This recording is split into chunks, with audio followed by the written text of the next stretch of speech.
Doggy?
Is that our cue? I think so. I'm just going to hang up just somebody's got.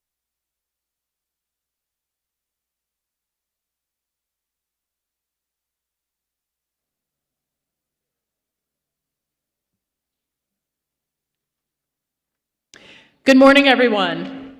Wow, that's loud.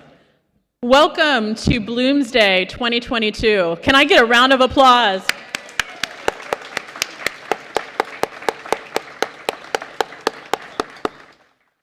We are so grateful to be back on the street after 2 years of virtual readings. There's nothing like being out on Delancey Place on June 16th to listen to a book being read aloud.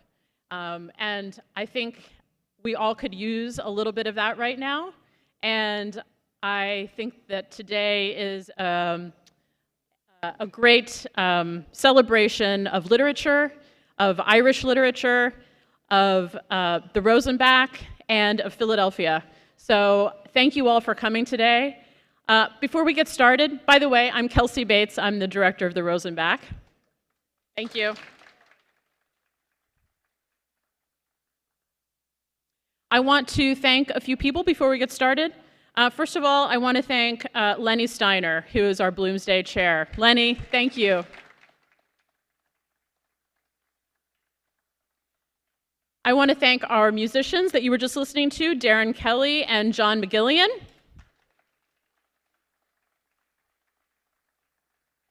In a little while, you'll hear from our singers, Megan McGinty, Zachary Angus, Corey Don, and pianist Gabriel Rabola. I want to thank, go ahead. I want to thank our reader assistant, Eileen Kuniffy, over here, and our on-site Ulysses advisor, Ted Howell, over there, and all the wonderful volunteers and the Rosenbach staff who are going to work all day today to make this the best Bloomsday ever. So thank you to all of them as well.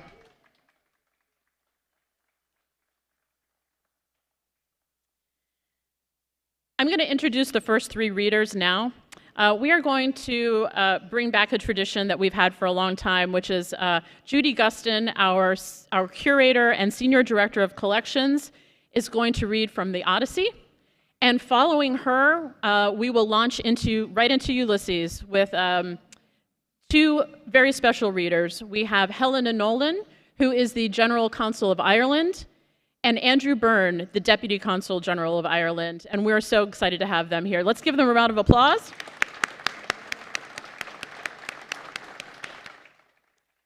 Without further ado, Judy.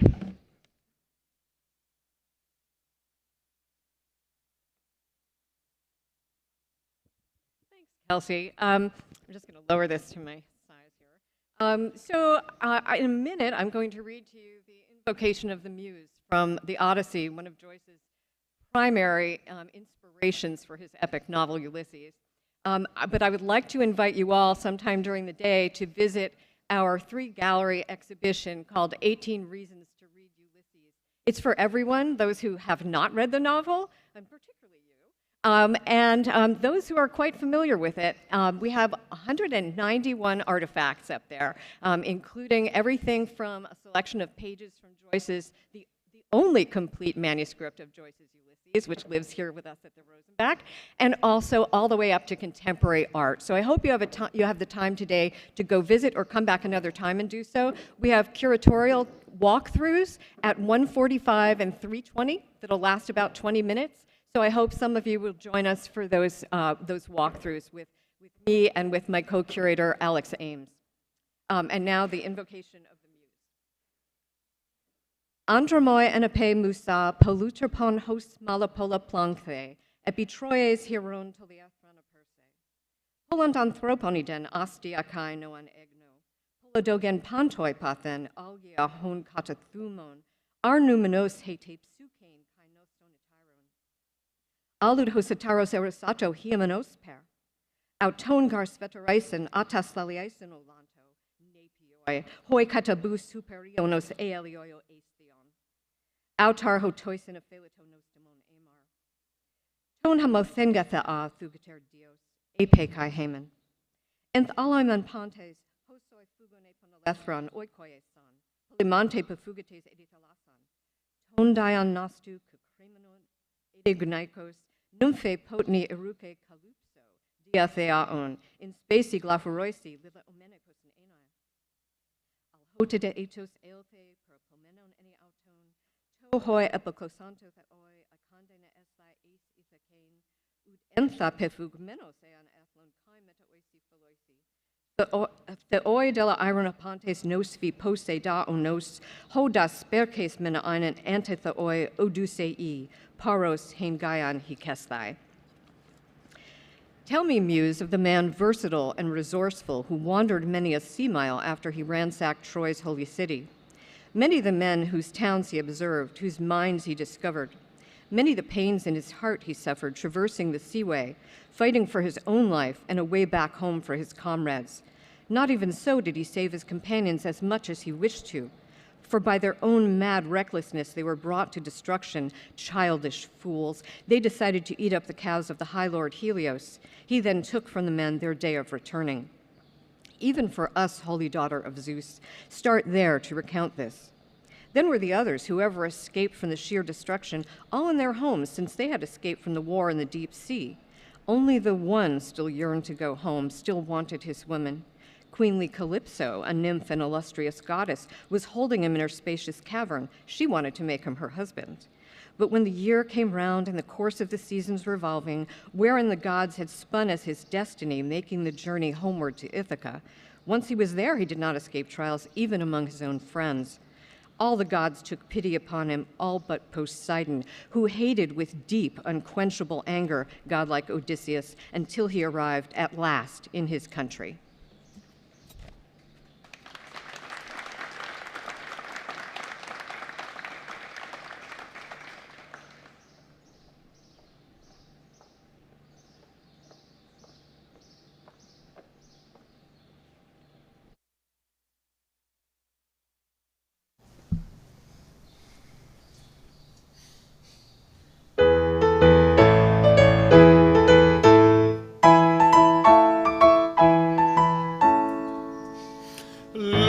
Girarem la mano, la mi dirai di sì.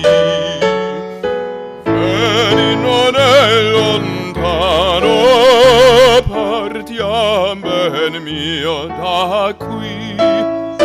Vorrei e non vorrei, mi trema un poco il cor, felice versarei, ma può bullarmi ancor, ma può burlarmi ancor. Vieni, mio bel diletto, Mi fa pietà, masetto. io cangerò tua sorte. Presto, non son più forte, non son più forte, non son più forte. Vieni, la girarem la mano. Vorrei e non vorrei, La mi dirai di sì. mi trema un poco il cor. Partiam ben mio da qui. Può bullarmi ancor. Vieni, mio bel Mi fa diletto, pietà, io masetto. cangerò Presto, tua non sorte. son più forte, non son più forte, non son più forte. Andiamo, andiamo. Andiamo.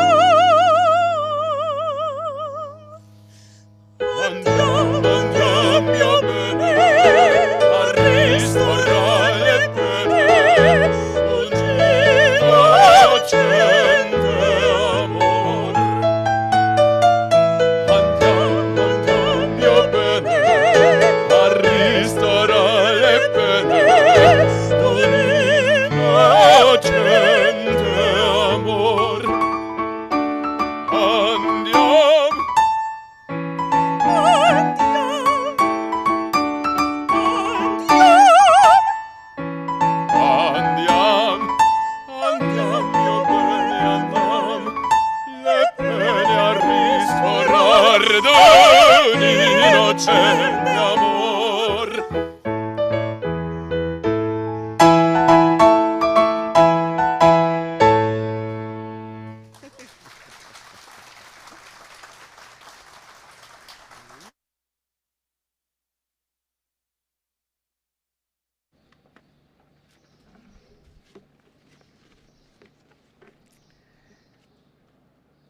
Stately, plump Buck Mulligan came from the stairhead bearing a bowl of lather on which a mirror and a razor lay crossed.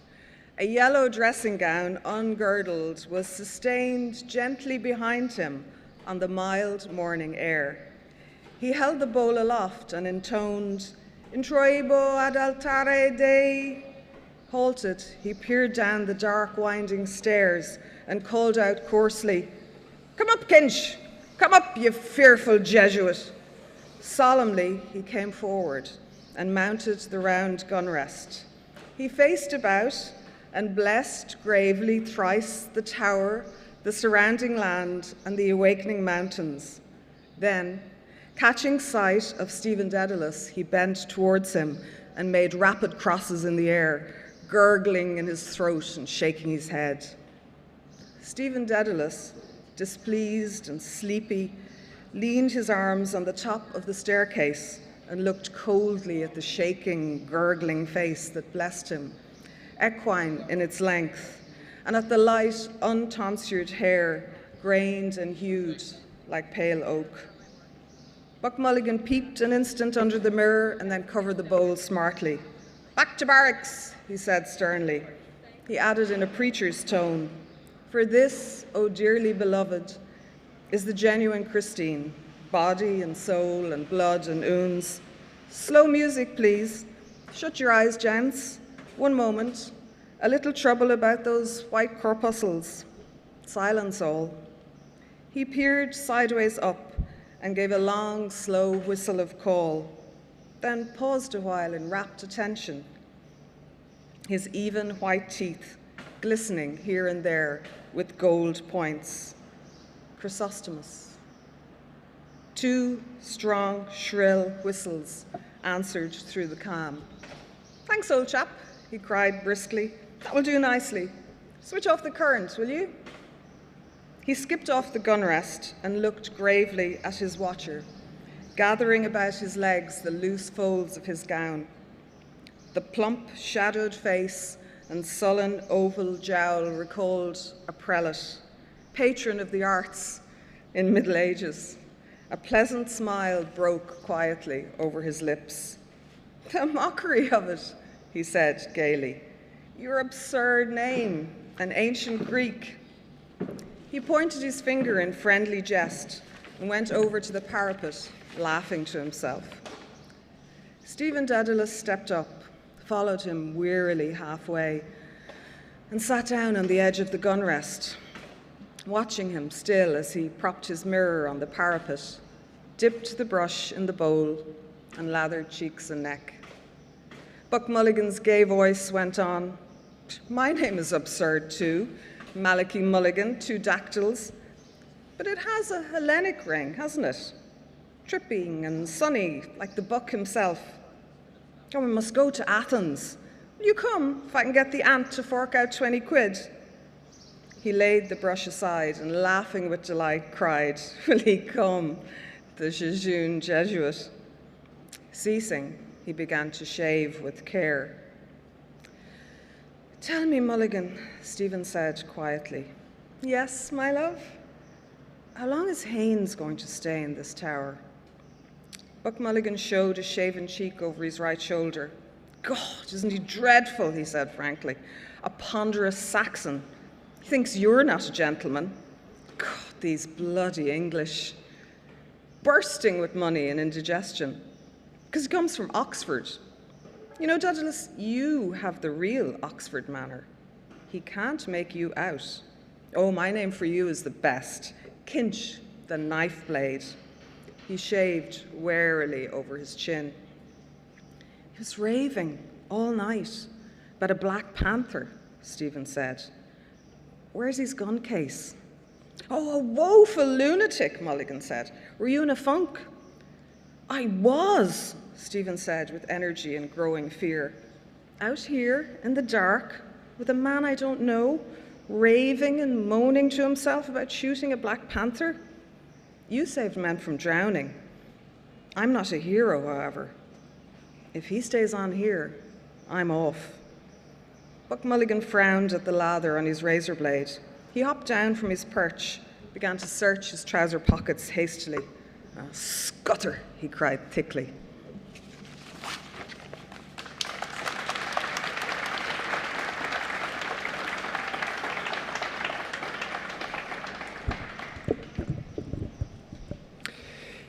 He came over to the gun rest and, thrusting a hand into Stephen's upper pocket, said, "Lend us a loan of your nose rag to wipe my razor." Stephen suffered him to pull out and hold up on show by its corner a dirty, crumpled handkerchief. Buck Mulligan wiped the razor blade neatly.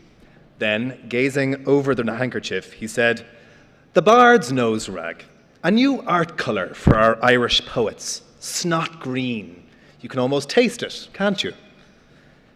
He mounted to the parapet again and gazed out over Dublin Bay, his fair oak-pale hair stirring slightly. "God," he said quietly, "isn't the sea what Algie calls it? A great sweet mother. The snot-green sea, the scrotum-tightening sea. Epi oinopa ponton. Ah, Daedalus. The Greeks. I must teach you. You must read them in the original. Thalata, Thalata. She is our great sweet mother. Come and look." Stephen stood up and went over to the parapet. Leaning on it, he looked down on the water and on the mailboat clearing the harbour mouth of Kingstown.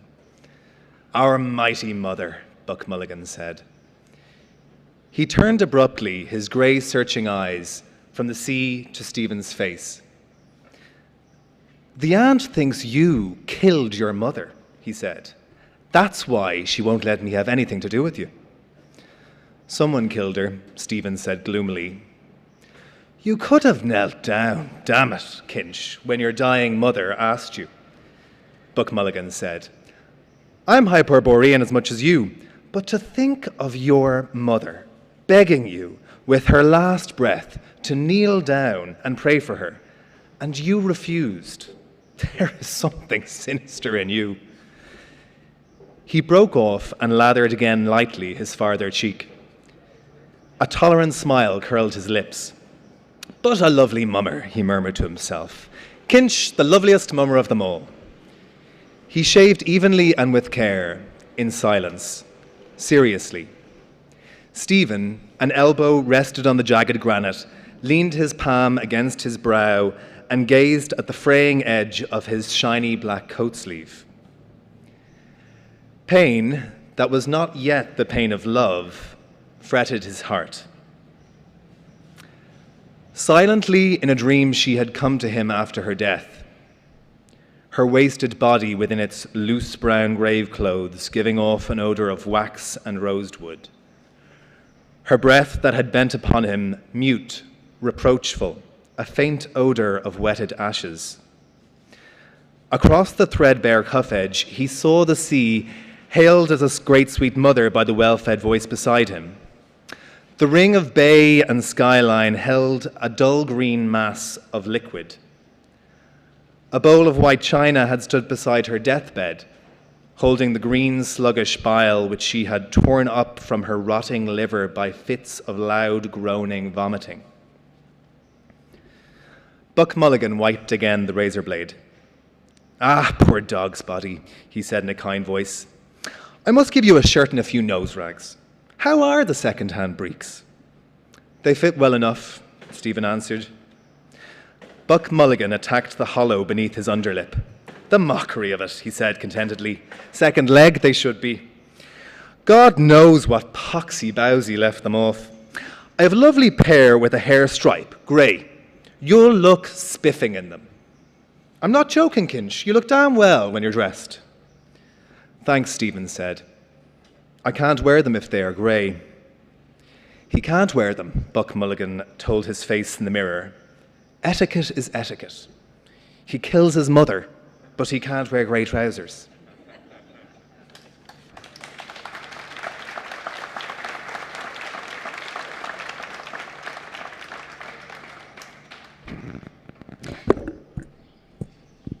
An old woman came forward and stood by Stephen's elbow. "That's a lovely morning, sir," she said. "Glory be to God."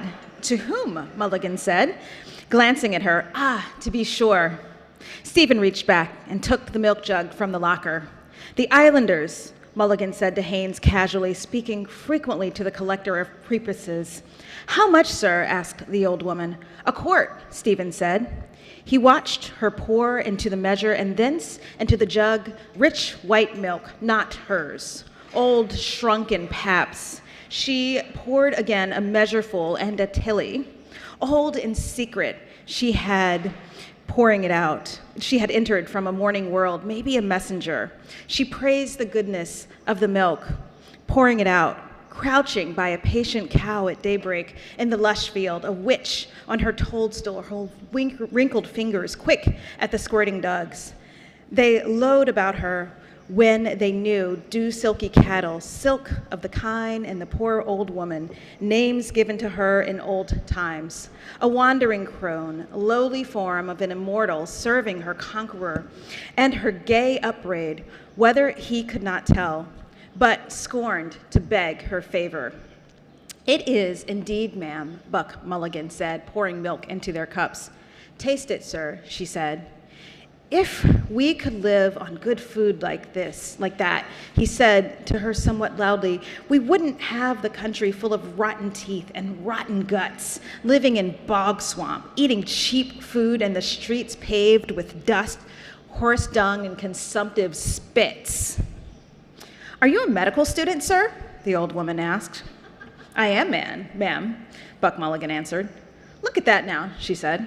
Stephen listened in scornful silence. She bows her old head to a voice that speaks to her loudly, her bone setter, her medicine man. Me, she slights, to a voice that will shrive in oil for the grave all there is of her, but her woman's unclean loins, of man's flesh not made in God's likeness, the serpent's prey. And to the loud voice that now bids her be silent with wondering, unsteady eyes. "Do you understand what he says?" Stephen asked her. "Is it French you were talking, sir?" the old woman said to Haynes. Haynes spoke to her again in a longer speech confidently. "Irish," Buck Mulligan said. "Is there Gaelic on you?" "I thought it was Irish," she said, "by the sound of it.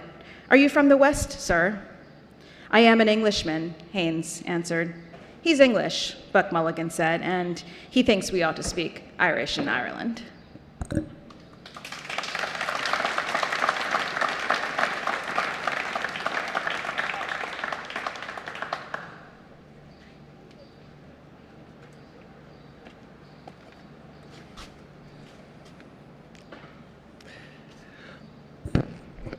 "What is your idea of Hamlet?" Haynes asked Stephen.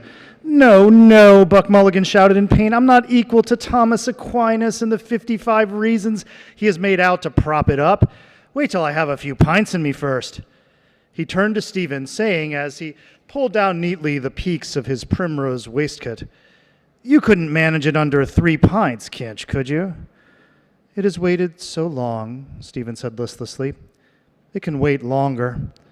"You pique my curiosity," Haynes said amiably. "Is it some paradox?" "Pooh," Buck Mulligan said. "We have grown out of wild and paradoxes. It's quite simple. He proves by algebra that Hamlet's grandson is Shakespeare's grandfather and that he himself is the ghost of his own father." "What?" Haynes said, beginning to point at Stephen. "He himself?" Buck Mulligan slung his towel stolewise around his neck and, bending in loose laughter, said to Stephen's ear, "Oh, shade of Kinch the elder, Japhet in search of a father." "We're always tired in the morning," Stephen said to Haynes, "and it is rather long to tell." Buck Mulligan, walking forward again, raised his hands. "The sacred pint alone can unbind the tongue of Daedalus," he said. "I mean to say," Haynes explained to Stephen as they followed, "this tower and these cliffs remind me somehow of Elsinore. that beetles oar his base into the sea, isn't it? Buck Mulligan turned suddenly for an instant towards Stephen, but did not speak. In the bright, silent instant, Stephen saw his own image in cheap, dusty mourning between their gay attires. "It's a wonderful tale," Haynes said, bringing them to halt again. Eyes, pale as the sea the wind had freshened, paler, firm, and prudent. The sea's ruler, he gazed southward over the bay, empty save for the smoke plume of the mailboat, vague on the bright skyline, and a sail tacking by the Muglins. "I read a theological interpretation of it somewhere," he said, bemused. "The Father and the Son idea, the Son striving to be atoned with the Father." Buck Mulligan at once put on a blithe, broadly smiling face. He looked at them, his well-shaped mouth open happily, his eyes, from which he had suddenly withdrawn all shrewd sense, blinking mad with gaiety. He moved a doll's head to and fro, the brims of his Panama hat quivering. He began to chant in a quiet, happy, foolish voice. "I'm the queerest young fellow that ever you heard. My mother's a Jew, my father's a bird. With Joseph the joiner I cannot agree, so here's to disciples and Calvary." He held up a forefinger of warning. "If anyone thinks that I amn't divine, he'll get no free drinks when I'm making the wine, but have to drink water and wish it were plain that I make when the wine becomes water again." He tugged swiftly at Stephen's ash plant in farewell, and running forward to a brow of the cliff, fluttered his hands at his sides like fins or wings of one about to rise in the air, and chanted, "Goodbye now, goodbye, write down all I said, and tell Tom, Dick, and Harry I rose from the dead. What's bred in the bone cannot fail me to fly, and all of it's breezy. Goodbye now, goodbye." He capered before them down towards the 40-foot hole, fluttering his wing-like hands, leaping nimbly, Mercury's hat quivering in the fresh wind that bore back to them his brief, bird-sweet cries. Haynes, who had been laughing guardedly, walked on beside Stephen and said, "We oughtn't to laugh, I suppose. He's rather blasphemous. I'm not a believer myself, that is to say. Still, his gaiety takes the harm out of it somehow, doesn't it?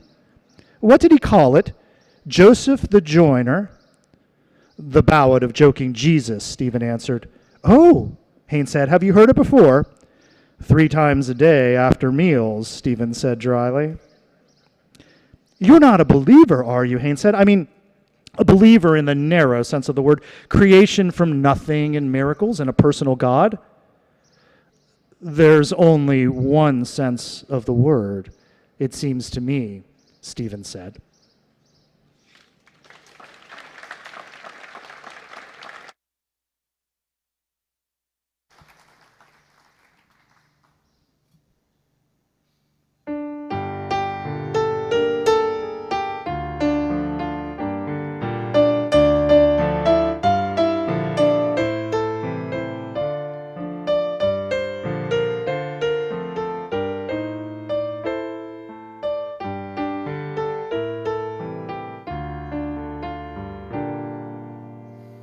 I'm the queerest young fellow that ever you heard. My mother's a Jew, my father's a bird. With Joseph the joiner I cannot agree. So here's to disciples and Calvary.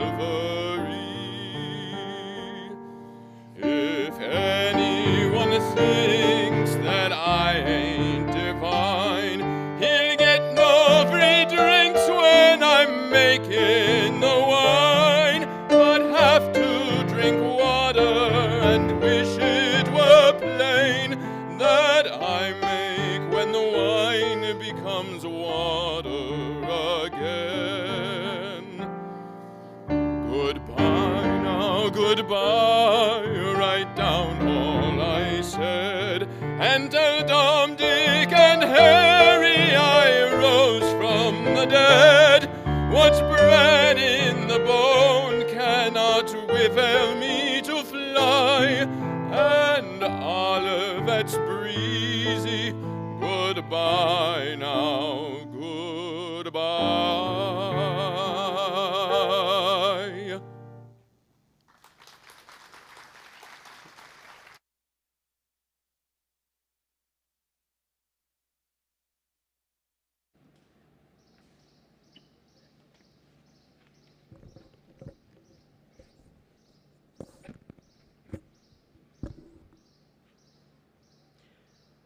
A stick struck the door, and a voice in the corridor called, "Hockey!" They broke asunder, sidling out their benches, leaping them. Quickly, they were gone, and from the lumber room came the rattle of sticks and the clamor of their boots and their tongues. Sergeant was alone, had lingered, came forward slowly, showing an open copybook. His tangled hair and scraggy neck gave witness of unreadiness, and through his misty glasses and weak eyes looked up pleading. On his cheek, dull, bloodless, a soft stain of ink lay, date-shaped, recent, and damp as a snail's bed. He held out his copybook. The word "sums" was written on the headline. Beneath were slopping figures, and the foot a crooked signature with blind loops and a blot. Civil Sergeant, his name and seal, Mr. Deasy, told me to write them out all again. He said, "And show them to you, sir." Stephen touched the edges of the book, futility. "Do you understand how to do them now?" he asked. "Numbers 11 to 15, Sergeant answered. Mr. Deasy said I was to copy them off the board, sir. "Can you do them yourself?" Stephen asked. "No, sir." Ugly and futile, lean neck and tangled hair and a stain of ink, a snail's bed, yet someone loved him, borne him in her arms and in her heart. But for her race of the world would have trampled him underfoot, a squashed, boneless snail. She had loved his weak and watery blood drained from her own was then real. The only true thing in life, his mother's prostrate body, the fiery Columbus in holy zeal bestrode. She was no more. The trembling skeleton of a twig burnt in the fire and the odor of rosewood and wetted ashes. She had saved him from being trampled underfoot and had gone scarcely having been. A poor soul gone to heaven, and on the heath beneath winking stars of fox, red weak of rapine in his fur, with merciless bright eyes scraped in the earth, listened and scraped up the earth, listened and scraped and scraped. Sitting at his side, Stephen solved out the problem. He proves by algebra that Shakespeare's ghost is Hamlet's grandfather. Sergeant peered askance through his slanted glasses. Hockey sticks rattled in the lumber room. The hollow knock of the balls came from the field. Across the page, the symbols moved in grave morose, and in the mummery of their letters, wearing quaint caps of squares and cubes.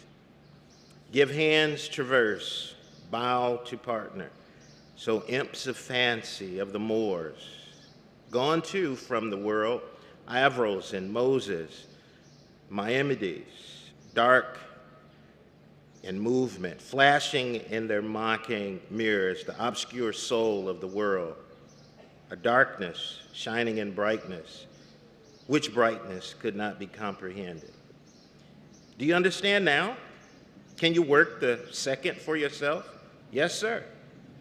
In long, shaky strokes, Sergeant copied the data, waiting always for a word of help. His hands moved faithfully in unsteady symbols, a faint hue of shame flickering behind his dull skin. Amoratus, subjective and objective, genitive. With her weak blood and weasor milk, she had fed him and hid from sight of others his swaddling bands. Like him, these sloping shoulders, this gracelessness, my childhood bends beside me. Too far for me to lay a hand there once or lightly. Mine is far, his secret as our eyes. Secrets, silent, stony, sit in dark places of both our hearts. Secrets, weary of their tyranny, tyrants, willing to be dethroned. The sum was done. It was very simple. Stephen said as he stood up, "Yes, sir, thanks," Sergeant answered. He dried the page with a sheet of thin blotting paper and carried his copybook back to his bench. "You had better get your stick and go out there to the others," Stephen said as he followed towards the door, the boy's graceless form. "Yes, sir." In the corridor, his name was heard, called from the playfield. "Sergeant, run on," Stephen said. "Mr. Deasy is calling you."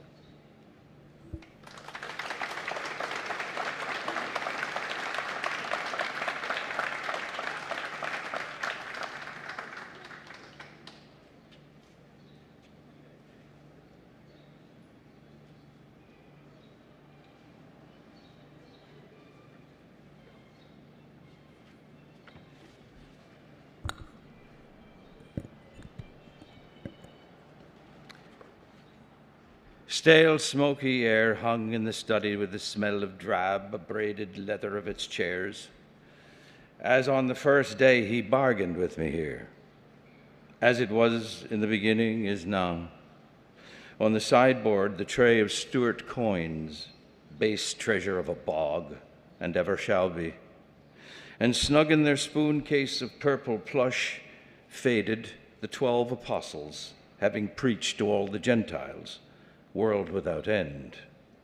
A hasty step over the stone porch, and in the corridor, blowing out his rare mustache, Mr. Deasy halted at the table.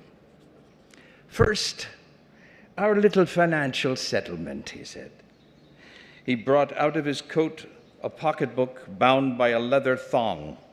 It slapped open, and he took from it 2 notes, one of joined halves, and laid them carefully on the table. "2," he said, strapping and stowing his pocketbook away. And now his strong room for the gold. Stephen's embarrassed hand moved over the shells heaped in the cold stone mortar, whelks and money cowries and leopard shells, and this whirled as an emir's turban, and this the scallop of St. James, an old pilgrim's hoard, dead treasure, hollow shells. A sovereign fell, bright and new, on the soft pile of the tablecloth. 3, Mr. Deasy said, turning his little savings box about in his hand. "These are handy things to have. See, this is for sovereigns, this is for shillings, 6pences, half-crowns, and here, crowns. See?" He shot from it 2 crowns and 2 shillings. 312, he said. "I think you'll find that's right."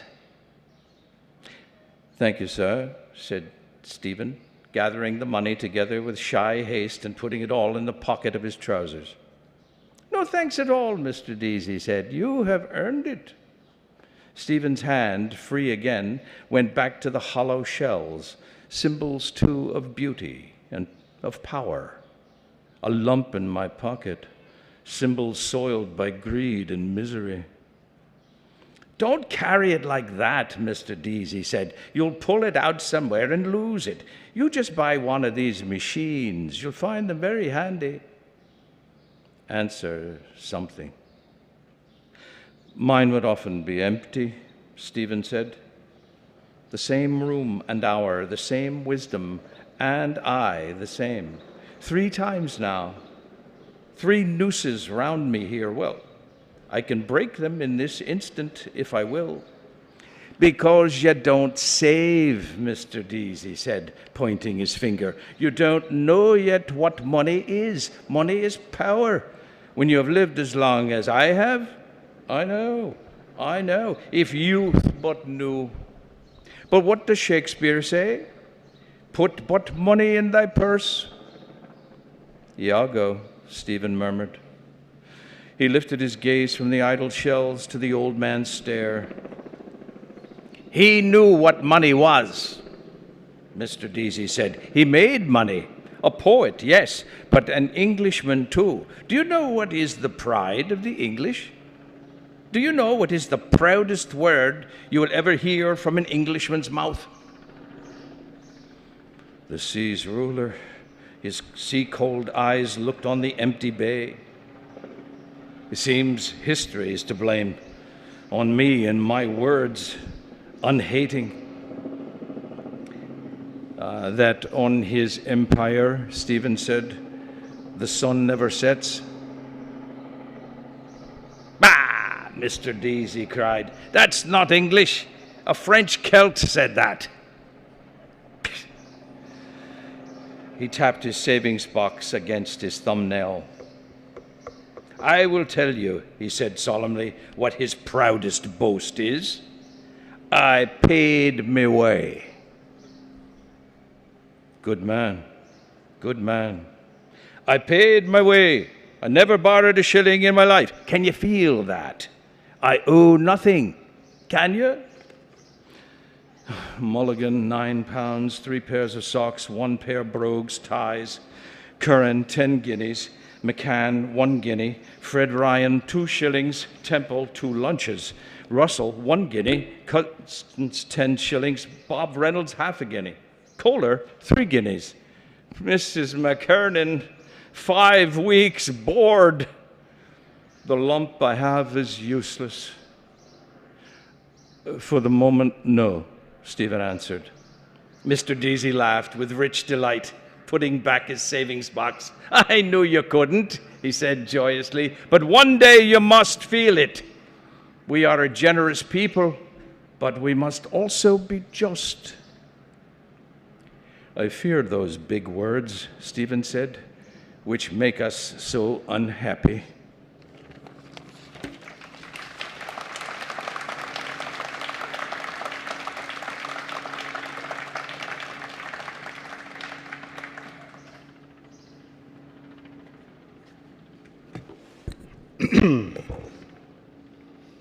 A point, live dog, grew into sight running across the sweep of sand. Lord, is he going to attack me? Respect his liberty. You will not be master of others or their slave. I have my stick. Sit tight. From further away, walking shoreward across the crested tide, figures, 2. The 2 Marys, they've tucked it safe among the bulrushes. Peekaboo, I see you. No, the dog. He's running back to them. Who? Galley of the Lachlan's ran here to beach in quest of prey, their blood-beaked prowls riding low on a molten pewter surf. Dane Vikings, torques of tomahawks a-glitter on their breasts when Malachi wore the collar of gold. A school of toll-hide whales, stranded in hot noon, spouting, hobbling in the shallows. Then from the starving cagework city, a horde of jerkined dwarfs, my people, with flayers' knives, running, scaling, hacking green blubbery whale meat. Famine, plague, slaughters. Their blood is in me, their lusts my waves. I moved among them in the frozen Liffey, that I, a changeling among the sputtering resin fires, I spoke to no one, none to me. The dog's bark ran towards him, stopped, ran back. Dog of my enemy. I just simply stood pale, silent, bayed about, terribilia meditans. A primrose doublet, fortune's knave, smiled on my fear. For that you are pining? For the bark of their applause? Pretenders, live their lives.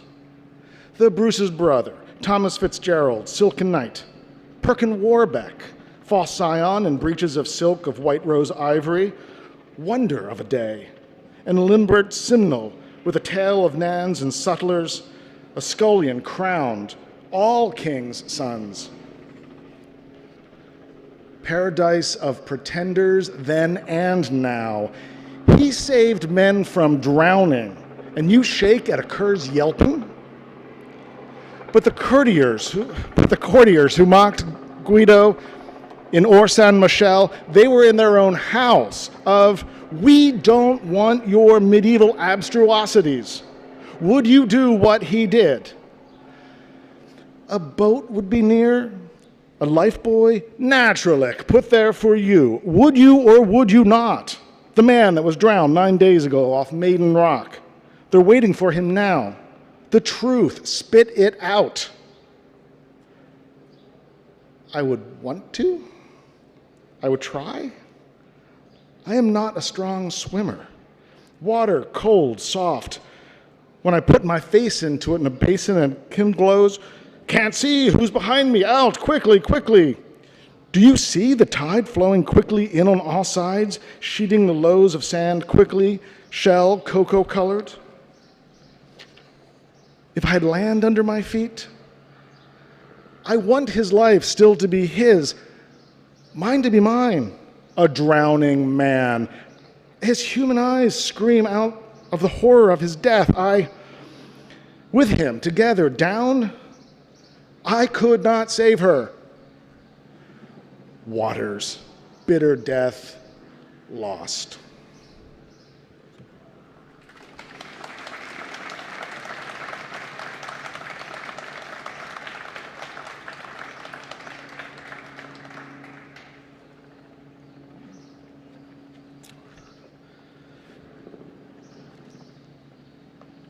Touch me, soft eyes, soft, soft, soft hand. I am lonely here. Oh, touch me soon now. What is that word known to all men? I am quiet here alone, sad too. Touch, touch me. He lay back at full stretch over the sharp rocks, cramming the scribbled note and pencil into a pocket, his hat tilted down on his eyes. That is Kevin Egan's movement I made, nodding for his nap, Sabbath sleep, et vidit Deus, et erant valde bona. Hello, bonjour, welcome as the flowers in May. Under its leaf he watched through peacock twittering lashes the southing sun. I am caught in this burning scene, Pan's hour, the faunal noon, among gum-heavy serpent plants, milk-oozing fruits, where on the tawny water leaves lie wide, pain is far. And no more turn aside and brood. His gaze brooded on his broad-toed boots, a buck's cast-offs, nebeneinander. He counted the creases of rucked leather wherein another's foot had nested warm, the foot that beat the ground in tripudium, foot I dislove. But you were delighted when Esther Oswald's shoe went on you, a girl I knew in Paris. Tillon quel petit pied. Staunch friend, a brother soul, wild's love that dare not speak its name. His arm, Cranley's arm. He now will leave me, and the blame? As I am, all or not at all. In long lassos from the Cock Lake, the water flowed full, covering green goldenly lagoons of sand, rising, flowing. My ash plant will float away. I shall wait. No, they will pass on, passing, chafing against the low rocks, swirling, passing. Better get this job over quick. Listen, a four-worded wave speech. Sasu, hers, recise, us. Vehement breath of waters amid sea snakes, rearing horses, rocks. In cups of rocks it slops, flop, slop, slap. Bounded in barrels, and spent its speech ceases. It flows purling, widely flowing, floating foam pool, flower unfurling. Under the upswelling tide, he saw the writhing weeds lift languidly and sway, reluctant arms, hizing up their petticoats in whispering water, swaying and upturning coy silver fronds, day by day, night by night, lifted, flooded, and let fall. Lord, they are weary.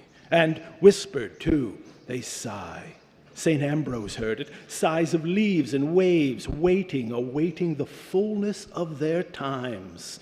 Diebus ac noctibus injurius patiens ingemescit. To no end gathered, vainly they released. Forth flowing, wending back, loom of the moon. Weary too in sight of lovers, lascivious men, a naked woman shining in her courts. She draws a toil of waters. 5 fathoms out there, full fathom 5, thy father lies. At 1, he said, found drowned, high water at Dublin bar, driving before it a loose drift of rubble, fan shoals of fishes, silly shells, a corpse rising salt white from the undertow, bobbing apace, a porpoise landward. There he is, hook it quick, pull, sunk though he be beneath the watery floor. We have him, easy now. Bag of corpse gas sopping in foul brine, a quiver of minnows, fat of a spongy titbit, flashed through the slits of his button trouser fly. God becomes man, becomes fish, becomes barnacle, goose becomes featherbed mountain. Dead breaths I living breathe, tread dead dust, devour a Uranus offal from all dead. Hauled stark over the gunwale, he breathes upward the stench of his green grave, his leprous nose hole snoring to the sun. A sea change this. Brown eyes salt blue, sea death, mildest of all deaths known to man, old Father Ocean, Prix de Paris, beware of imitations. Just you give it a fair trial. We enjoyed ourselves immensely. Come, I thirst. Clouding over. No black clouds anywhere, are there? Thunderstorm. All bright he falls. Proud lightning of the intellect. Lucifer, dico quinescit ocassum. No, my cockle hat and staff, and his my sandal shoon. Where? To evening lands. Evening will find itself. He took the hilt of his ash plant, lunging with it softly, dallying still. Yes, evening will find itself in me, without me. All days make their end. By the way, when is it Tuesday will be the longest day. Of all the glad New Year, mother, the rum-tum, tiddly-tum, lawn Tennyson, gentleman poet, Gia. For the old hag with the yellow teeth, and Monsieur Drumont, gentleman journalist, Gia. My teeth are very bad. Why, I wonder, feel, that one is going too. Shells. Ought I go to a dentist, I wonder, with that money? That one, this toothless Kinch, the Superman. Why is that, I wonder? Or does it mean something, perhaps? My handkerchief, he threw it. I remember. Did I not take it up? His hand groped vainly in his pockets. No, I didn't. Better buy one. He laid the dry snot, picked from his nostril on a ledge of rock, carefully. For the rest, let look who will. Behind, perhaps there is someone. He turned his face over a shoulder, rare regardant, moving through the air, high spars of a three-master, her sails brailed up on the cross trees, homing upstream, silently moving, a silent ship.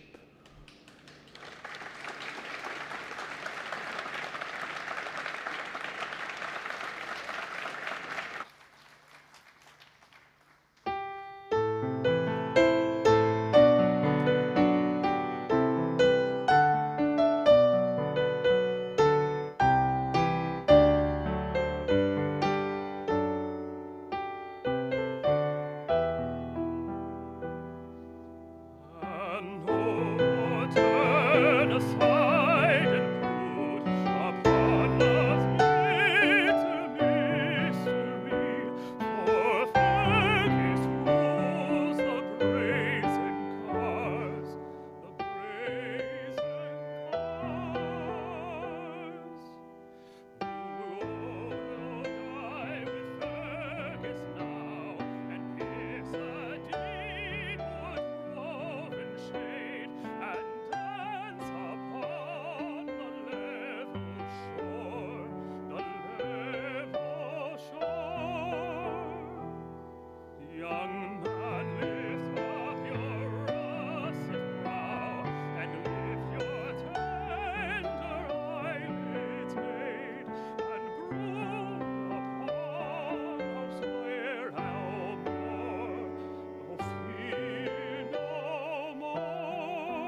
Mr. Leopold Bloom ate, with relish, the inner organs of beasts and fowls. He liked thick giblet soup, nutty gizzards, a stuffed roast heart, liver slices fried with crust crumbs, fried hencods roes. Most of all, he liked grilled mutton kidneys, which gave to his palate a fine tang of faintly scented urine. Kidneys were in his mind as he moved about the kitchen softly, writing her breakfast things on the humpy tray. Gelid light and air were in the kitchen, but out of doors, gentle summer morning everywhere made him feel a bit peckish. The coals were reddening. Another slice of bread and butter. 3, 4, right. She didn't like her plate full. Right. He turned from the tray, lifted the kettle off the hob, and set it sideways on the fire. It sat there, dull and squat, its spout stuck out. Cup of tea soon. Good. Mouth dry. The cat walked stiffly round a leg of the table with tail on high. Meow. Oh, there you are, Mr. Bloom said, turning from the fire. The cat mewed in answer and stalked again stiffly round a leg of the table, mewing. Just how she stalks over my writing table. Prrr, scratch my head. Prrr. Mr. Bloom watched curiously, kindly, the lithe black form, clean to see, the gloss of her sleek hide, the white button under the butt of her tail, the green flashing eyes. He bent down to her, his hands on his knees. Milk for the pussins, he cried. Meow, the cat cried. They call them stupid. They understand what we say better than we understand them. She understands all she wants to. Vindictive, too. Cruel. Her nature. Curious mice never squeal. Seem to like it. Wonder what I look like to her. Height of a tower? No, she can jump me. Afraid of the chickens she is, he said mockingly. Afraid of the chook-chooks? I never saw such a stupid pussins as the pussins. Meow, the cat said loudly.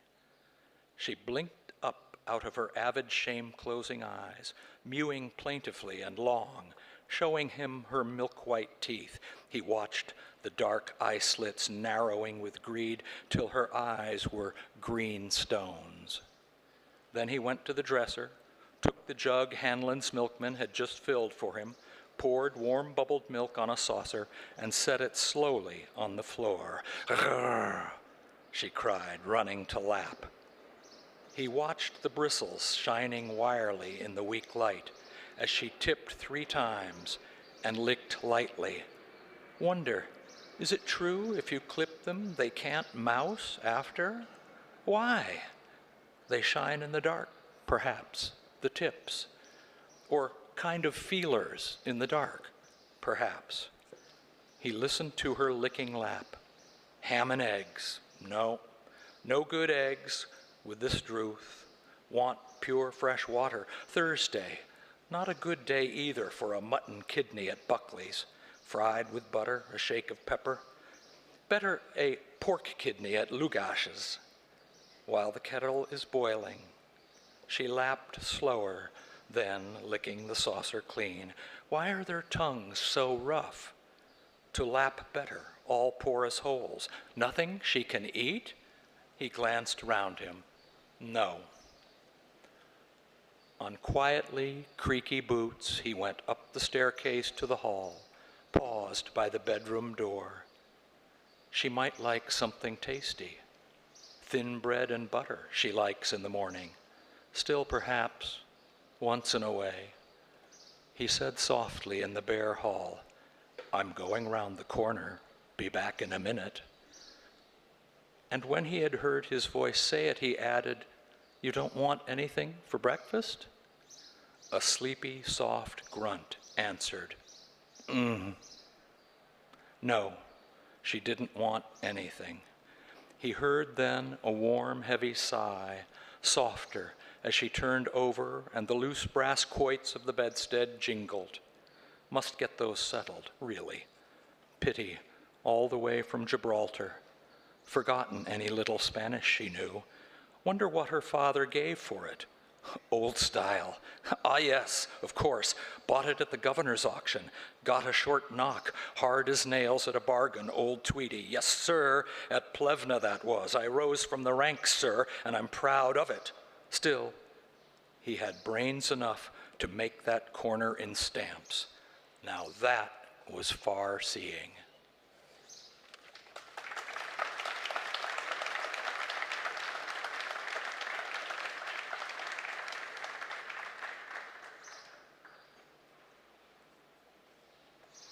Hi, everyone. Just a quick announcement. I'm Edward G. Pettit, the Rosenbach. Thank you all for coming. We're having a raffle today, too. If you haven't participated yet, if you stop over at the table down there, the raffle ticket table next to the Rosenbach shop, you could sign up for a chance to win a Bloomsday Nalgene water bottle and a limited edition Rosen tote, which is stuffed in the bottle there with all these cool Rosenbach program Bloomsday stickers on it. Ticket prices are listed at the table, and we'll be drawing a winner every 2 hours starting at 1, and winners must be present to win. So grab some raffle tickets too while you're here. Thanks for coming. On with the show.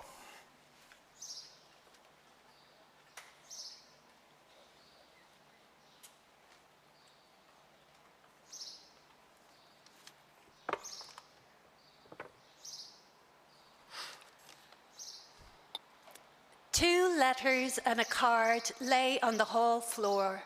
He stooped and gathered them. Mrs. Marion Bloom. His quickened heart slowed at once. Bold hand, Mrs. Marion. Poldy. Entering the bedroom, he half closed his eyes and walked through warm yellow twilight towards her tousled head. Who are the letters for? He looked at them. Mullingar, Millie. A letter for me from Millie, he said carefully, and a card to you, and a letter for you. He laid her card and letter on the twill bedspread near the curve of her knees. Do you want the blind up? Letting the blind up by gentle tugs halfway, his backward eye saw her glance at the letter and took it under her pillow. That do? He asked, turning. She was reading the card propped on her elbow. She got the things, she said. He waited till she had laid the card aside and curled herself back slowly with a snug sigh. Hurry up with that tea, she said. I'm parched. The kettle's boiling, he said.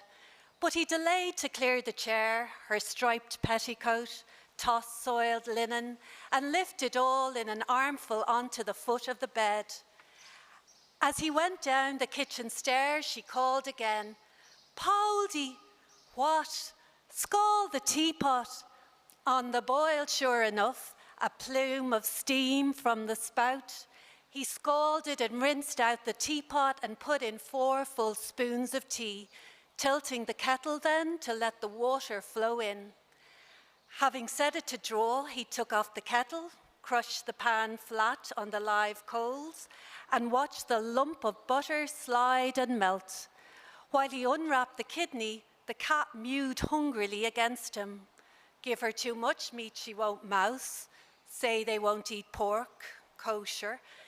Here, he let the blood-smeared paper fall to her and dropped the kidney amid the sizzling butter sauce. Pepper. He sprinkled it through his fingers ringwise from the chipped egg cup. Then he slid open his letter, glancing down the page and over. Thanks, new Tam, Mr. Coughlin, Loch Owl picnic, young student, blazes boiling, seaside girls. The tea was drawn. He filled his own moustache cup, sham crown derby smiling, silly Millie's birthday gift.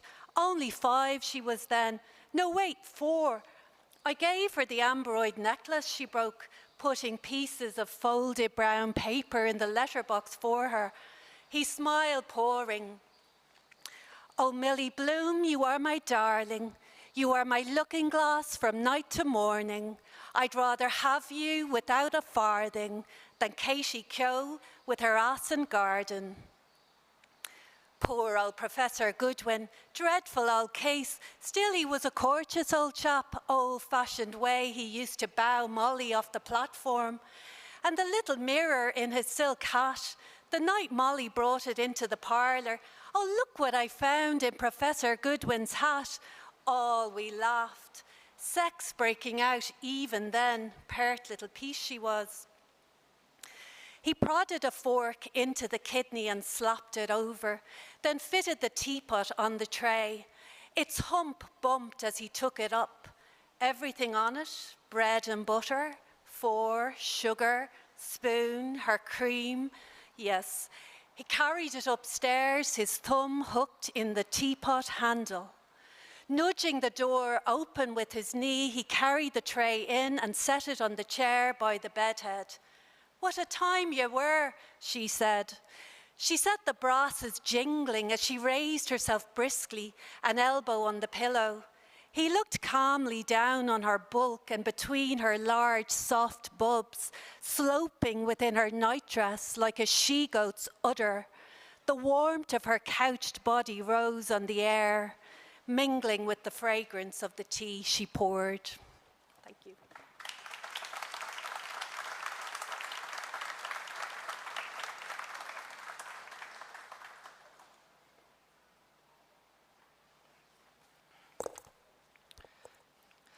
A strip of torn envelope peeped from under the dimpled pillow.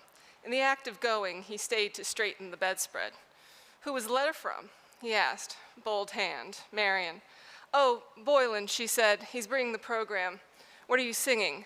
Lachidarum with J.C. Doyle, she said, and Love's Old Sweet Song.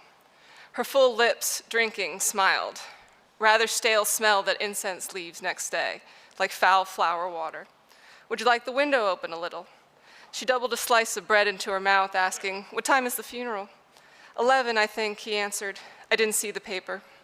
Following the pointing of her finger, he took up a leg of her soiled drawers from the bed. No? Then a twisted gray garter looped round the stocking, rumpled, shiny sole. No, that book. Other stocking, her petticoat. It must have fell down, she said. He felt here and there. Voglio e non vorrei. Wonder if she pronounces that right. Voglio. Not in the bed, must have slid down. He stooped and lifted the valance, the book fallen, sprawled against the bulge of the orange-keyed chamber pot. Show here, she said, I put a mark in it. There's a word I wanted to ask you. She swallowed the draught of tea from her cup held by knot handle, and having wiped her fingertips smartly on the blanket, began to search the text with the hairpin till she reached the word. Madam what? He asked. Here, she said, what does this mean? He leaned downward and read near her polished thumbnail. Metempsychosis? Yes, who's he when he's at home? Metempsychosis, he said, frowning. It's Greek, from the Greek. That means the transmigration of souls. Oh, rocks, she said, tell us in plain words. He smiled, glancing askance at her mocking eyes, the same young eyes. First night after the charades, Dolphin's Barn. He turned over the smudged pages. Ruby, pride of the ring. Hello, illustration. Fierce Italian with carriage whip. Must be Ruby, pride of the on the floor naked. Sheet kindly lent. The monster of Malfi desisted and flung his victim from him with an oath. Cruelty behind it all. Doped animals. Trapeze at Hengler's. Had to look the other way. Mob gaping. Break your neck and we'll break our sides. Families of them. Boned them young so they met psychosis. That we live after death, our souls, that a man's soul after he dies, Dingham's soul. Did you finish it? He asked. Yes, she said. There's nothing smutty in it. Is she in love with the first fellow all the time? Never read it. Do you want another? Yes, get another Paul de Cox, nice name he has. She poured more tea into her cup, watching it flow sideways. Must get that Capel Street library book renewed or they'll write to Kearney, my guarantor. Reincarnation, that's the word. Some people believe, he said, that we go on living in another body after death, that we lived before. They call it reincarnation, that we all lived before on the earth thousands of years ago or some other planet, They say we have forgotten it. Some say that they remember their past lives. The sluggish cream wound, curdling spirals through her tea. Better reminder of the word, metempsychosis. An example would be better. An example, the bath of the nymph over the bed, given away with the Easter number of photo bits. Splendid masterpiece in art colors. Tea before you put milk in, not unlike her with her hair down, slimmer. 3 and 6 I gave for the frame. She said it would look nice over the bed. Naked nymphs, Greece, and for instance, all the people that lived then. He turned the pages back. Metempsychosis, he said, is what the ancient Greeks called it. They used to believe you could be changed into an animal or a tree, for instance. What they call nymphs, for example. Her spoon ceased to stir up the sugar. She gazed straight before her, inhaling through her arched nostrils. There's a smell of burn, she said. Did you leave anything on the fire? The kidney, he cried suddenly.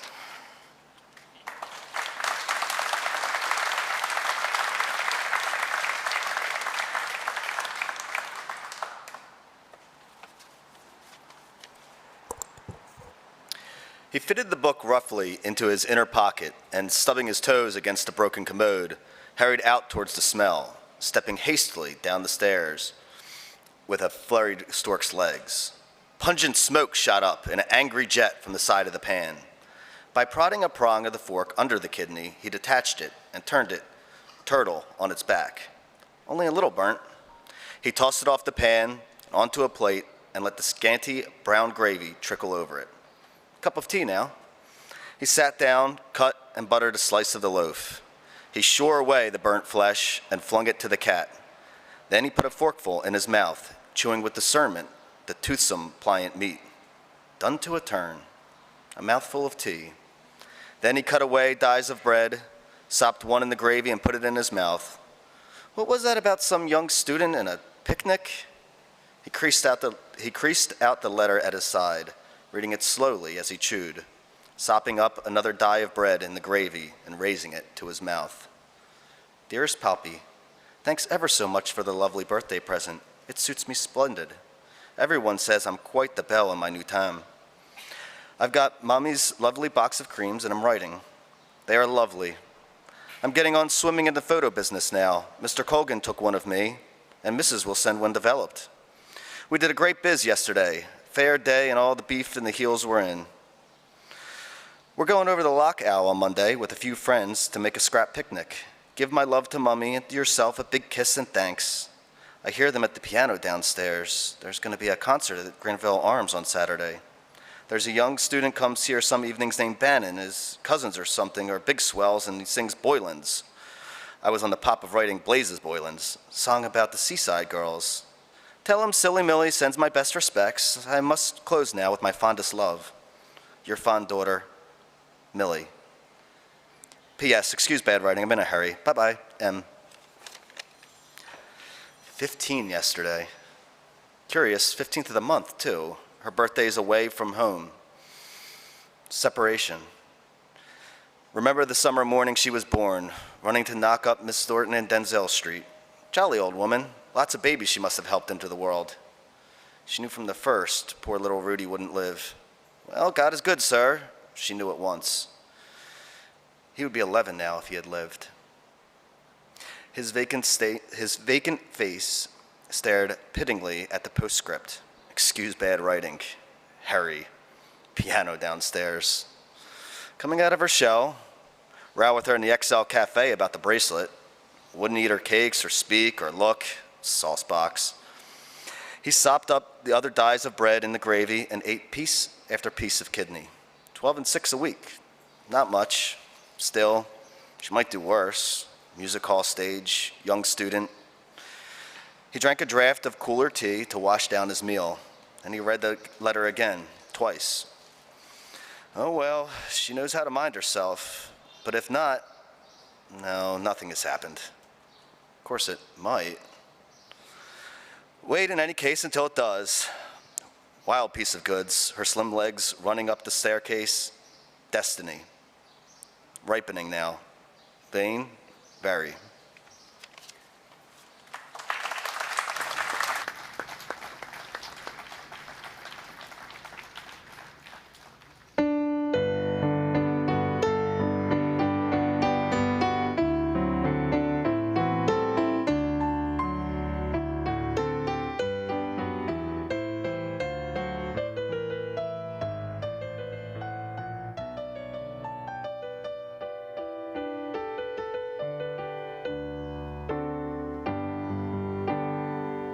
Down at Margate, looking very charming, you are sure to meet those girls, dear girls, those lovely seaside girls. With sticks they steer and promenade the pier to give the boys a treat. In peak silks and lace, they tip you quite a playful wink. It always is the case, you seldom stop to think. You fall in love, of course, upon the spot, but not with one girl, always with the lot. Those girls, those lovely seaside girls, all dimples, smiles, and curls. Your head, it simply whirls. They look all right, complexions pink and white. They've diamond rings and dainty feet, golden hair from Regent Street, lace and grace and lots of face. Those pretty little seaside girls.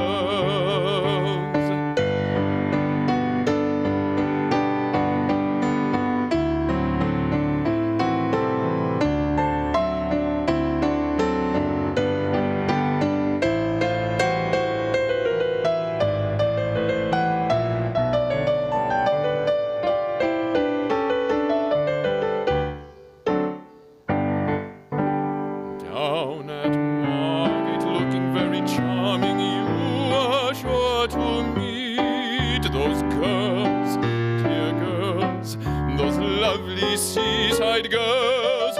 With sticks they steer and promenade the pier to give the boys a treat. In peak silks and lace, they tip you quite a playful wink.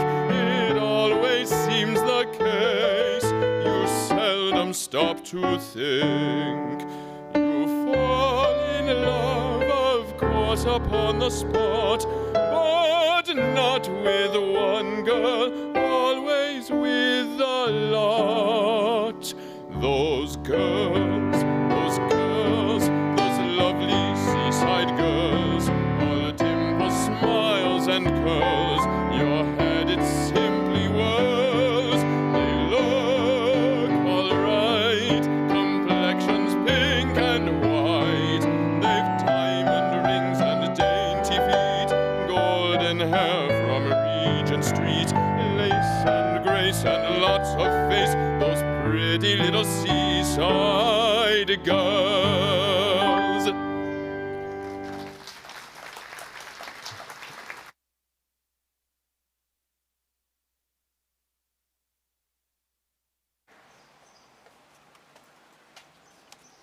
Hello again, everyone. Edward G. Pettit from the Rosenbach. Thank you all for coming to Bloomsday. We're going to take a short musical break right now.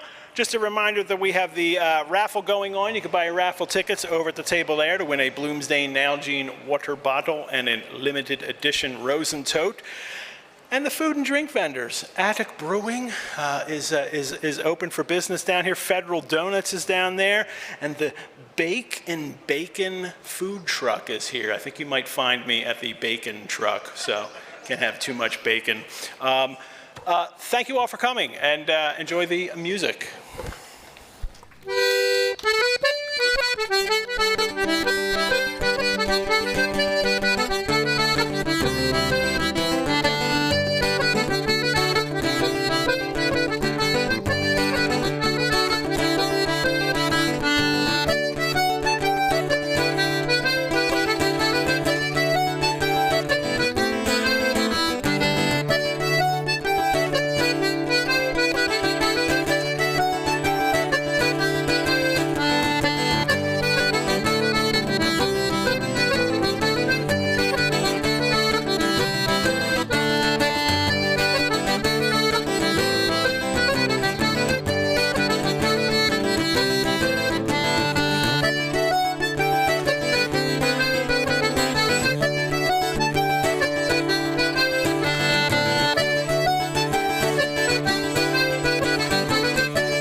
you. Thank you very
reels for you. Thank you. Thank you very much. You got till 12:45, right? 45. Sorry? The bandoneon is kind of like a concertina. It's a Brazilian instrument. This is just a diatonic button. Okay. We're good? Cool. Yeah, thank you. Yep, thank you. Button accordion. Everyone, that's Darren Kelly and John McGillian. Give them a nice hand, please. They'll be here throughout the day for a little musical interlude every now and then. And now on with the show.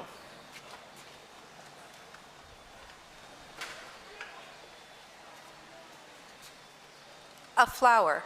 I think it's a yellow flower with flattened petals. Not annoyed then? What does she say? Dear Henry, I got your last letter to me and thank you very much for it. I am sorry that you did not like my last letter. Why did you enclose the stamps? I am awfully angry with you. I do wish I could punish you for that. I called you naughty boy because I do not like that other word. Please tell me what is the real meaning of that word. Are you not happy in your home, you poor naughty little boy? I do wish I could do something more for you. Please tell me what you think of poor me. I often think of the beautiful name you have. Dear Henry, when will we meet? I think of you so often you have no idea. I have never felt myself so much drawn to a man as you. I feel so bad about. Please write me a long letter and tell me more. Remember, if you do not, I will punish you. So now you know what I will do to you, you naughty boy, if you do not wrote. Oh, how I long to meet you, Henry dear. Do not deny my request before my patience are exhausted. Then I will tell you all. Goodbye now, naughty darling. I have such a bad headache today, and write by return to your longing Martha. P.S. Do tell me what kind of perfume does your wife use? I want to know.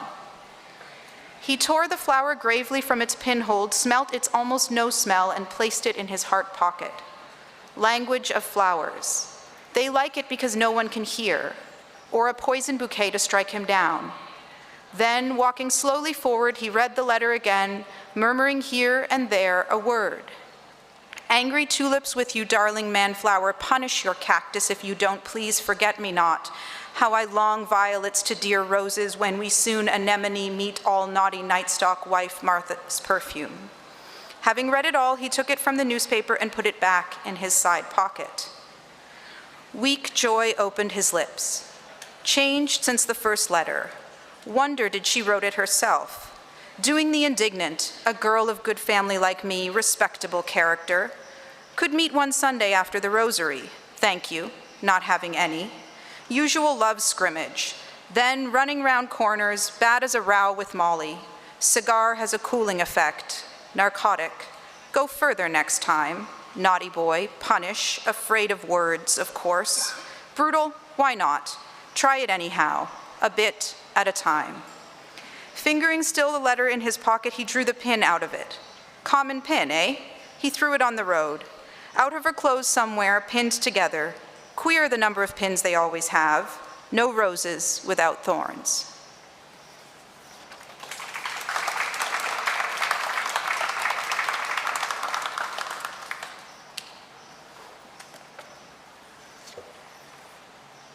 The cold smell of sacred stone called him.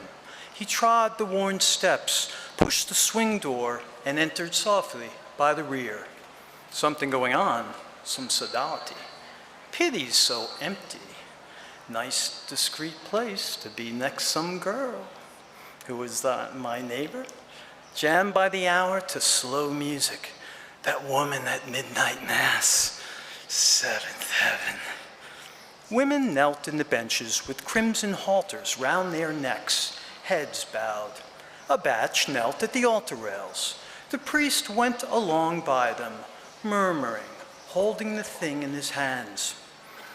He stopped at each, took out a communion, shook a drop or two, are they in water? Off it, and put it neatly into her mouth. Her hat and head sank, then the next one. Her hat sank at once, then the next one, a small old woman.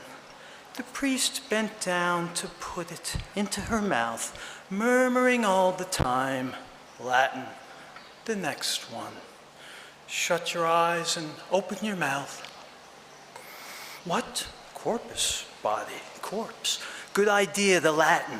Stupefies them first. hospice for the dying. They don't seem to chew it, only swallow it down. Rum idea, eating bits of a corpse. Why the cannibals cotton to it? He stood aside, watching their blind masks pass down the aisle, one by one, and seek their places. He approached the bench and seated himself in its corner, nursing his hat and newspaper. These pots we have to wear. We ought to have hats modeled on our heads. They were about him, here and there, with heads still bowed in their crimson halters, waiting for it to melt in their stomachs. Something like those matzah. It's that sort of bread, unleavened showbread. Look at them. Now I bet it makes them feel happy. Lollipop. It does. Yes, bread of angels it's called. There's a big idea behind it. Kind of kingdom of God is within you feel. First communicants. Hokey pokey, penny a lump. Then feel like all one family party. Same in the theater, all in the same swim. They do, I'm sure of that. Not so lonely in our confraternity. Then come out a bit spree-ish. Let off steam. Thing is, if you really believe in it. Lord's cure, waters of oblivion, and the knock apparition, statues bleeding. Old fella asleep near that confession box, hence those snores, blind faith. Safe in the arms of kingdom come, lulls all pain. Wake this time next year. He saw the priest stow the communion cup away, well in, and kneel an instant before it, showing a large gray boot sole from under the lace affair he had on. Suppose he lost a pin of his, he wouldn't know what to do. Bald spot behind, letters on his back. I-N-R-I? No, I-H-S. Molly told me one time, I asked her, I have sinned, or, no, I have suffered, it is. And the other one, iron nails ran in. Meet one Sunday after the rosary. Do not deny my request. Turn up with a veil and black bag, dusk and the light behind her. She might be here with a ribbon round her neck and do the other thing on the sly, all the same. Their character. That fellow that turned Queen's evidence on the Invincibles, he used to receive the, Carey was his name, the communion every morning. This very church, Peter Carey, yes, no, Peter Claver I am thinking of, Dennis Carey. And just imagine that, wife and 6 children at home and plotting that murder all the time. Those craw thumpers. Now that's a good name for them. There's always something shifty looking about. They're not straight men of business either. No, she's not here. The flower. No. By the way, did I tear up that envelope? Yes, under the bridge. The priest was rinsing out the chalice. Then he tossed off the dregs smartly. Wine. Makes it more aristocratic than, for example, if he drank what they are used to, Guinness's porter or some temperance beverage, Wheatley's Dublin hop bitters or Cantrell and Corker's ginger ale, aromatic. Doesn't give them any of it. Show wine, only the other, cold comfort. Pious fraud, but quite right. Otherwise, they'd have one old boozer worse than another coming along, cadging for a drink. Queer, the whole atmosphere of the... Quite right. Perfectly right, that is.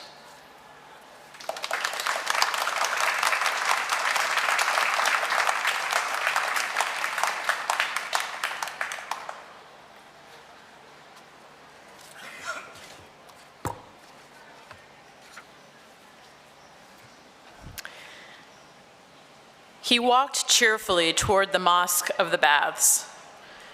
Remind you of a mosque, red-baked bricks, the minarets. College sports today, I see. He eyed the horseshoe poster over the gate of College Park. Cyclists doubled up like a cod in a pot. Damn bad ad. Now, if they had made it round like a wheel, then the spokes, sports, sports, sports. And the hub, big, college. Something to catch the eye. There's Hornblower, standing at the porter's lodge. Keep him on hands. Might take a turn in there on the nod. How do you do, Mr. Hornblower? How do you do, sir? Heavenly weather, really. If life was always like that. Cricket weather. Sit around under sunshades, over after over, out. They can't play it here. Duck for 6 wickets. Captain Bowler broke a window in the Kildare Street Club with a slog to square leg. Donnybrook Fair, more in their line. And the skulls were a-cracking when McCarthy took the floor. Heat wave, won't last, always passing, the stream of life, which in the stream of life we trace is dearer than them all. Enjoy a bath now. Clean trough of water, cool enamel, the gentle, tepid stream. This is my body. He foresaw his pale body, reclined in it at full, naked, in a womb of warmth, oiled by scented, melted soap, softly laved. He saw his trunk and limbs rippled over and sustained, buoyed lightly upward, lemon yellow, his navel, bud of flesh, and saw the dark tangled curls of his bush floating hair of the stream around the limp father of thousands, a languid floating flower.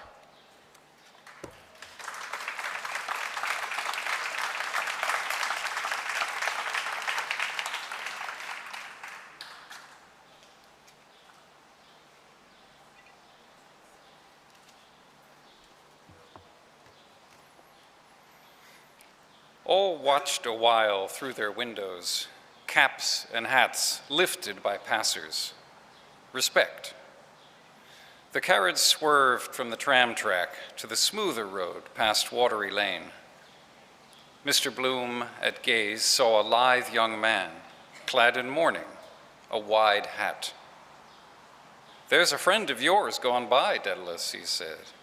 "Who is that?" "Your son and heir." "Where is he?" Mr. Daedalus said, stretching over across. The carriage, passing the open drains and mounds of ripped-up roadway before the tenement houses, lurched round the corner and, swerving back to the tram track, rolled on noisily with chattering wheels. Mr. Daedalus fell back, saying, "Was that Mulligan cad with him, his fidus Achates?" "No," Mr. Bloom said. "He was alone." "Down with his Aunt Sally, I suppose," Mr. Daedalus said.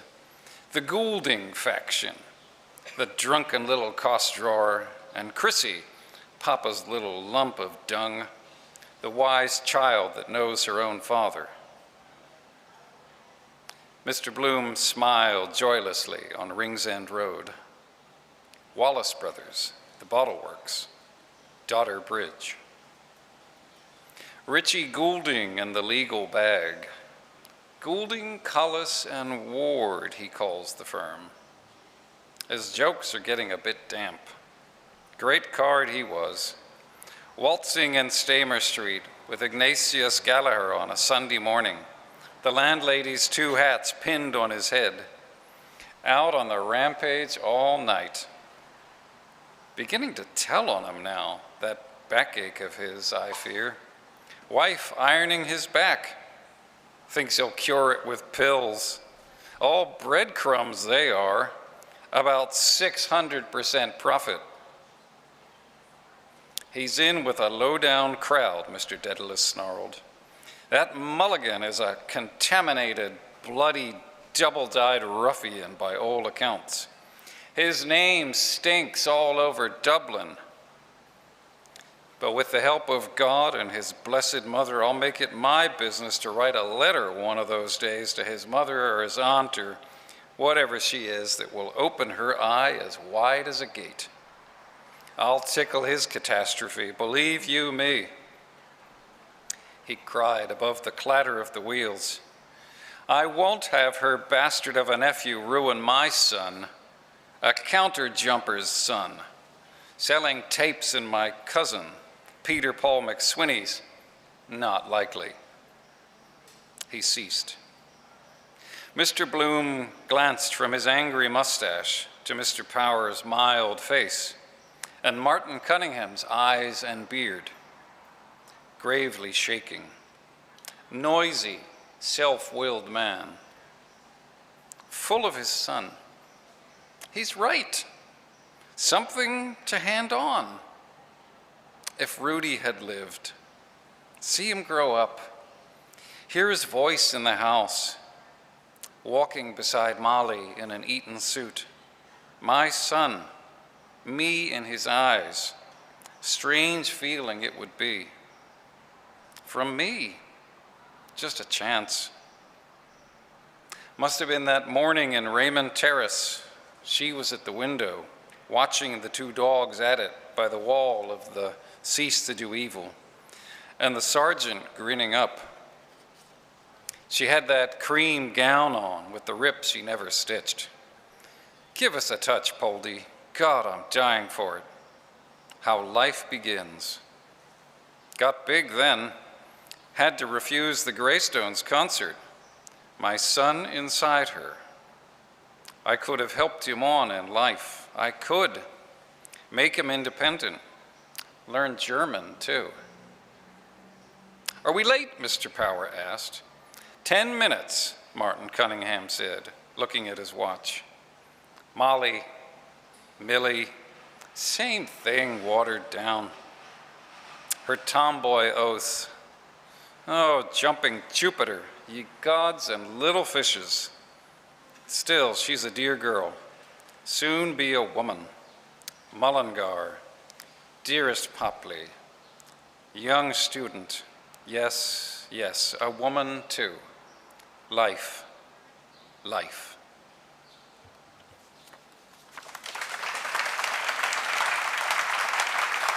Whisper.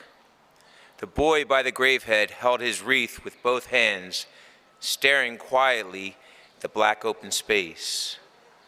Mr. Bloom moved behind the portly, kindly caretaker. Well-cut frock, weighing them up perhaps to see which will go next. Well, it is a long rest. Feel no more. It's a moment you feel. Must be damned unpleasant. Can't believe it at first. Mistake must be. Someone else. Try the opposite house. Wait, I wanted to. I haven't yet. Then darkened death chamber. Light they want, whispering around you. Would you like to see a priest? Then rambling and wandering. Delirium, all you hid your life. The death struggle. His sleep is not natural. Press his lower lid. Watching, is his nose pointed? Is his jaw sinking? Are the soles of his feet yellow? Pull the pillow away and finish it off on the floor, since he's doomed. Devil in that picture of sinner's death, showing him a woman. Dying to embrace her in his shirt. Last act of Lucia. Shall I never more behold thee? Bam. He expires. Gone at last. People talk about you a bit. Forget you. Don't forget to pray for him. Remember him in your prayers. Even Parnell. Ivy Day dying out. Then they follow, dropping into a hole, one after the other. We are praying now for peace, praying now for the repose of his soul, hoping you're well and not in hell. Nice change of air, out of the frying pan of life into the fire of purgatory. Does he ever think of the hole waiting for himself? They say you do when you shiver in the sun. Someone walking over it, callboy's warning. Near you. Mine over there towards Finglass, the plot I bought. Mama, poor Mama, and little Rudy. The grave diggers took their spade and flung heavy clods of clay in on the coffin. Mr. Bloom turned his face away. And if he was alive all the time, whew, by jingo, that would be awful. No, no, he is dead, of course. Of course he is dead. Monday he died. They ought to have some law to pierce the heart and make sure. Or an electric clock, or a telephone in the coffin, and some kind of canvas air hole. Flag of distress. 3 days. Rather long to keep them in the summer. Just as well to shut them down as soon as you're sure there's snow. The clay fell softer. Begin to be forgotten. Out of sight, out of mind. The caretaker moved away a few paces and put on his hat. Had enough of it. The mourners took heart of grace, one by one, covering themselves without show. Mr. Bloom put on his hat and saw a portly figure make its way deftly through the maze of graves. Quietly, sure his ground, he traversed the dismal fields.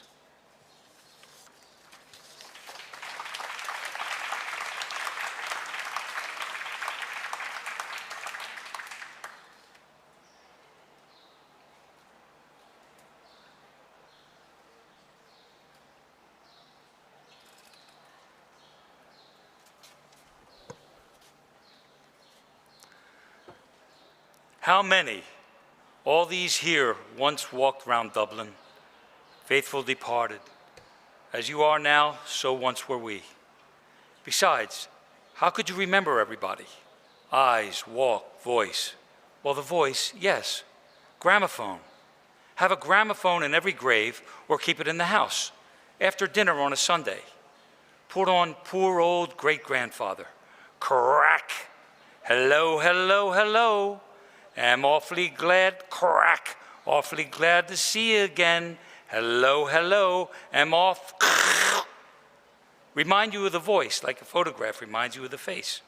Otherwise, you couldn't remember the face after 15 years, say. For instance, who? For instance, some fellow that died when I was in Wisdom Healy's.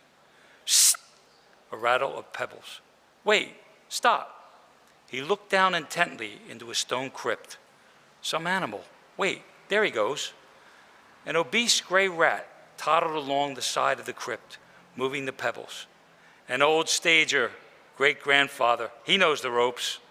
The gray alive crushed itself in under the plinth, wriggled itself in under it. Good hiding place for treasure. Who lives there? Are laid the remains of Robert Emery. Robert Emmett was buried here by torchlight, wasn't he? Making his rounds. Tail gone now. One of those chaps would make short work of a fellow, pick the bones clean no matter who it was. Ordinary meat for them. A corpse's meat gone bad. Well, and what's cheese? Corpse of milk. I read in that Voyages in China that the Chinese say a white man smells like a corpse. Cremation better. Priest dead against it. Deviling for the other firm. Wholesale burners and Dutch oven dealers. Time of the plague. Quicklime fever pits to eat them. Lethal chamber, ashes to ashes, or bury at sea. Where is that Parsi tower of silence? Eaten by birds, earth, fire, water. Drowning, they say, is the pleasantest. See your whole life in a flash.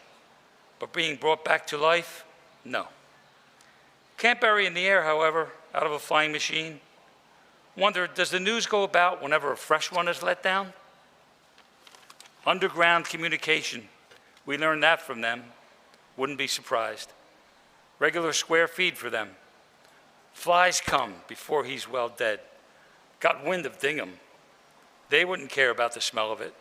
Salt, white, crumbling mush of corpse. Smell. Tastes like raw white turnips. The gates glimmered in front. Still open. back to the world again. Enough of this place. Brings you a bit nearer every time. Last time I was here was Mrs. Sinico's funeral. Poor Papa, too. The love that kills. And even scraping up the earth at night with a lantern, like that case I read of to get at fresh buried females, or even putrefied with running grave sores. Gives you the creeps after a bit. I will appear to you after death. You will see my ghost after death. My ghost will haunt you after death. There is another world after death named hell. I do not like that other world, she wrote. No more do I. Plenty to see and hear and feel yet. Feel live, warm beings near you. Let them sleep in their maggoty beds. They are not going to get me this innings. Warm beds, warm, full-blooded life.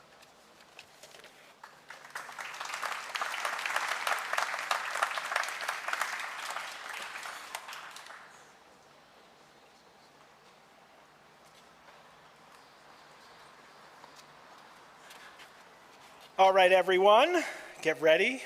We're doing our first raffle drawing here. Our fantastic director, Kelsey Bates, is now drawing the first winner. And the winner is, the name on it is Lunderwood. Lunderwood. Lunderwood. We have a winner. Here we Woohoo! go. Head over to the raffle You can table. head on over to the raffle table and collect your prize. Thank you. Next drawing is at 3.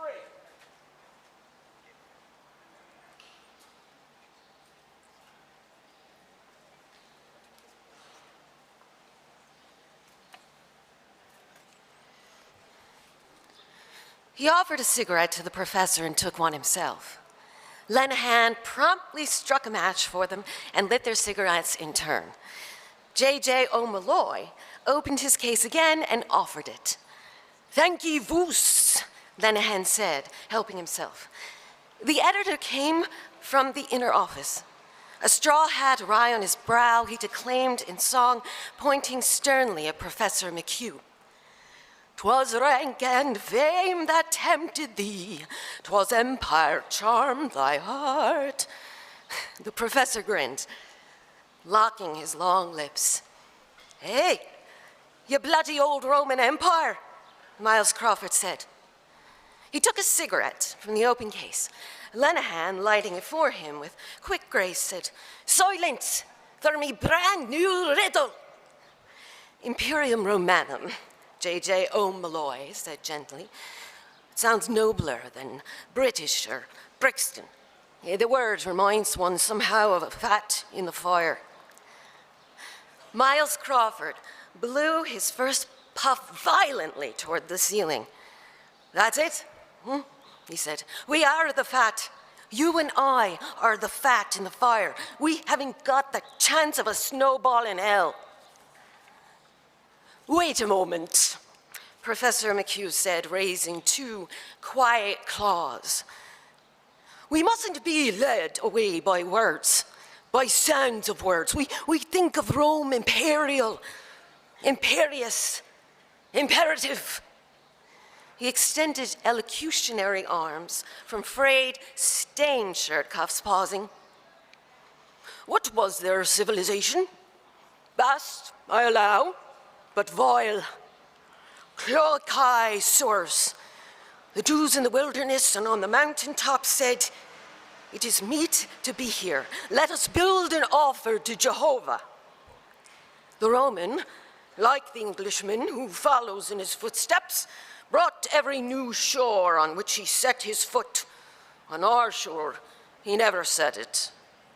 Only his cloacal obsession. He gazed about him in a toga and said, 'It is meet to be here. Let us construct a water closet.' Which they accordingly did do," Lennon said. "Our old ancient ancestors, as we read in the first chapter of Guinness's, were partial to the running stream. They were nature's gentlemen," J.J. O'Malloy murmurs. "But We have also Roman law. And Pontius Pilate is its prophet, Professor McHugh said. Do you know that story about Chief Baron Palace? J.J. O'Malloy asked.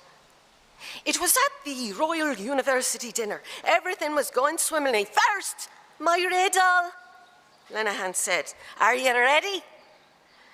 Mr. O'Madden Burke, tall and copious grey of Donegal tweed, came in from the hallway. Stephen Dedalus behind him, uncovered as he entered. Entrez, mes enfants, Lenehan cried. I escort a suppliant, Mr. O'Madden Burke said melodiously. Youth, led by experience, visits notoriety. How do you do? The editor said, holding out his hand. Come in. Your governor's just gone. Lenehan said to all, Silence! What opera resembles a railway line? Reflect, ponder, excogitate, reply. Stephen handed over the typed sheets, pointing to the title and signature. Who? The editor asked, a bit torn off. Mr. Garrett Deasy, Stephen said. Ah, the old pelters, the editor said. Who wore it? Was it sure taken? On swift sail, flaming, from storm and south, he comes, pale vampire, mouth to mouth. Good day, Stephen, the professor said, coming to peer over their shoulders. Foot to mouth, are you turned? Bullock Burfenden Bar.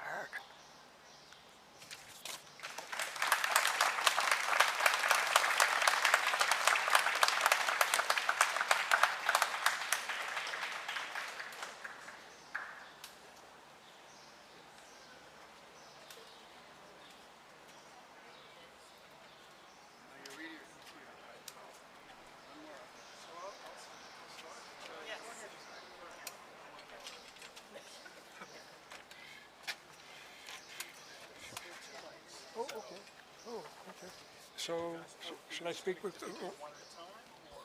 No, we're going to speak in sequence. Yeah. Oh, okay. Okay, fine. Omnium gatherum. All the talents, Miles Crawford said. Law, the classics, the turf, Lenehan put in. Literature, the press. If Bloom were here, the professor said, the gentle art of advertisement. And Madam Bloom, Mr. O'Madden Burke added, the vocal muse, Dublin's prime favorite. Lenehan gave a loud cough. You can do it. I see it in your face, in the lexicon of youth. See it in your face. See it in your eye, lazy, idle little schemer. Foot and mouth disease? The editor cried in scornful invective. Great nationalist meeting in Boris and OSA. All balls, bulldozing the public. Give them something with a bite in it. Put us all into it. Damn its soul. Father, Son, Holy Ghost, and Jakes McCarthy. We can all supply mental pablum, Mr. O'Madden Burke said. Stephen raised his eyes to the bold, unheeding stare. He wants you for the press gang, J.J. O'Malloy said.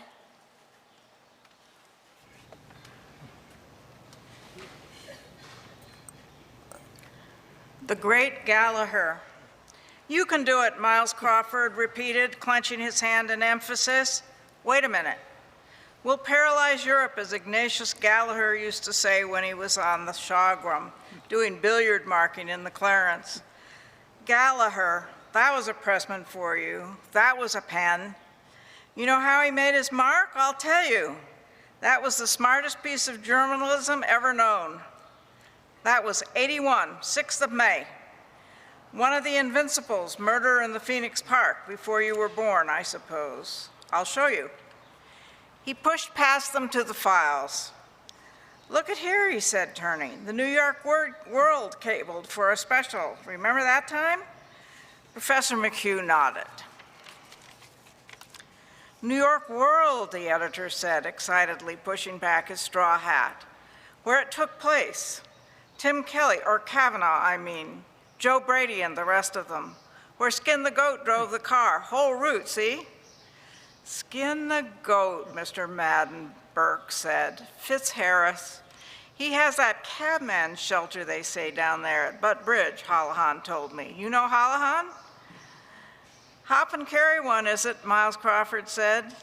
And poor Gumley is down there too, so he told me, minding stones for the corporation, a night watchman. Gumley, he said. You don't say so. A friend of my father's, is it? Never mind Gumley, Miles Crawford cried angrily. Let Gumley mind the stones, see they don't run away. Look at here. What did Ignatius Gallagher do? I'll tell you. Inspiration of genius, cabled right away. Have you Weekly Freeman 17 of March? Right. Have you got that? He flung back pages of the files and stuck his finger on a point. Take page 4, advertisement for Branson Coffee, let us say. Have you got that right? The telephone word.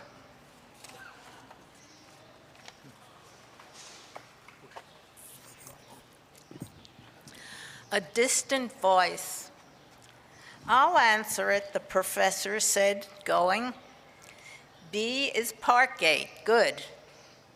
His finger leaped and struck point after point, vibrating. T is Viceregal Lodge. C is where murder took place. K is Knock Maroon Gate. The loose flesh of his neck shook like a cock's wattles. An ill-starched dicky jutted up, and with a rude gesture, he struck it back into his waistcoat. Hello? Evening Telegraph here. Hello? Who's here? Who's there? Yes? Yes? Yes? F to P is the route Skin the Goat drove the car for an alibi. Inchicore, Roundtown, Windy Arbor, Palmerston's Park, Ranley, FABP. Got that? X is Davies Public House in Upper Leeson Street. The professor came to the inner door. Bloom is at the telephone, he said. Tell him to go to hell.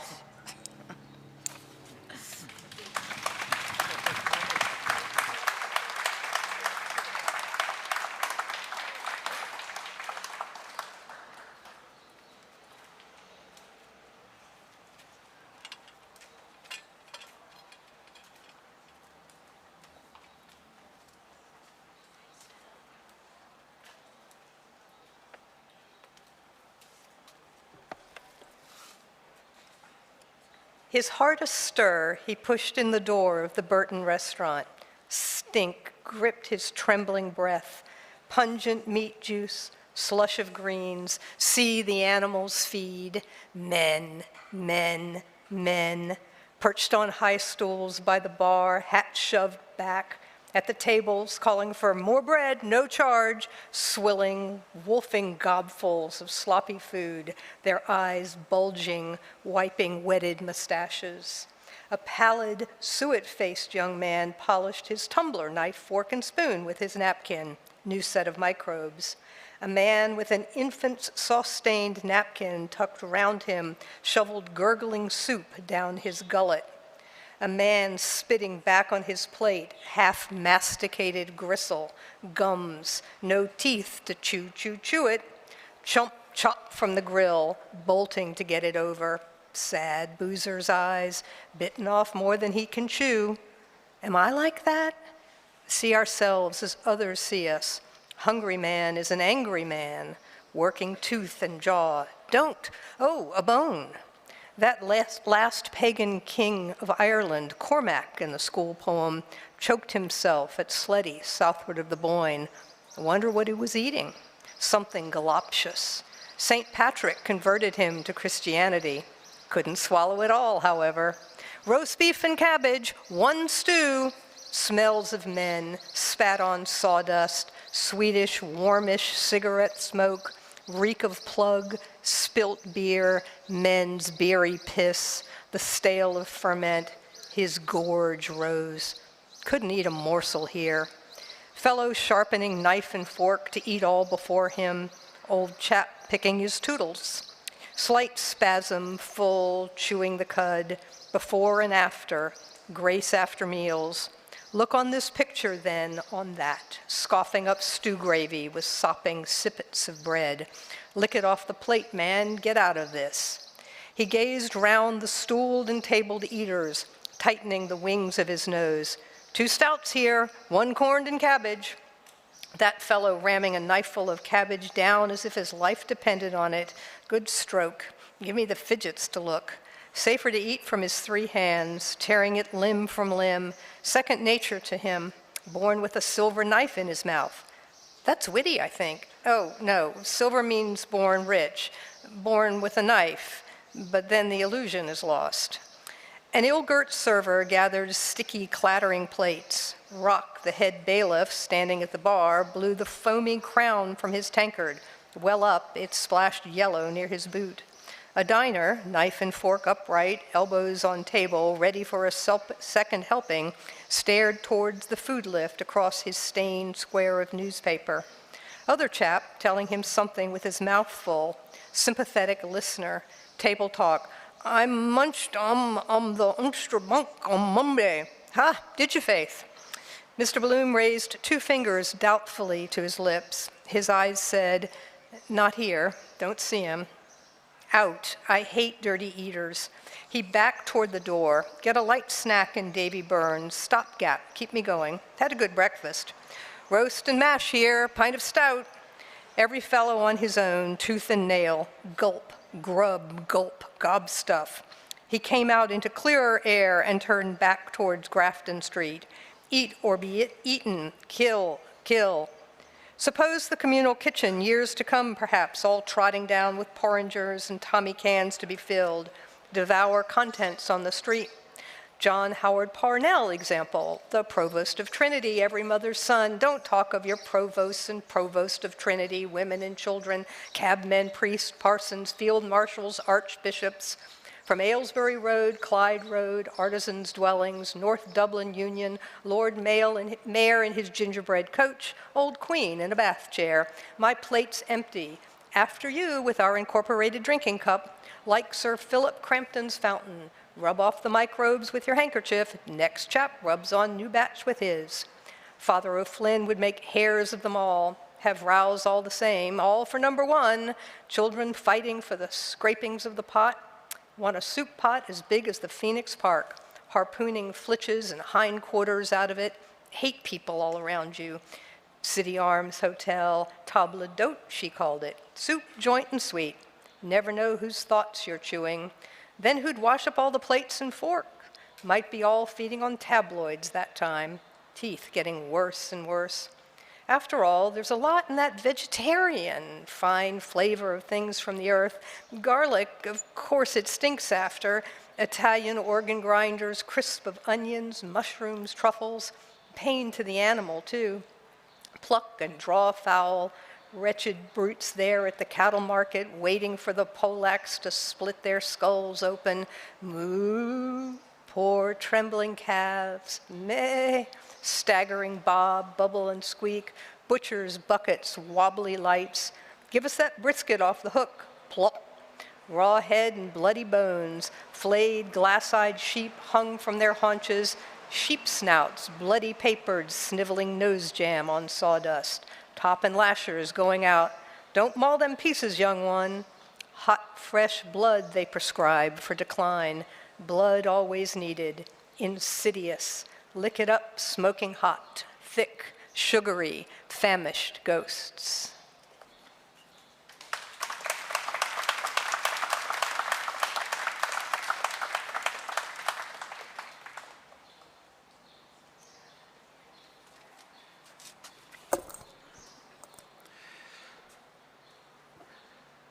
Stuck on the pane, 2 flies buzzed. Stuck. glowing wine on his palate lingered, swallowed, crushing in the wine-press grapes of Burgundy. Sun's heat it is. Seems to a secret touch, telling me memory, touched his sense, moistened, remembered. Hidden under wild ferns on Howth. Below us, bay, sleeping. Sky? No sound. The sky. The bay purple by the Lion's Head. Green by Drumleck. Yellow-green towards Sutton's Fields. Fields of undersea, the lines faint brown in grass. Buried cities. Pillowed on my coat, she had her hair. Earwigs in the heather, scrubbed my hand under her nape. Oh, you'll toss me all. Oh, wonder. Cool, soft with ointments, her hand touched me, caressed. Her eyes upon me did not turn away. Ravished over her I lay, full lips, full open, kissed her mouth, yum. Softly she gave me in my mouth a seed cake, warm and chewed. Mawkish pulp her mouth had mumbled, sweet sour of her spittle. Joy, I ate it. Joy, young life, her lips that gave me, pouting, soft, warm, sticky gum jelly lips.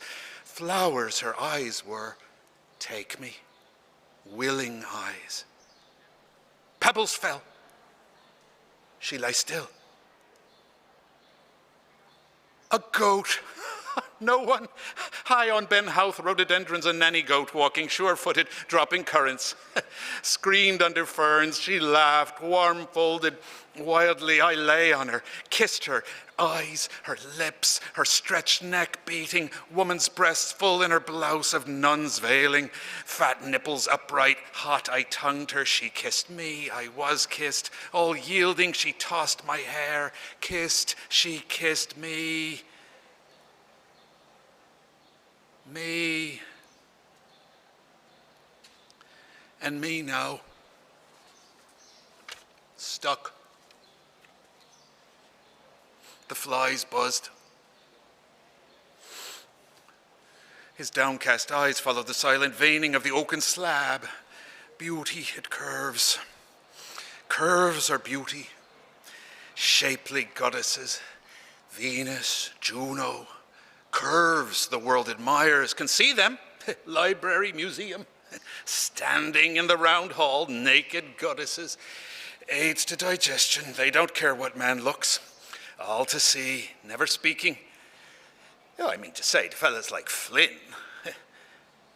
Suppose she did Pygmalion and Galatea, what would she say first? Mortal. Put you in your proper place. Quaffing nectarate mess with God's golden dishes, all ambrosial.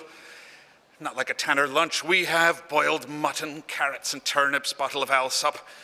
Nectar, imagine it. Drinking electricity, God's food. Lovely forms of women, sculpt Junonian, immortal lovely. And we, stuffing food in one hole and out behind. Food, child, blood, dung, earth, food. Have to feed it like stoking an engine. They have no. Oh, never looked. I'll look today. Keeper won't see. Bend down, let something fall. See if she, Ooh. Dribbling a quiet message from his bladder came to go, to not, to do, there, to do. Man and ready, he drained his glass to the lees and walked. To men too they gave themselves, manly conscious, lay with men lovers. A youth enjoyed her. Ooh, to the yard.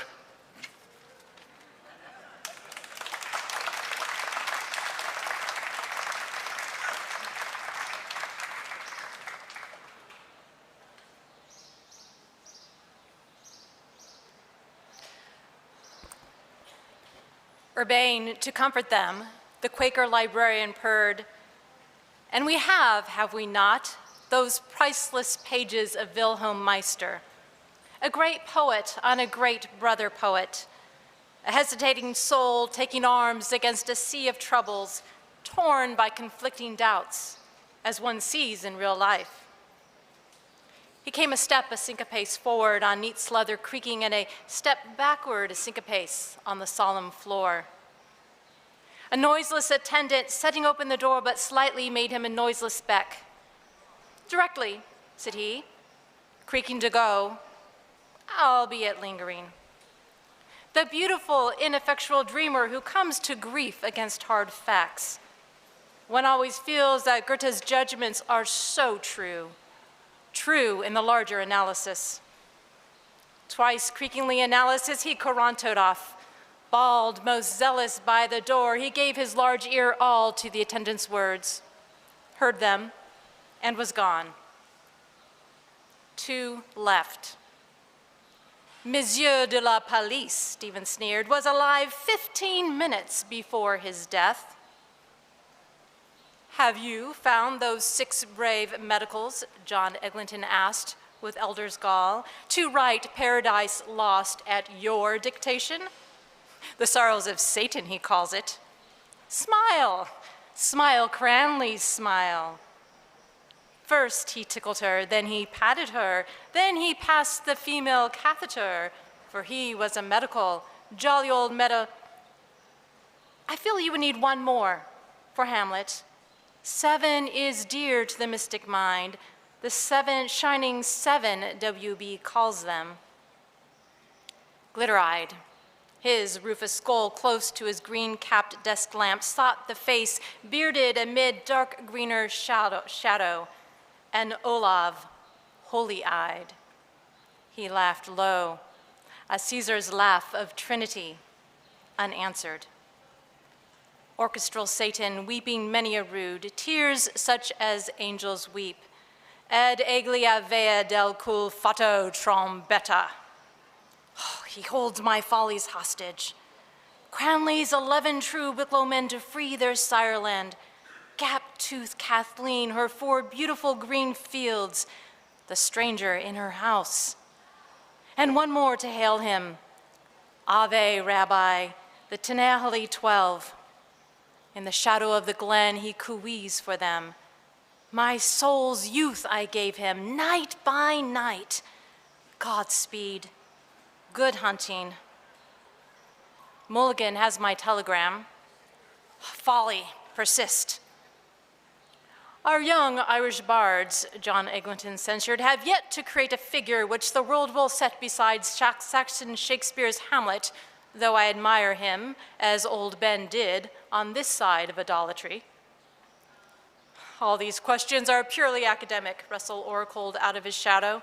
I mean, whether Hamlet is Shakespeare or James I or Essex, clergymen's discussions of the historicity of Jesus.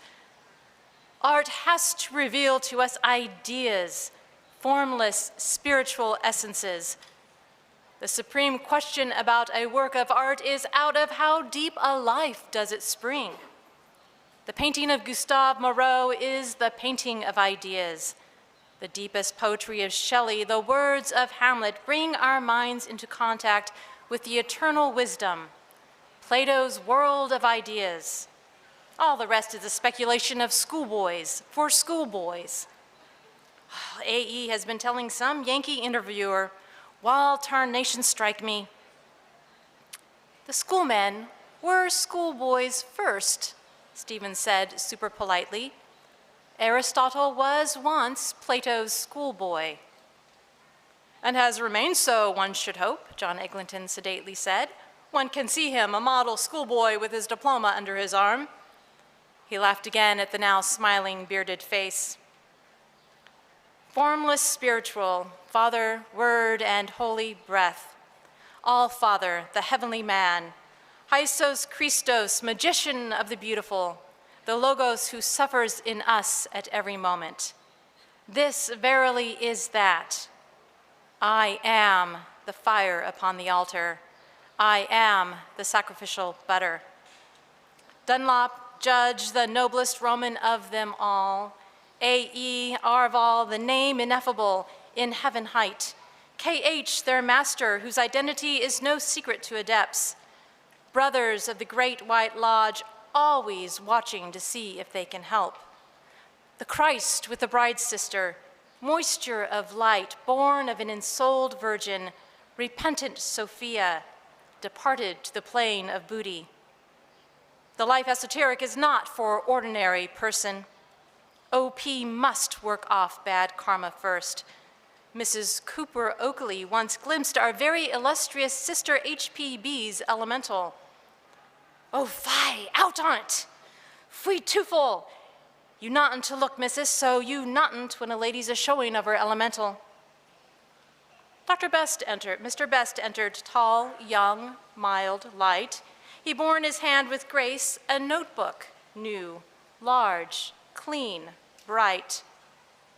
That model schoolboy, Stephen said, would find Hamlet's musings about the afterlife of his princely soul, the improbable, insignificant, and undramatic monologue, as shallow as Plato's. John Eglinton, frowning, said, waxing wroth, "Upon my word, it makes my blood boil to hear anyone compare Aristotle with Plato." Which of the two, Stephen asked, would have banished me from his commonwealth? Unsheathe your dagger definitions. Hoarseness is the wetness of all horse. Streams of tendency and eons they worship. God, noise in the street, very peripatetic. Space, what you damn well have to see. Through spaces smaller than red globules of man's blood, they creepy crawl after Blake's buttocks into eternity of which this vegetable world is but a shadow. Hold to the now, the here, through which all future plunges to the past.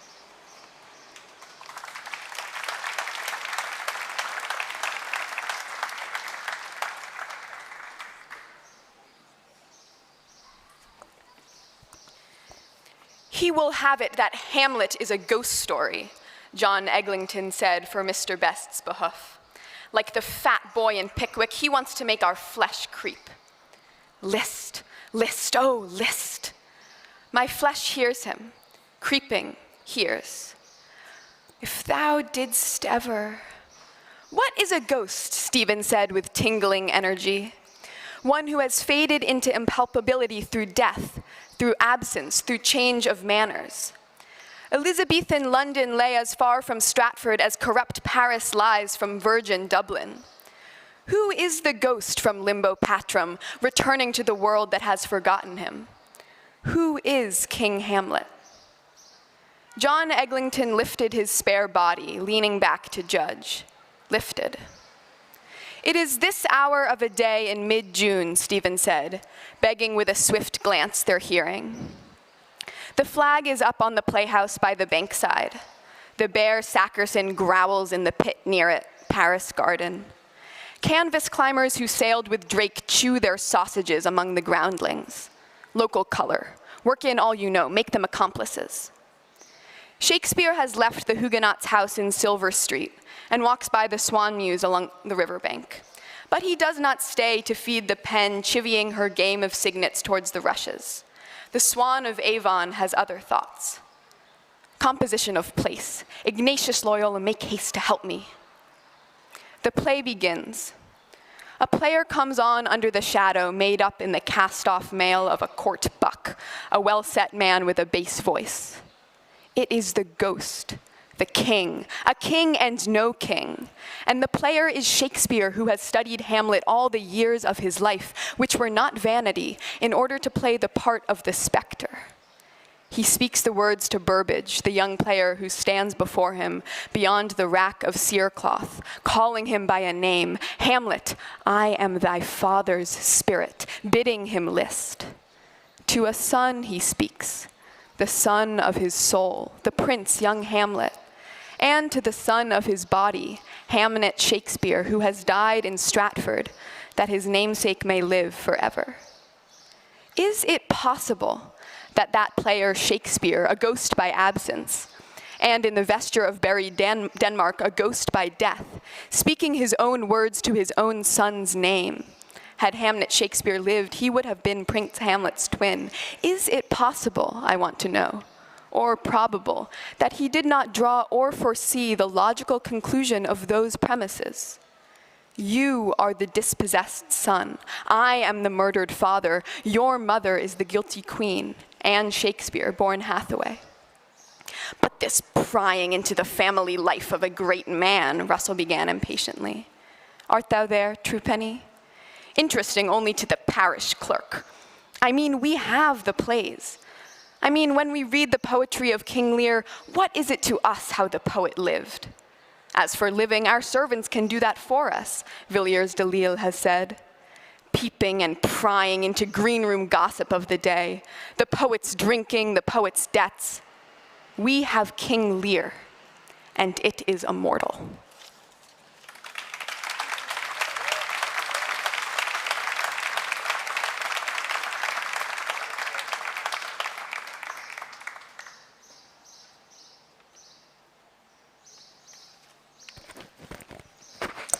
A father, Stevens said, battling against hopelessness is a necessary evil. He wrote the play in the months that followed his father's death.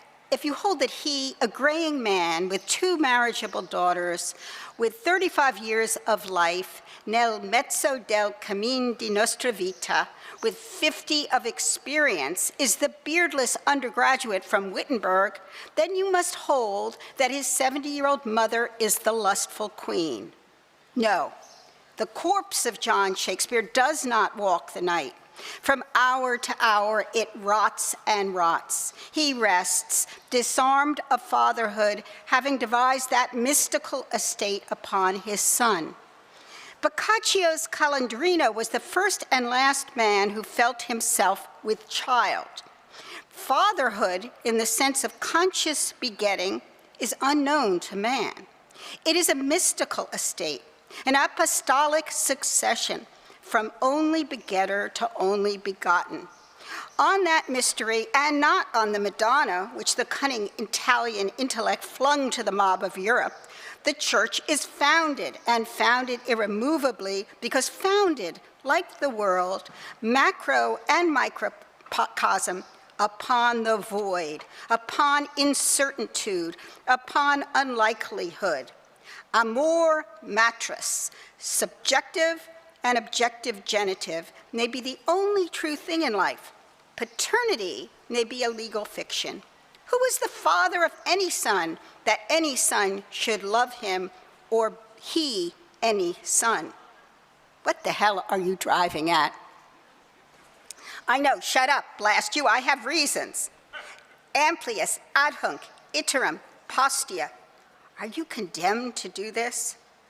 They are sundered by a bodily shame so steadfast that the criminal annals of the world, stained with all other incests and bestialities, hardly record its breach. Sons with mothers, sires with daughters, lesbic sisters, loves that dare not speak their name, nephews and grandmothers, jailbirds with keyholes, queens with prize bulls. The son unborn bars beauty. Born, he brings pain, divides affection, increases care. He is a new male, his growth in his father's decline, his youth, his father's envy, his friend, his father's enemy. In Rue Monsieur le Prince, I thought it. What links them in nature? An instant of blind rut. Am I a father, if I were? Shrunken, uncertain hand. Sibelius, the African, subtlest heresiarch of all the beasts of the field, held that the father was himself his own son.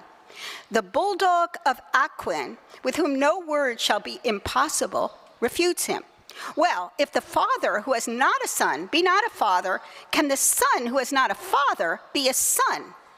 When Rutland, Bacon, Southampton, Shakespeare, or another poet of the same name in the Comedy of Errors, wrote Hamlet, he was not the father of his own son merely, but Being no more a son, he was and felt himself the father of all his race, the father of his own grandfather, the father of his unborn grandson, who, by the same token, never was born, for nature, as Mr. McGee understands her, abhors perfection.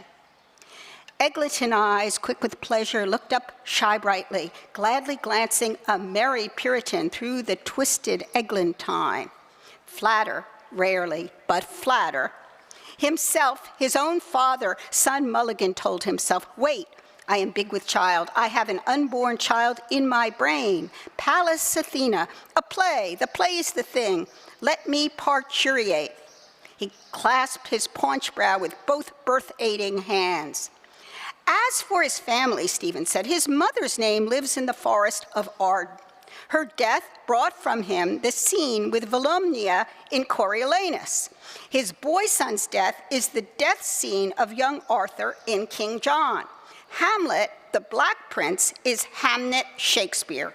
Who the girls of The Tempest and Pericles and Winter's Tale are, we know. Who Cleopatra, Fleshpot of Egypt, and Cressid and Venus are, we may guess. But there is another member of his family who is recorded. The plot thickens, John Eglinton said. The Quaker librarian, quaking, tiptoed in, quake his mask, quake with haste, quake, quack, door closed, cell, day, they list, 3, they, I, you, he, they. Come, mess.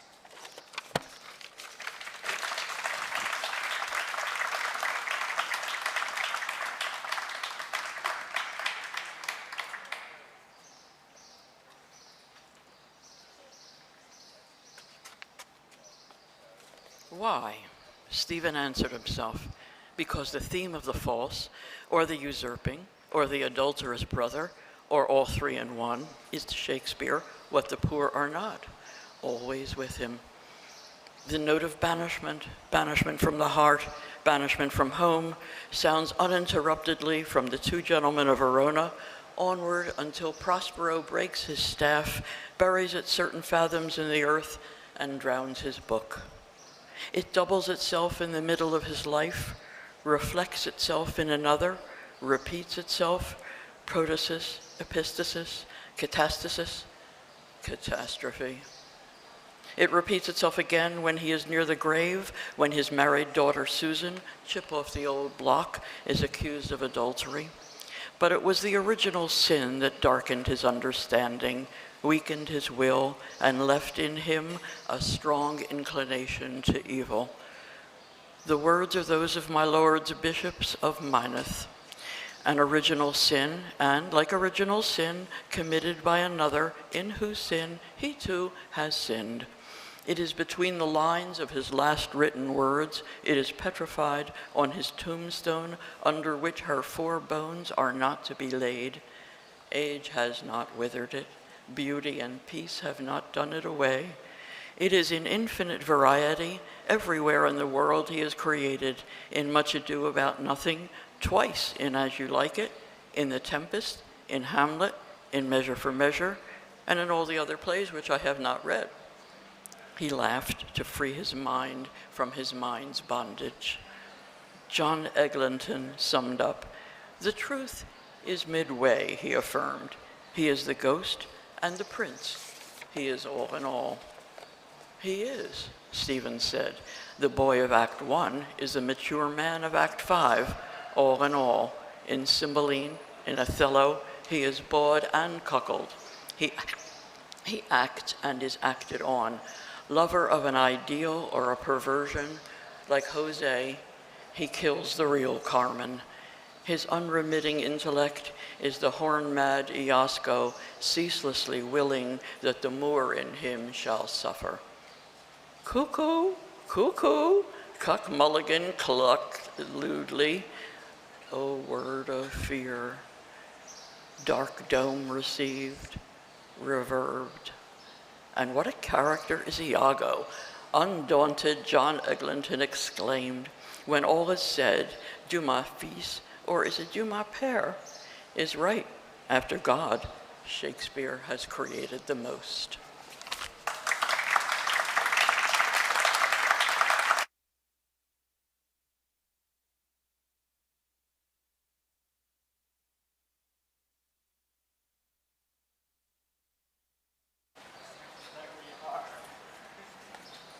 Taking a music break here with Darren Kelly and John McGillian. And to remind everybody that actually the raffle is still going on. We'll have a drawing at 3 o'clock for the next raffle winner. And there's also a gallery talk going on right now. Inside the museum, we have our 18 Reasons to Read Ulysses exhibition, a centennial celebration. And the curators of that are doing a 25-minute talk in the gallery inside the Rosenbeck right now at 1:45. And then they'll do it again at 3:20. So, but for now, enjoy some music.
was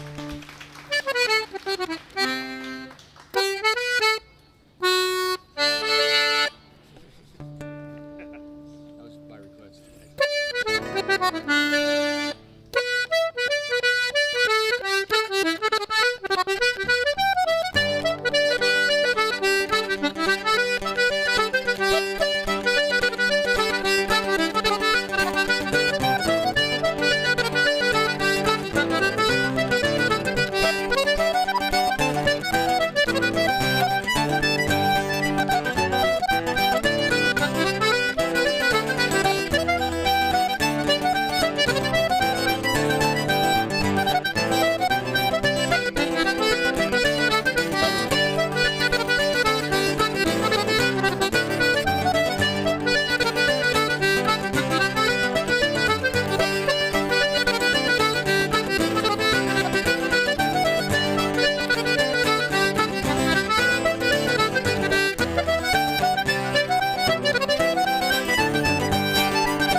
We'd like to take this opportunity to introduce the band. Hi, I'm John.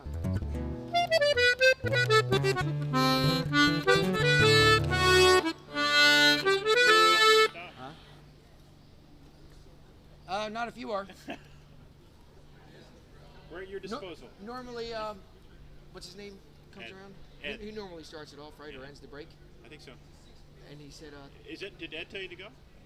Oh, okay, that's good. Yeah. I mean, well, the sound crew, the sound crew ready? We good? Yep, you're good. Okay.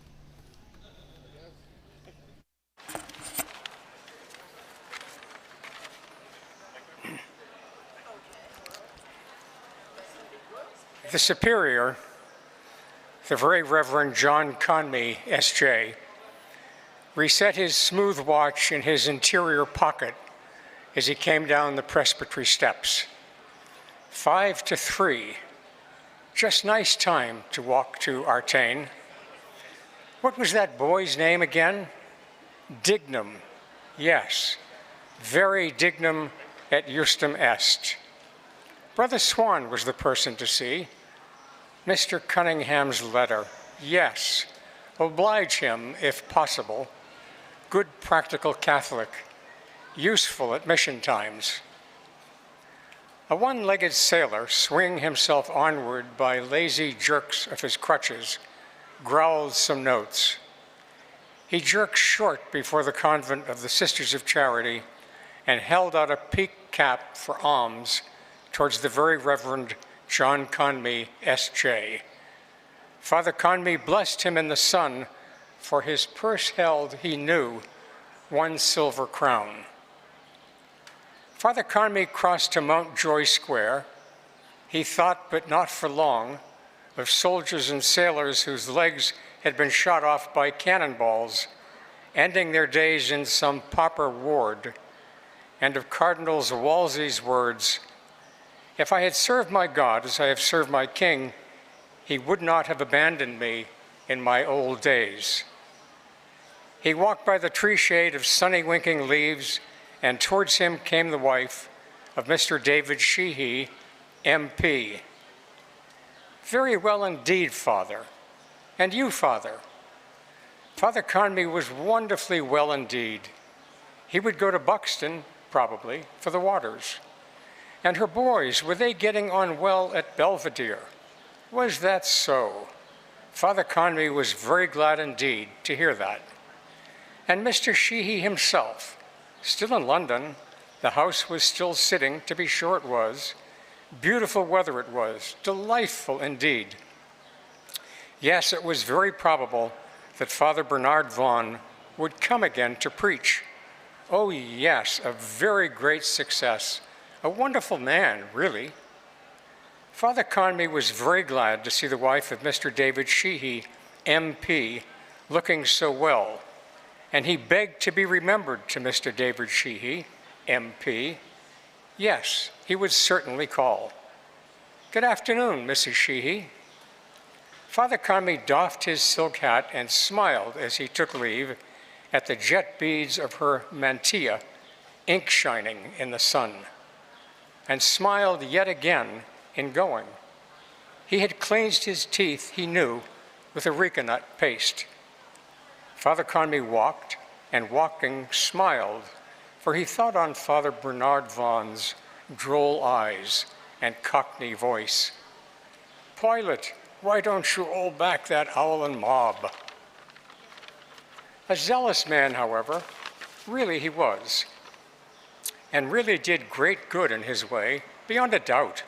He loved Ireland, he said, and he loved the Irish. Of good family, too, would one think it? Welsh, were they not? Oh, lest he forget that letter to Father Provincial. Father Conroy stopped 3 little schoolboys at the corner of Mountjoy Square. Yes, they were from Belvedere, the little house. Aha! And were they good boys at school? Oh, that was very good now. And what was his name? Jack Sohan. And his name? Ger Gallagher. And the other little man, his name was Bruni Lynham. Oh, that was a very nice name to have. Father Conroy gave a letter from his breast to Master Bruni Lynham and pointed to the red pillar box at the corner of Fitzgibbon Street. "But mind you, don't post yourself into the box, little man," he said. The boys sick-eyed Father Conroy and laughed. "Oh, sir." "Well, let me see if you can post a letter," Father Conroy said. Master Bruni Lynham ran across the road and put Father Conroy's letter to Father Provincial into the mouth of the bright red letterbox. Father Conroy smiled and nodded and smiled and walked along Mountjoy Square, east. Mr. Dennis J. Maggini, professor of dancing and so forth, in silk hat, slate frock coat with silk facings, white kerchief tie, tight lavender trousers, canary gloves, and pointed patent boots, walking with grave deportment, most respectfully took the curbstone as he passed Lady Maxwell at the corner of Dickman's Court. Was that not Mrs. McGinnis? Mrs. McGinnis, stately, silver-haired, bowed to Father Conmee from the farther footpath along which she sailed. And Father Conmee smiled and saluted. How did she do? A fine carriage she had, like Mary Queen of Scots, something. And to think she was a pawnbroker. Well now, what should he say, such a queenly mien. Father Conmee walked down Great Charles Street and glanced at the shut-up Free Church on his left. The Reverend T.R. Green, B.A., will, D.V., speak. The incumbent, they called him. He felt it incumbent on him to say a few words, but one should be charitable. Invincible ignorance. They acted according to their lights. Father Conmee turned the corner and walked along the north circular road. It was a wonder that there was not a tram line in such an important thoroughfare. Surely there ought to be.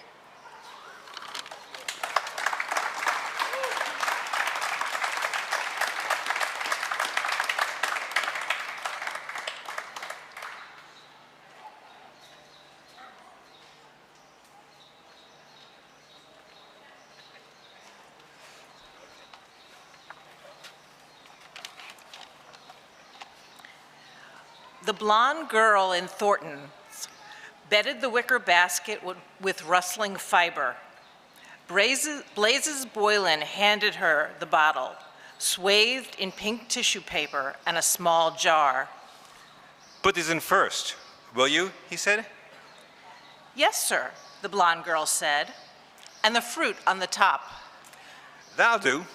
Game ball. Blazes Boylan said. She bestowed fat pears neatly, head by tail, and among them, ripe, shamefaced peaches. Blazes Boylan walked here and there in new tan shoes about the fruit-smelling shop, lifting fruits, young, juicy, crinkled, and plump red tomatoes, sniffing smells. H-E-L-Y''S, filed before him, tall, white-hatted, past Tangier Lane, plodding towards their goal. He turned suddenly from a chip of strawberries, drew a gold watch from his fob, and held it at its chain's length. Can you send them by tram, now? A dark-backed figure under Merchant's Arch scanned books on the hawker's cart. Certainly, sir. Is it in the city? Oh, yes, Blazes Boylan said. 10 minutes. The blonde girl handed him a docket and pencil. Will you write the address, sir? Blazes Boylan at the counter wrote and pushed the docket to her. Send it at once, will you? He said. It's for an invalid. Yes, sir. I will, sir. Blazes Boylan rattled merry money in his trousers pocket. What's the damage? He asked. The blonde girl's slim fingers reckoned the fruits. Blazes Boylan looked into the cut of her blouse. A young pullet. He took a red carnation from the tall stem glass. This for me? He asked gallantly. The blonde girl glanced sideways at him, got up regardless, with his tie a bit crooked, blushing. Yes, sir, she said. Bending archly, she reckoned again, fat pears and blushing peaches.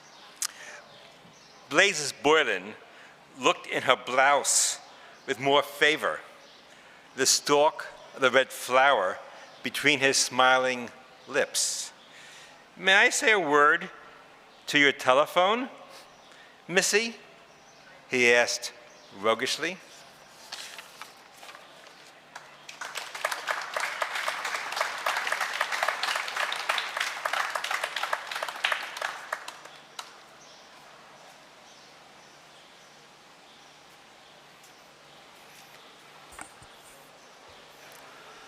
Mr. Bloom turned over idly pages of the awful disclosures of Maria Monk, then of Aristotle's masterpiece.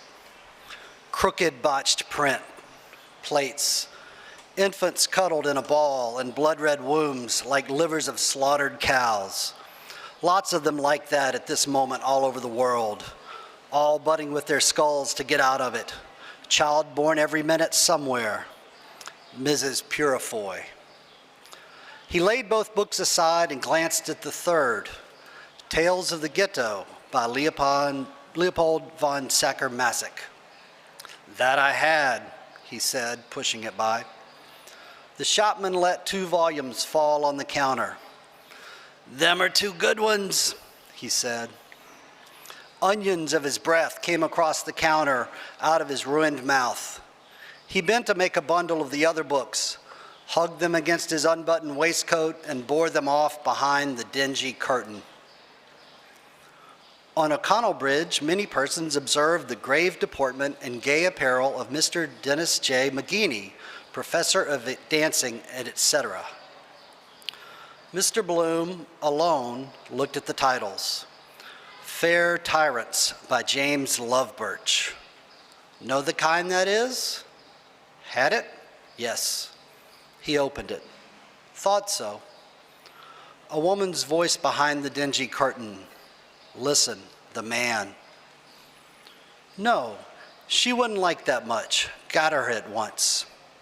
He read the other title. Sweets of Sin. More in her line. Let us see. He read where his finger opened. All the dollar bills her husband gave her were spent in the stores on wondrous gowns and costliest frillies. For him, for Rao. Yes, this, here, try.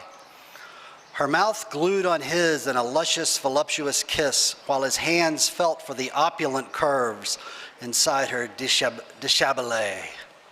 Yes, take this, the end.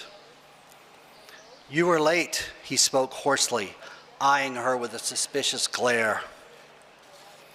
The beautiful woman threw off her sable-trimmed wrap, displaying her queenly shoulders and heaving embonpoint. An imperceptible smile played round her perfect lips as she turned to him calmly. Mr. Bloom read again, The beautiful woman. Warmth showered gently over him, cowing his flesh. Flesh yielded amply amid rumpled clothes, whites of eyes swooning up. His nostrils arched themselves for prey, melting breast ointments, for him, for Rao. Armpits oniony sweat, fish gluey slime, her heaving embonpoint. Feel, press, crushed, sulfur dung of lions, young, young. An elderly female, no more young, left the building of the courts of chancery, King's Bench, Exchequer, and Common Pleas, having heard in the Lord Chancellor's Court the case and lunacy of Potterton, and the Admiralty Division the summons, ex parte motion, of the owners of the Lady Cairns versus the owners of the bark Mona, in the Court of Appeal reservation of judgment in the case of Harvey versus the Ocean Accident and Guarantee Corporation. Phlegmy coughs shook the air of the bookshop, bulging out the dingy curtains. The shopman's uncombed gray head came out in his unshaven, reddened face, coughing. He raked his throat rudely, puked phlegm on the floor. He put his boot on what he'd spat, wiping his sole along it, and bent, showing a raw-skinned crown, scantily haired. Mr. Bloom beheld it.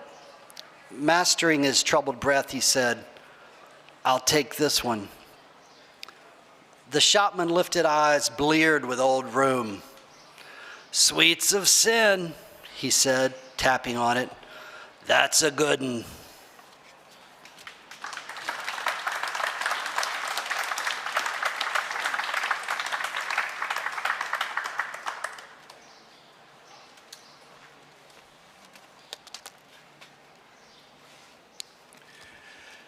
Stephen Dedalus watched through the web window.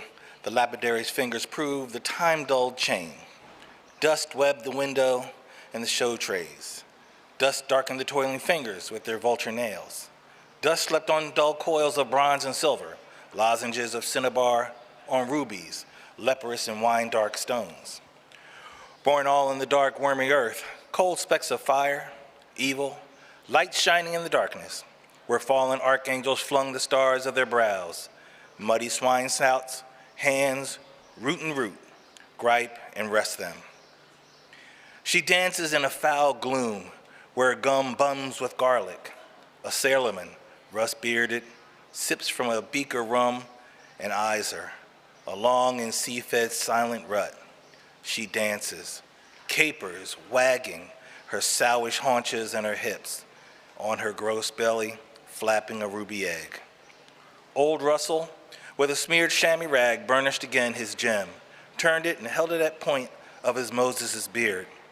Grandfather ape gloating on a stolen hoard. And you who rest old images of the burial earth, the brain-sick words of Sophist Antithonys, a lore of drugs, orient and immortal wheat standing from everlasting to everlasting. Two old women, fresh from their whiff of the briny, trudged through Irish town along London Bridge Road, one with a sanded, tired umbrella, one with a midwife's bag in which 11 cockles rolled. The whir of flapping leather bands and hum of dynamos from the powerhouse urged Stephen to be on. Beingless beings, stop. Throb always without you and the throb always within. Your heart you sing of, I between them. Where? Between two roaring worlds where they swirl, I. Shatter them, one and both, but stun myself too in the blow. Shatter me, you who can. Bawd and butcher were the words I say. Not yet a while, a look around. Yes, quiet true. Very large and wonderful and keeps famous time. You say, right, sir. A Monday morning, 'twas so indeed. Stephen went down Bedford Row, the handle of the ash clacking against his shoulder blade. In Clohissey's window, a faded 1860 print of Heenan boxing sayers held his eye. Staring backers with square hats stood round the rope prize ring. The heavyweights in tight loincloths proposed gently, each to his others, his bulbous fists. And they are throbbing, heroes' hearts. He turned and halted by the slanted book cart. 2 pence each, the huckster said, 4 for 6 pence. Tattered pages, the Irish beekeeper, Life and Miracles of the Cure and Ours, Pocket Guide to Killarney. I might find here one of my pawn school prizes, Stefano Delato, Illumino Optimo, Palmin Ferrante.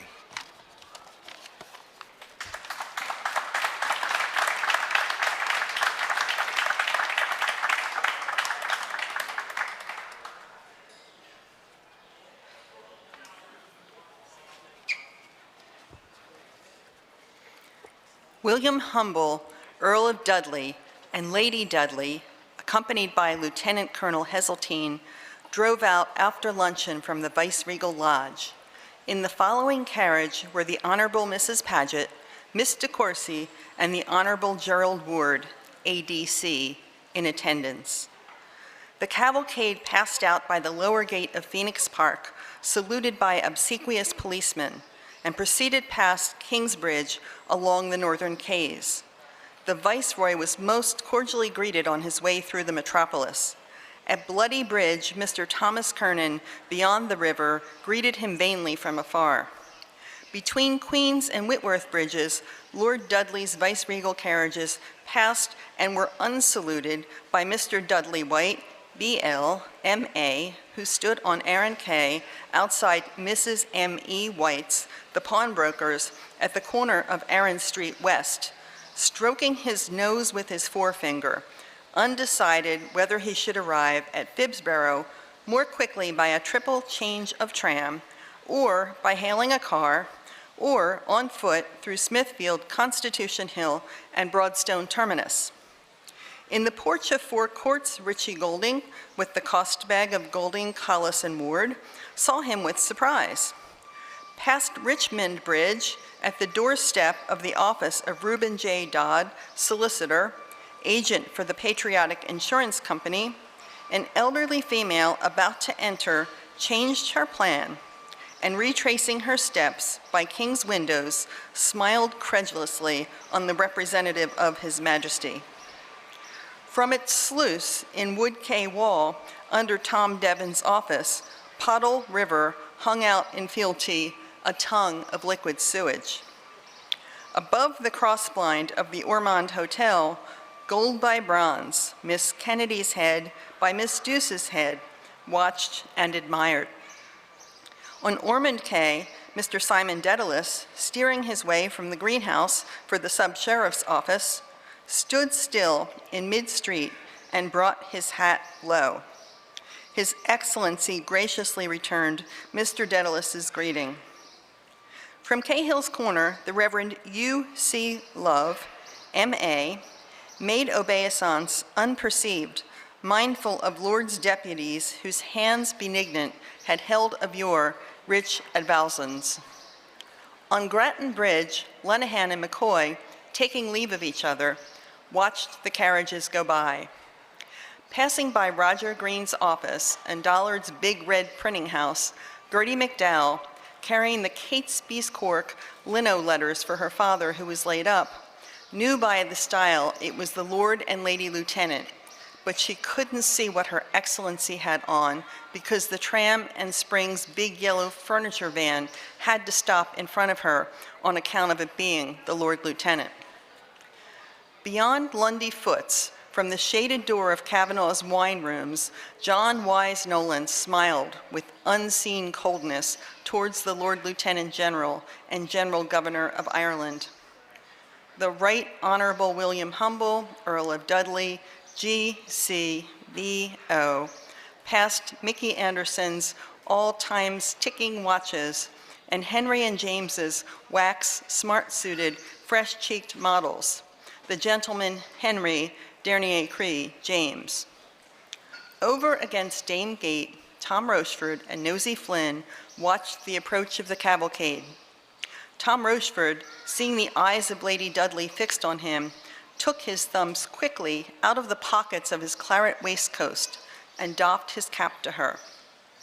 A charming soubrette, great Marie Kendall, with dauby cheeks and lifted skirt, smiled daubily from her poster upon William Humble, Earl of Dudley, and upon Lieutenant Colonel H.G. Heseltine, and also upon the Honorable Gerald Ward, A.D.C.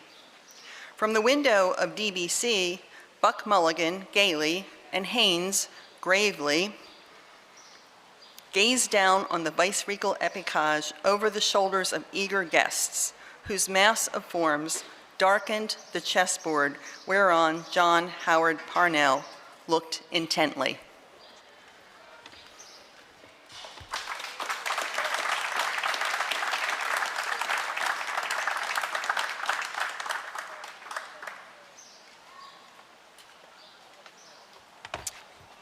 Hello again, everyone. Just a reminder, if you haven't participated yet, you can stop. Or even if you have, it's not like you can't be in every raffle that we do, because you can.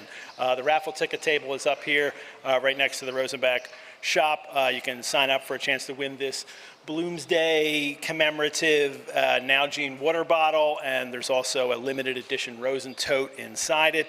The next drawing will be at 3 o'clock, so if you haven't gotten a raffle ticket, now you can get one.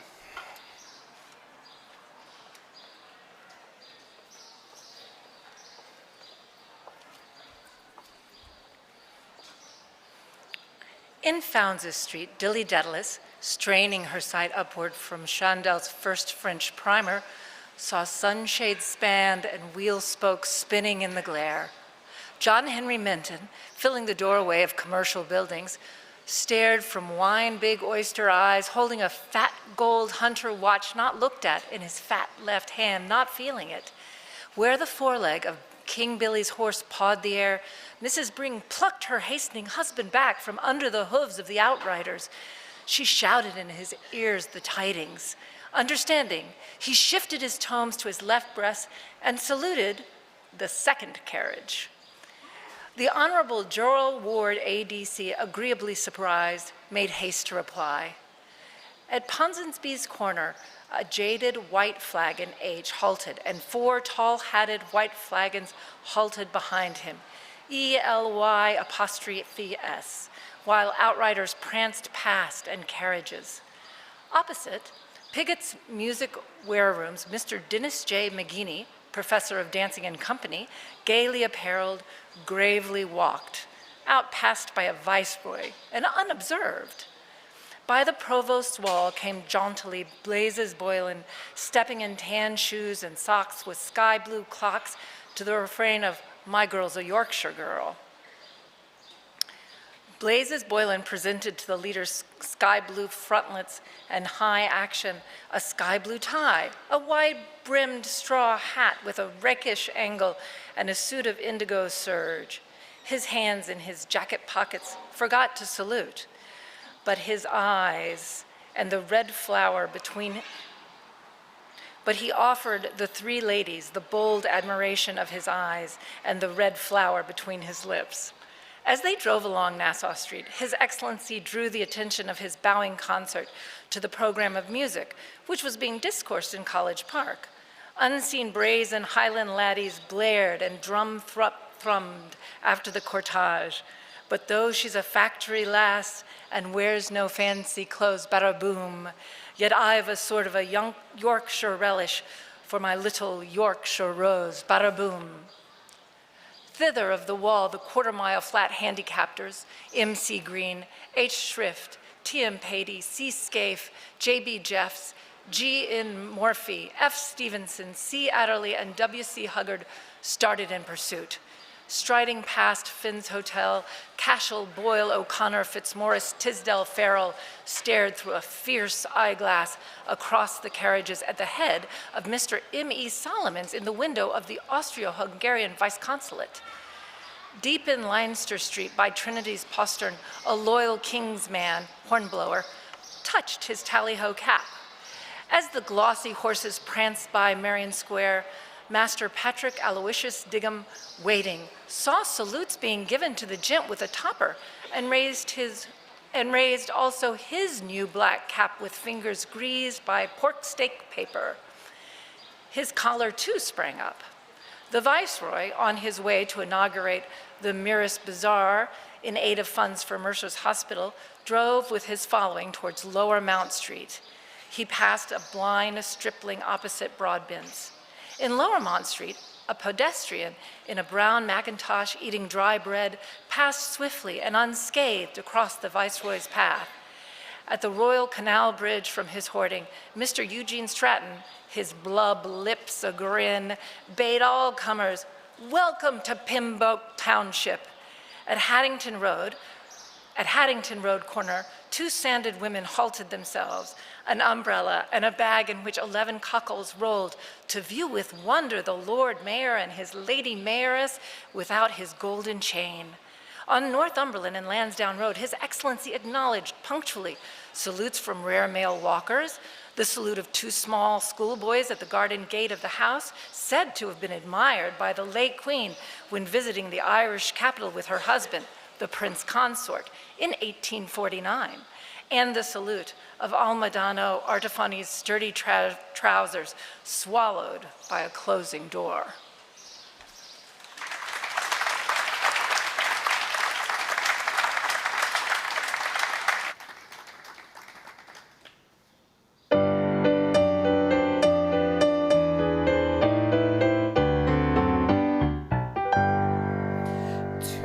Young fellows were talking about their girls, sweethearts they left behind, sweethearts for whom they pined.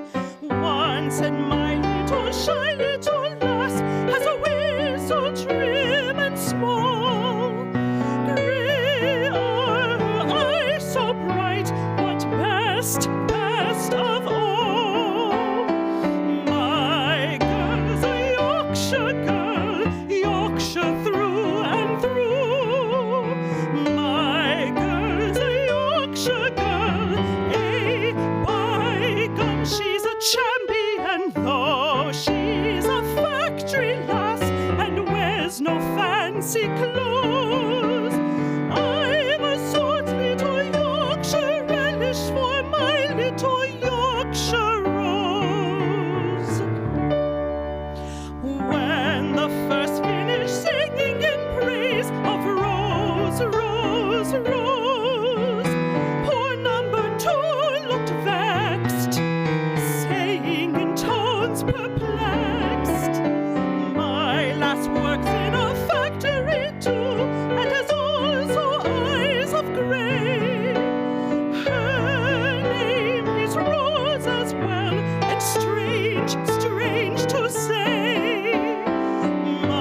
Yorkshire girl. Ay, by gum, she's a champion, though she's a factory lass and wears no fancy clothes.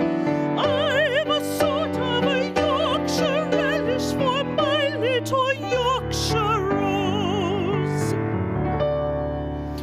To a cottage in Yorkshire they hied, to Rose, Rose, Rose, meaning to make it clear which was the boy most dear. Rose, the Rose didn't answer the bell, but her husband did instead. Loudly he sang to them as off they fled. My girl's a Yorkshire girl, Yorkshire through and through. My girl's a Yorkshire girl. Hey, by gum, she's a champion, though she's a factory lass and wears no fancy clothes. I've a sort of a relish for my little Yorkshire rose.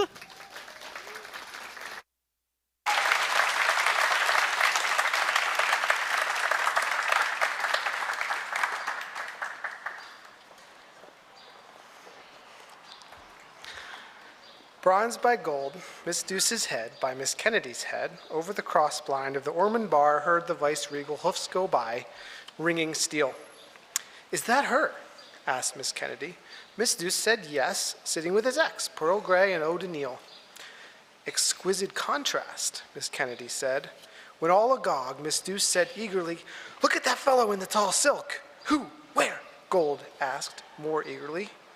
In the second carriage, Miss Douce's wet lips said, laughing in the sun. He's looking. Mind till I see. She darted, bronze, to the backmost corner, flattening her face against the pane in a halo of hurried breath. Her wet lips tittered. He's killed, looking back. She laughed. Oh, wept.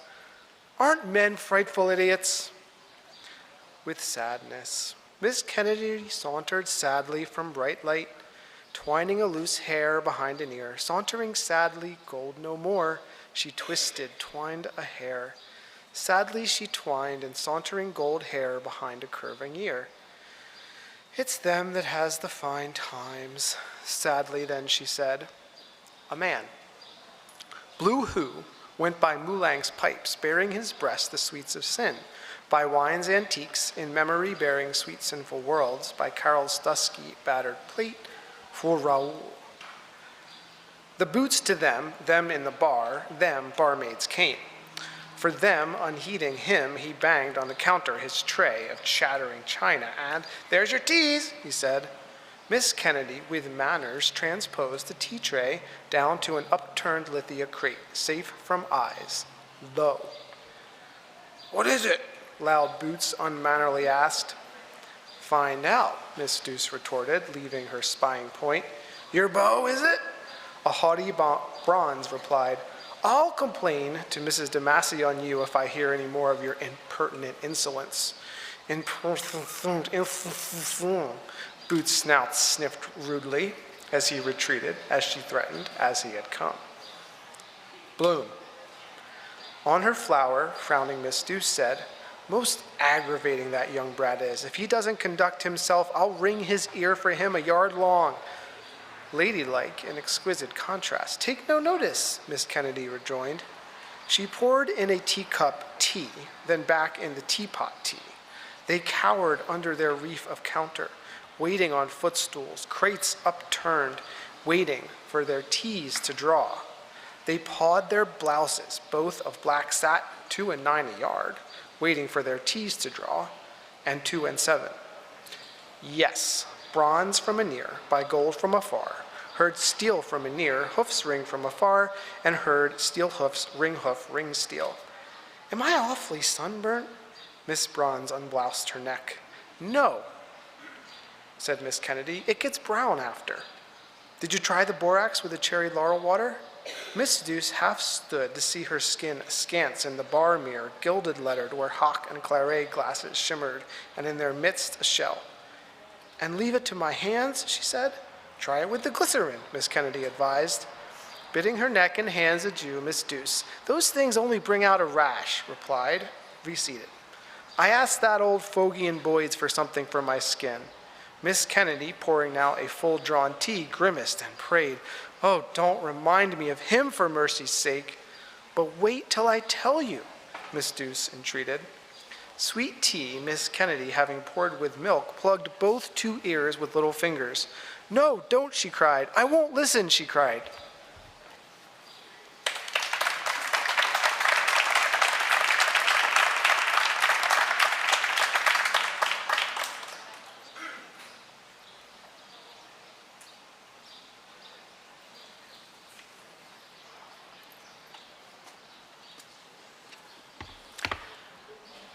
By Cantwell's offices roved Greasebloom, by Cheppy's virgins bright of their oils. Nanetti's father hawked those things about, wheedling at doors as I. Religion pays. Must see him about keys, par. Eat first, I want. Not yet. At 4, she said. Time ever passing. Clock hands turning. On. Where to eat? The Clarence, Dolphin. On. For Raoul. Eat. If I net 5 guineas with those ads, the violet silk petticoats. Not yet. The sweets of sin. Flushed less, still less, goldenly peeled. Into their bar strolled Mr. Dedalus. Chips. Picking chips off one of his rocky thumbnails. Chips. He strolled. Oh, welcome back, Miss Douce. He held her hand. Enjoyed her holidays? Tip-top. He hoped she had nice weather in Rostrevor.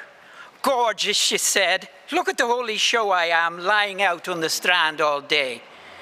Bronze whiteness. That was exceedingly naughty of you, Mr. Dedalus told her, and pressed her hand indulgently. Tempting poor, simple males. Miss Douce of satin douced her arm away. Oh, go away, she said. You're very simple, I don't think. He was. Well, now, I am, he mused. I looked so simple in the cradle, they christened me Simple Simon. You must have been a doty, Miss Douce made answer. And what did the doctor order today? Jingle. Well, now, he mused, whatever you say yourself, I think I'll trouble you for some fresh water and a half glass of whiskey. Jingle. With the greatest alacrity, Miss Douce agreed. With grace of alacrity towards the mirror, gilt, Cantrell and Cochrane's, she turned herself. With grace, she tapped a measure of gold whiskey from her crystal keg. Forth from the skirt of his coat, Mr. Dedalus brought pouch and pipe. Alacrity, she served. He blew through the flue 2 husky fife notes. By Jove, he mused, I often wanted to see the Mourne Mountains. Must be a great tonic in the air down there.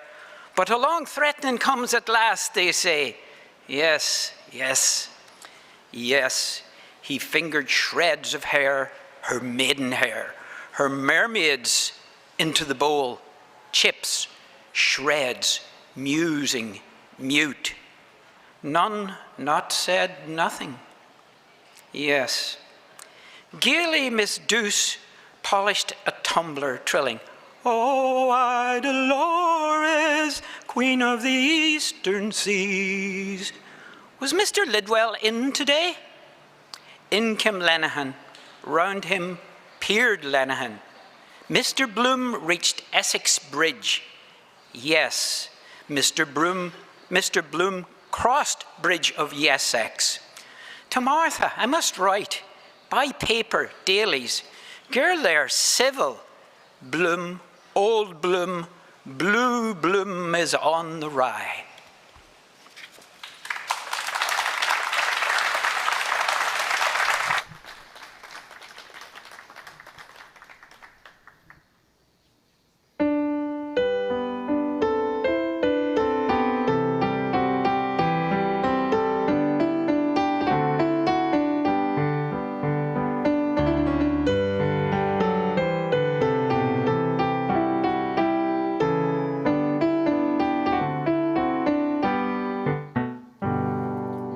My pretty Jane, my pretty Jane,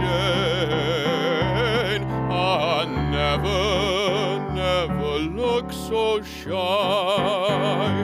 But meet me in the evening, while the bloom is on the rye. The spring is waning fast, my love, the corn is in the ear. The summer nights are coming, love, the moon shines bright and clear. And pretty Jane, my dearest Jane, I'll never look so shy. But meet me in the evening, while the bloom is on the rye.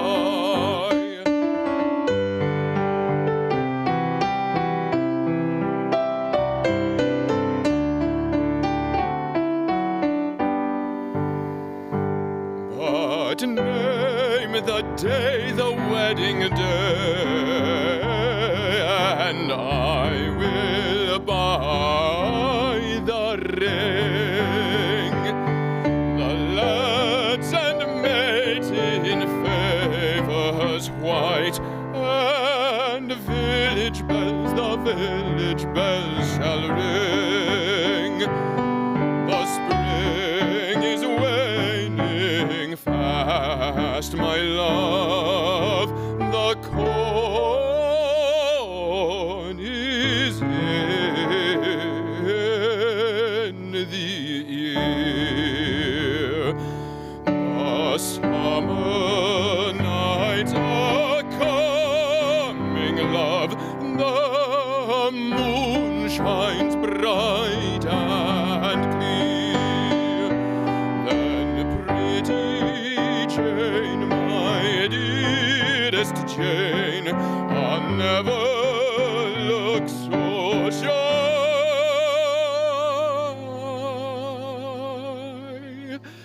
But meet me in the evening, while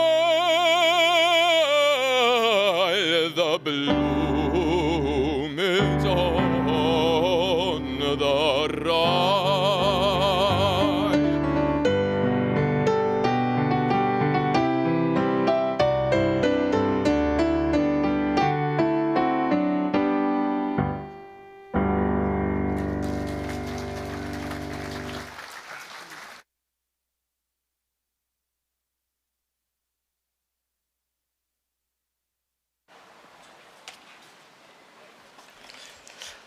Blazes' bowl in smart tan shoes creaked on the bar floor where he strode. Yes, gold from an ear by bronze from afar. Lenehan heard and knew and hailed him. See, the conquering hero comes. Between the car and window, warily walking, went Bloom, unconquered hero. See me he might, the city sat on, one. Black, wary he-cat walked toward Richie Golding's legal bag, lifted laugh, saluting. And I from thee. I heard you were around, said Blazes Boylan. He touched to fair Miss Kennedy a rim of his slanted straw. She smiled on him, but Sister Bronze outsmiled her, preening for him a richer hair, a bosom and a rose. Smart Boylan bespoke potions. What's your cry? Glass of bitter? Glass of bitter, please, and a sloe gin for me. Wine yet? Not yet. At 4, she. Who said 4? Cowley's red legs and bulging apple in the door of the sheriff's office. Avoid. Golding a chance. What is he doing in the Ormond? Car waiting. Wait. Hello? Where off to? Something to eat? I too was just in here. What? Ormond? Best value in Dublin. Is that so? Dining room, sit right there. See, not be seen. I think I'll join you. Come on. Richie led on. Bloom followed. Dinner fit for a prince. Miss Douce reached high to take a flagon, stretching her satin arm, a bust that all but burst so high. Oh, oh, jerked Lenehan, gasping at each rate. Oh! Easily she seized her prey and laid it low in triumph. Why don't you grow? Asked Blaise Bowden.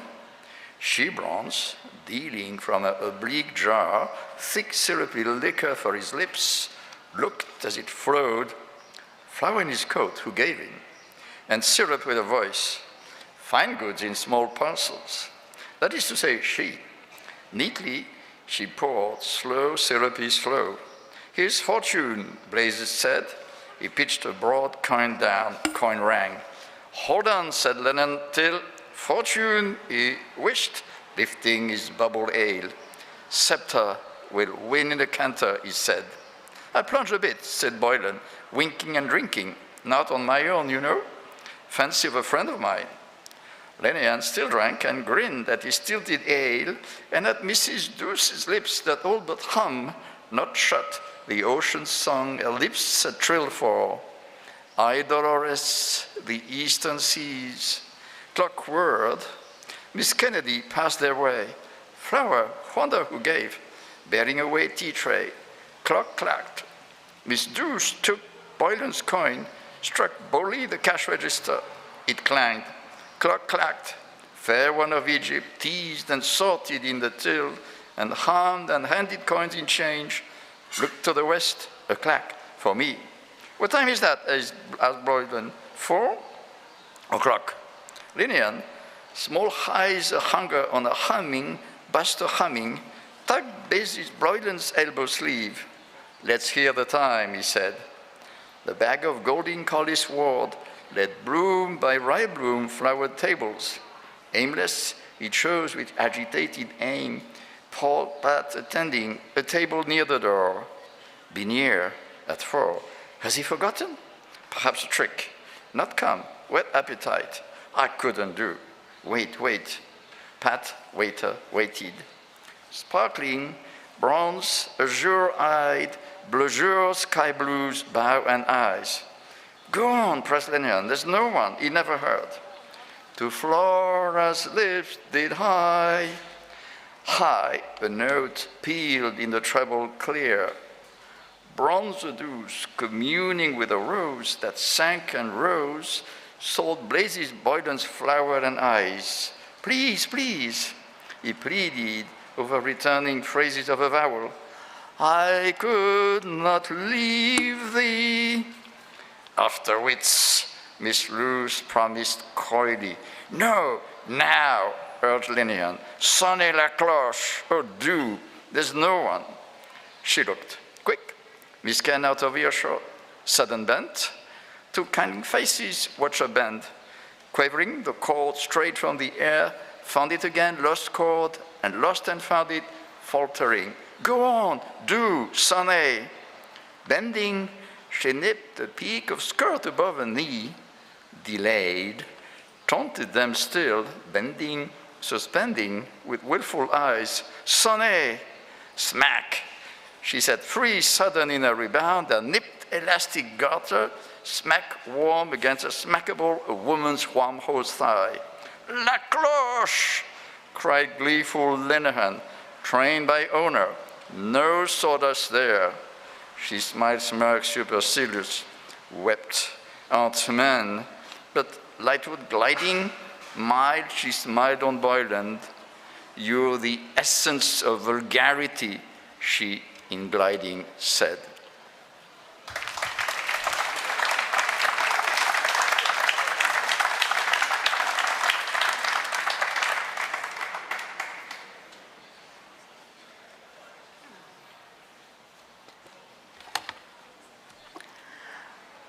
Bald Pat, bothered waiter, waited for drink orders. Power for Richie. And Bloom? Let me see. Not make him walk twice. His corns, 4 now. How warm this black is.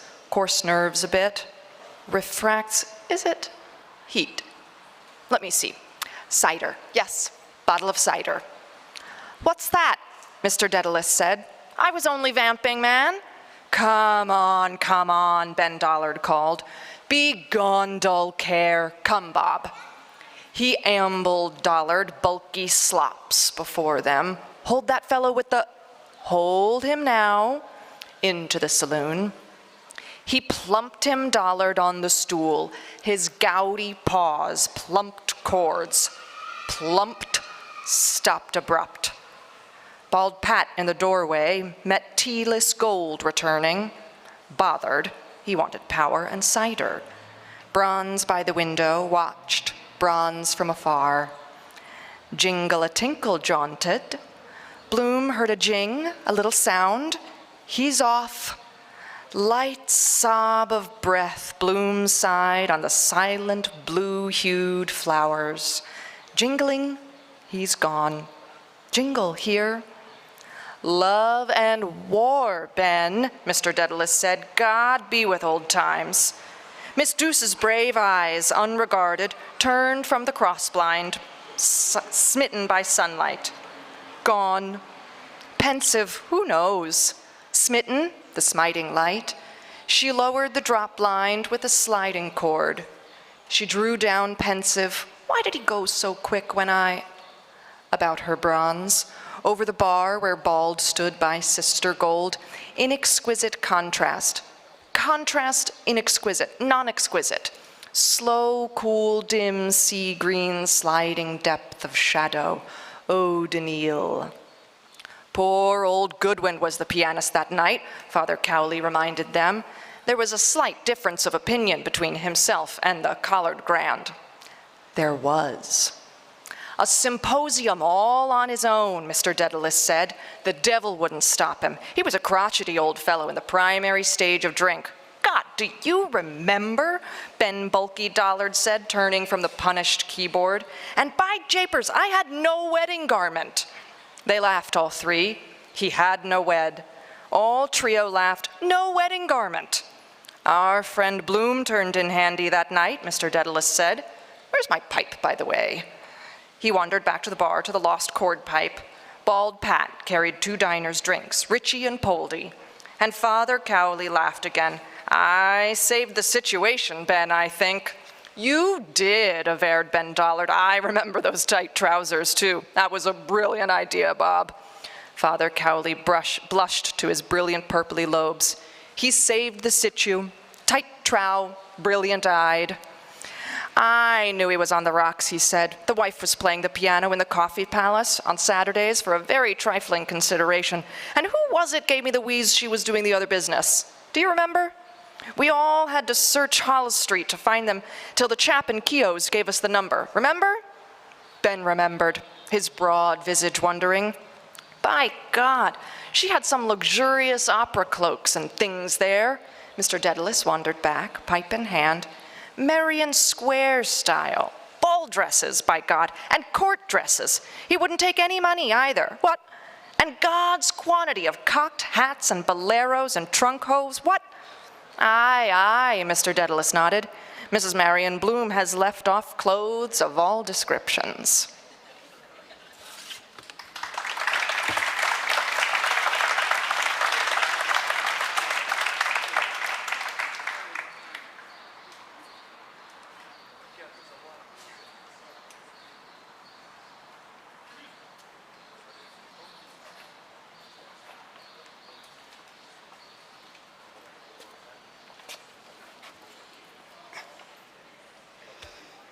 Sirens. The harping chords of prelude closed. A chord, long drawn, expectant, drew a voice away. When first I saw that form endearing, Richie turned. Sighed Daedalus' voice, he said. Brain-tipped, cheek touched with flame, they listened, feeling that flow, endearing flow over skin, limbs, human heart, soul, spine. Bloom signed to Pat, bald Pat, is a waiter, hard a hearing, to set ajar the door of the bar, the door of the bar. So, that will do, Pat. Waiter, waiting to hear, for he was hard of hear by the door. Sorrow from me seemed to depart. Through the hush of air, a voice sang to them low, not rain, not leaves in murmur, like no voice of strings or reeds or, what do you call them? Dulcimers, touching their still ears with words, still hearts of their each remembered loves. Good to hear. Sorrow from them each seemed to from both depart when first they heard, when first they saw.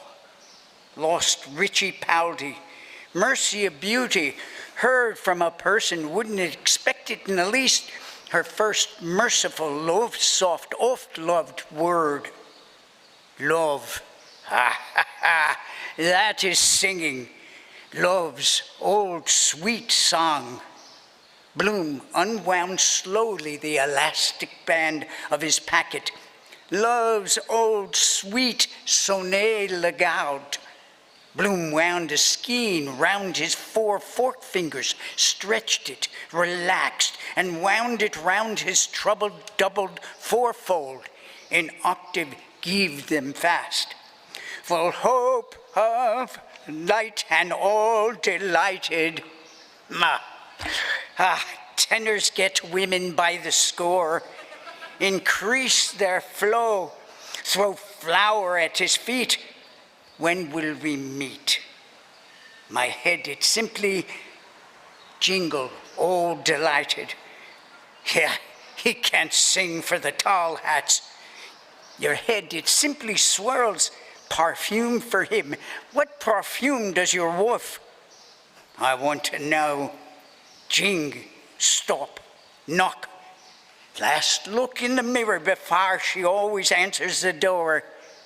The hall? There. How do you do? I do well. There. What? Or? Phial of cactus, kissing comfits in her satchel. Yes. Hands felt for the opulent. Alas, the voice rose, singing, changed, loud, full, shining, proud. But alas, 'twas idle dreaming. Glorious tone he still has. Cark air, softer, also their brogue. Silly man, could have made oceans of money, singing wrong words. Wore out his wife. Now sings. But hard to tell, only the two themselves, if he doesn't break down. Keep a throat for the avenue. His hands, his feet sing too. Drink, nerves overstrung. Must be abstinence to sing. Jerry Lynn soup, sage, raw eggs, half pint of cream for creamy dreamers. Tenderness it welled. Slow swelling, full it throbbed. That's the chat. A give, take, throb, a pulsing, proud, erect. Words? Music? No, it's what's behind. Bloom looped, unlooped, nodded, disnodded. Bloom. Full flood of a warm jam, licked it up. Secretness flowed to, flowed in, music out in desire.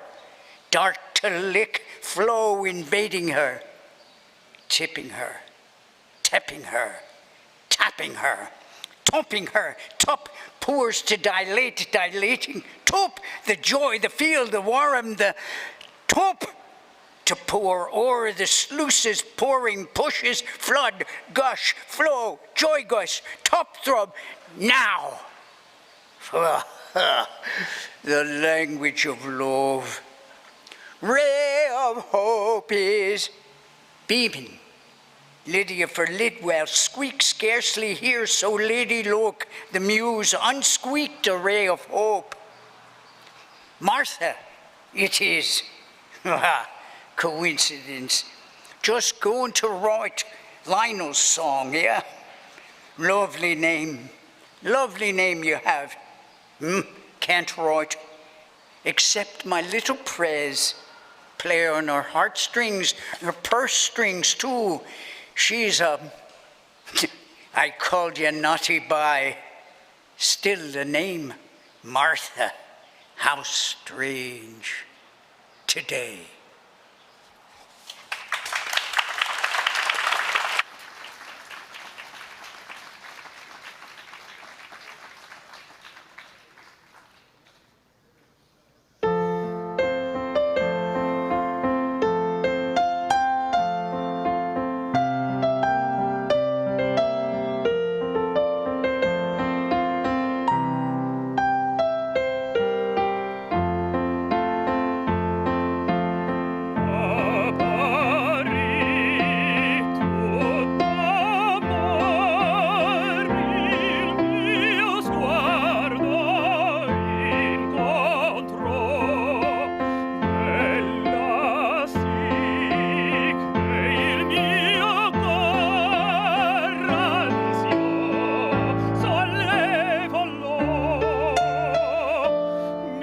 ferirmi in fagico e l'angelita beltà scolta in cuore dall'amor cancella non potrà il pensier di poter palpitar con lei d'amor o soffrir il martir che m'affanno e strazza il cor e strazza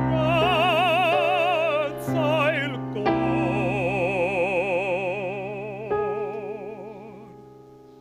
ma parì tutto amor il mio sguardo incontrò ella sì che il mio cor l'ansia le volò Marta, Marta, tu battisti e il mio corpo tuo guardò tu la pace mi ripisti di dolori io morrò di dolor morrò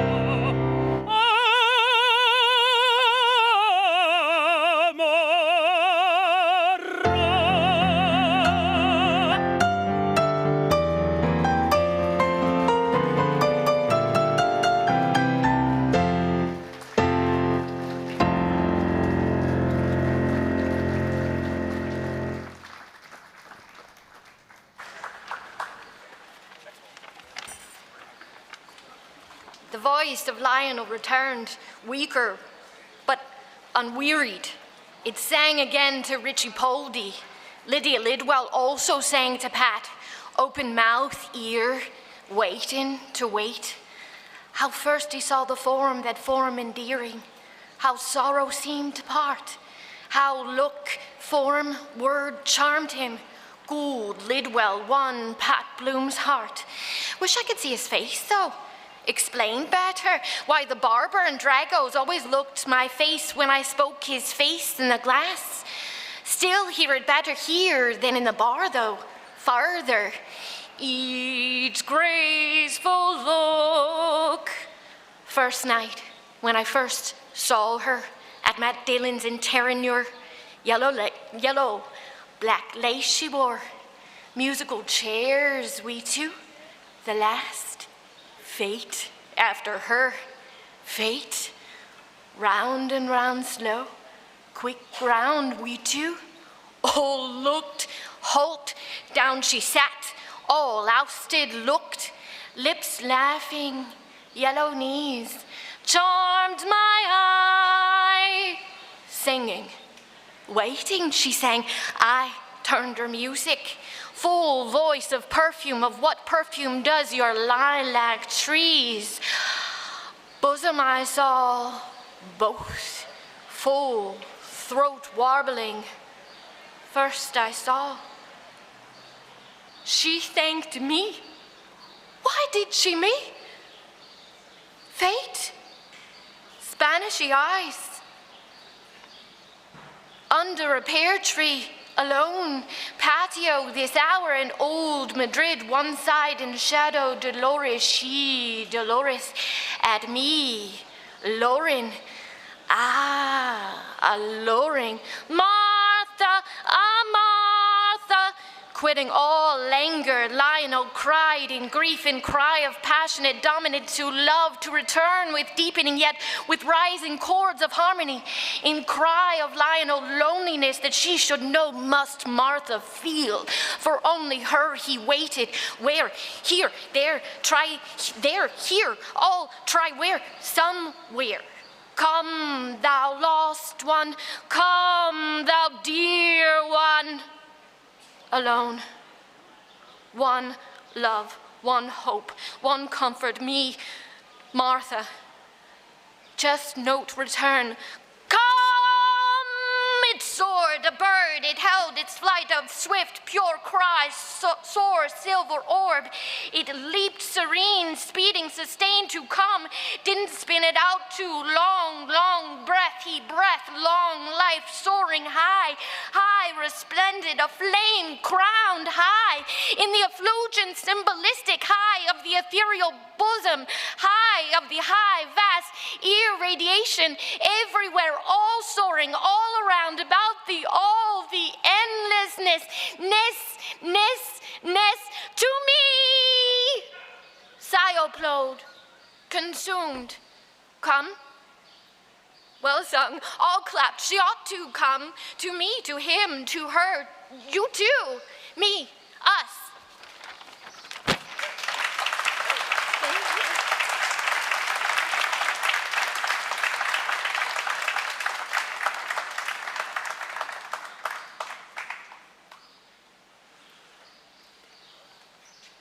She was great.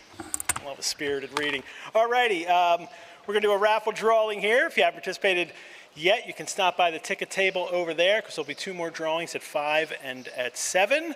And it's a chance to win a Bloomsday Nalgene water bottle with a limited edition Rosentote.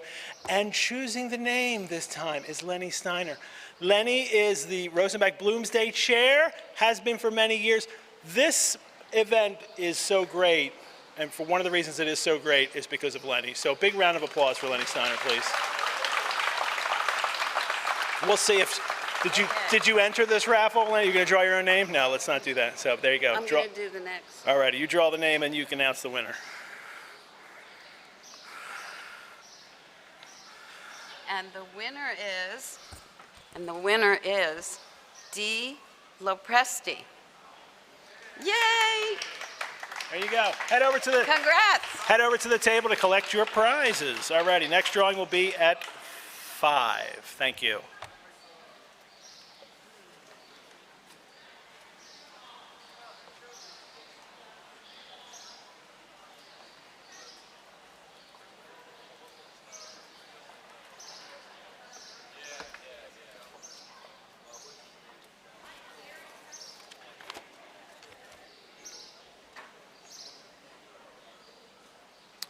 Lesson. Bloom listened. Richie Goulding listened. And by the door, deaf Pat, bald Pat, tipped Pat listened. The chords harped slower. The voice of penance and of grief came slow, embellished, tremulous. Ben's contrite beard confessed, in nomine Domini. In God's name he knelt.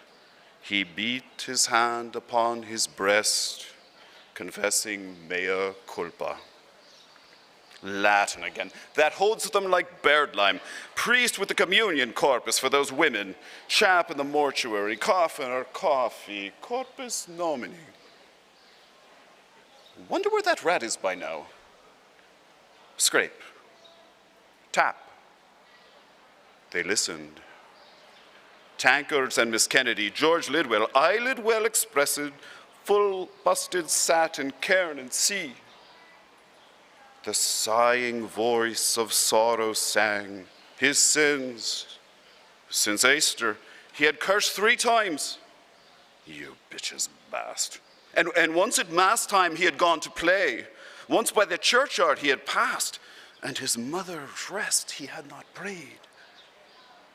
A boy, a croppy boy. Bronze, listening by the beer pool, gazed far away, soulfully. Doesn't have no, I'm Molly great dab at seeing anyone looking. Bronze gazed far sidewise. Mirror there. Is that the best sight of her face? They always know. Knock at the door. Last tip to titivate. Kakara. What do they think when they hear music? Way to catch rattlesnakes. Night Michael Gunn gave us the box. Tuning up. Shah of Persia like that best. Remind him of home, sweet home. Wiped his nose on the curtain too. And cost him his country perhaps. That's music too. Not as bad as it sounds. Tootling. Brasses braying asses through up trunks. Double basses helpless, gashes in their side. Woodwinds mooing cows. Semi-grand open crocodile music hath jaws. Woodwind like Goodwin's name. She looked fine. Her crocus dress she wore low-cut, belongings on show. Clove, her breath was always in theater when she bent to ask a question. Told her what Spinoza said in that book of poor papas. Hypnotized, listening. Eyes like that. She bent, chap in dress circles, staring down into her with her opera glasses, for all he was worth. Beauty of music you must hear twice. Nature woman half a look, God made the country, man the tune. Met in Psychosis, philosophy, oh rocks. All gone, all fallen. At the siege of Ross, his father, at Gorey all his brothers fell. To Wexford, we are the boys of Wexford, he would. Last of his name and race. I too, last of my race. Really young student, well, my fault perhaps, no son. Rudy. Too late now. Or if not, if still, he bore no hate. Hate, love, those are names, Rudy. Soon I am old. Big Ben, his voice unfolded. Great voice, Richie Golding said, a flush struggling in his pail. To Bloom, soon old, but when was he young? Ireland comes now, my country above the king, she listens. Who fears to speak of 1904? Time to be shoving, looked enough. Bless me, father, Dollard the croppy cried. Bless me and let me go. Tap. Bloom looked, unblessed to go.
Ben Dollard bulkily kashuka toward the bar, mightily praise-fed and all big roseate on heavy-footed feet, his gouty fingers knackering castagnettes in the air. Big Ben Dollard, Big Ben, Big Ben. And deep moved all, Simon trumping compassion from foghorn nose, all laughing they brought him forth, Ben Dollard in right good cheer. You're looking rubicund, George Lidwell said. Miss Douce composed her rose to wait. Ben Mockery, said Mr. Daedalus, clapping Ben's fat back shoulder blade. Fit as a fiddle, only he has a lot of adipose tissue concealed about his person. That of death, Simon, Ben Dollard growled. Richie, riffed in the lute, alone sat. Golding, Collis, Ward. Uncertainly he waited. Unpaid pat, too. Tap, tap, tap, tap. Miss Mina Kennedy brought near her lips to ear of Tankard 1. Mr. Dollard, they murmured low. Dollard, murmured Tankard. Tank 1 believed, Miss Ken, when she, that doll he was, she doll, the tank. He murmured that he knew the name. The name was familiar to him, that is to say. That was to say, he had heard the name of Dollard, was it? Dollard, yes. Yes, her lips said more loudly. Mr. Dollard, he sang that song lovely, murmured Mina. Mr. Dollard, and the last rose of summer was a lovely song. Mina loved that song. Tankard loved the song that Mina. 'Tis the last rose of summer, Dollard left, bloom, felt, wind, wound round inside. Gassy thing, that cider, binding too. Wait. Post office near Reuben J's, 1 and 8 pence too. Get shut of it. Dodge round by Greek Street. Wish I hadn't promised to meet. Freer in air. Music gets on your nerves. Beer pull. Her hand that rocks the cradle rules the Ben Hoth that rules the world. Far, far, far, far. Tap, tap, tap, tap.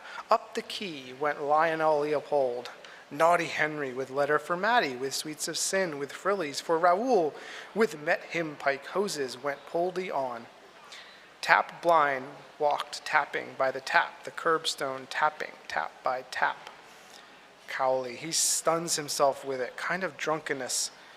Better give way only halfway the way of a man with a maid. Instance enthusiasts, all ears, never lose a demi-semi-quiver. Eyes shut, head nodding in time. Dottie, you daren't budge. Thinking strictly prohibited. Always talking shop fiddle-faddle about notes.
Scatter thy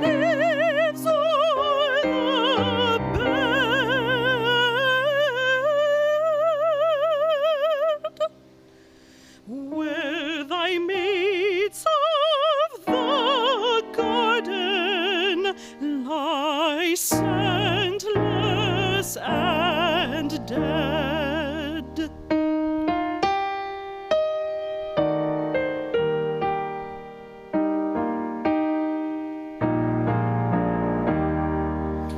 So soon may I follow when friendships decay, and from love's shining circle the gems drop away.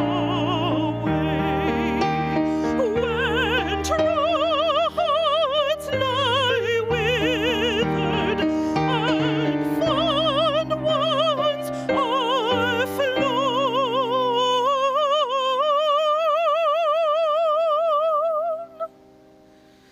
Oh, who would inhabit this bleak world alone?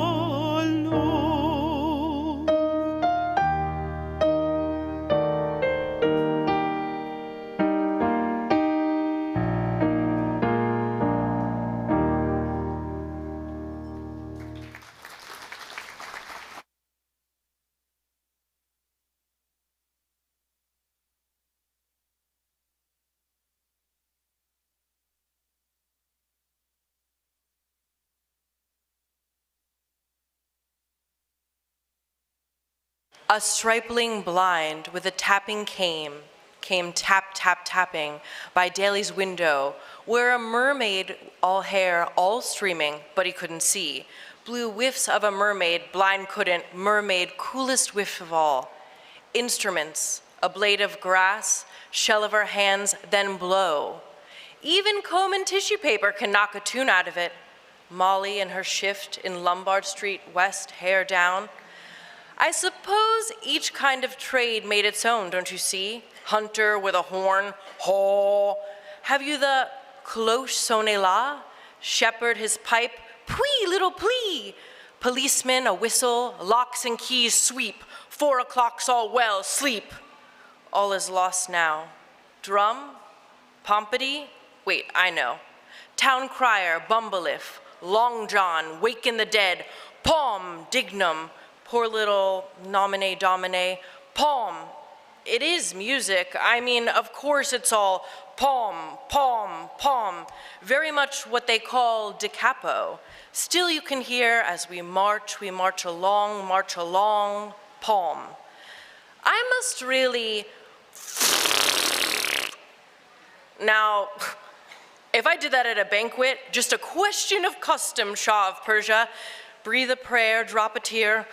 All the same, he must have been a bit of a natural not to see it was a yeoman cap, muffled up. Wonder who was that chap at the grave in the brown mason. Oh, whore of the lane. A frowsy whore with black straw sailor hat askew came glazily in the day along the quay towards Mr. Bloom. When first he saw that form endearing, yes, it is. I feel so lonely. Wet night in the lane, horn. Who had the he-haw, she-haw offer beat here? What is she? I hope she... Psst.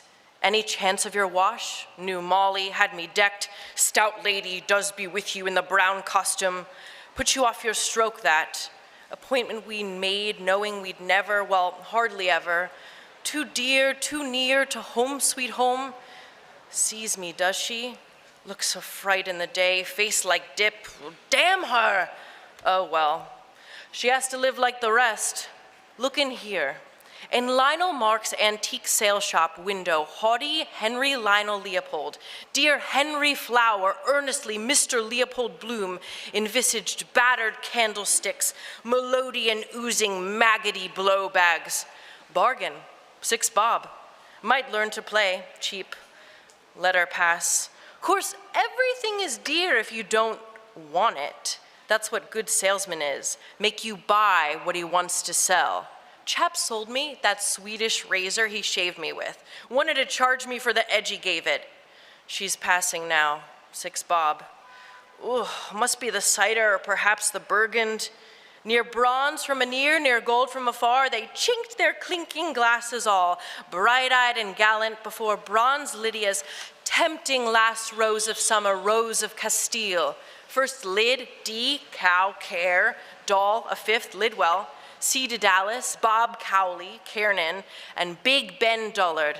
Tap, a youth entered a lonely Ormond hall. Bloom viewed a gallant pictured hero in Lionel Mark's window, Robert Emmett's last words, 7 last words of Meyerbeer, that is. True men like you men, aye, aye, Ben, will lift your glasses with us. They lifted, stink, stunk, Tip, an unseeing stripling, stood in the door. He saw not bronze, he saw not gold, nor Ben, nor Bob, nor Tom, nor C, nor George, nor Tanks, nor Richie, nor Pat. He did not see. C. Bloom, Greasebloom viewed last word softly. When my country takes her place among, oh, must be the burr, ooh, nations of earth. No one behind, she's past. Then and not till then, tram, cran, cran, cran. Oh, good opera, coming, cran to la cran, cran. Oh, I'm sure it's the Bergen. Yes, 1, 2, let my epitaph be, cra, ridden, I have.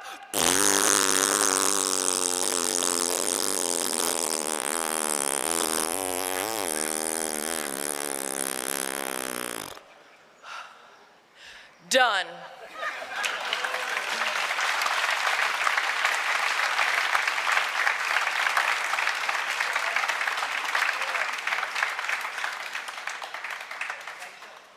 Always a favorite passage.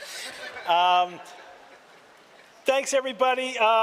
We'll have another drawing at 5. There is another gallery talk at another time at 3:20, which I think already began. Bloomsday Cafe has joined us now. I think they have wine down there as well, so enjoy the afternoon. Oh, and one thing I wanted to mention, we have our Ulysses courses that we run here at the Rosenbach. We always run a 9-month Ulysses course, meets in person here.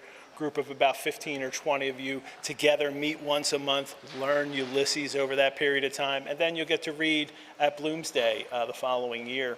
On sale for registration today is the in-person course that's going to be taught by Jean-Michel Rabatte, who read earlier today, and the yes, applause for Jean-Michel. And the virtual course, which is going to run also 9 months, meet once a month, but meet online.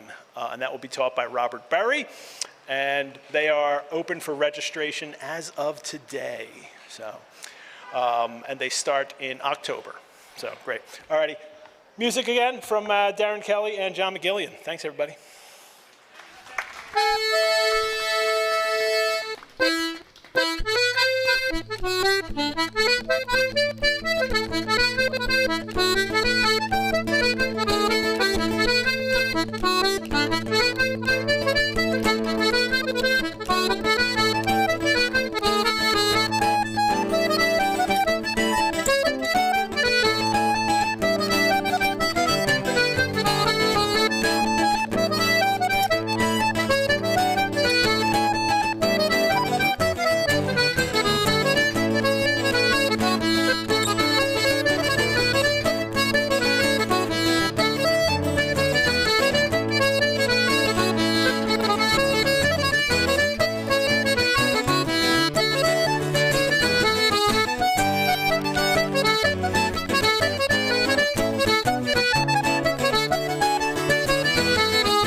us if we have the time. Yep, absolutely. Get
Thank you.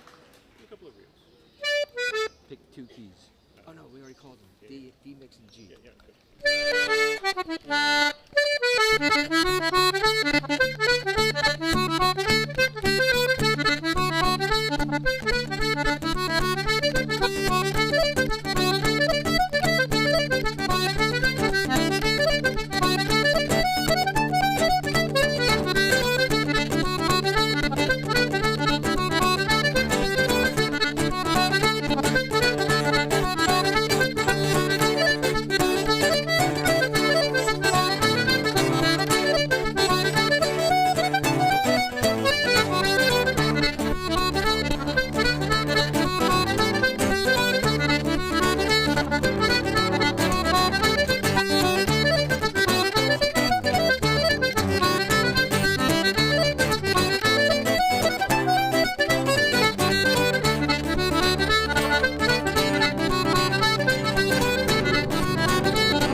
Hornpipes. Sure. D. Here's a new one.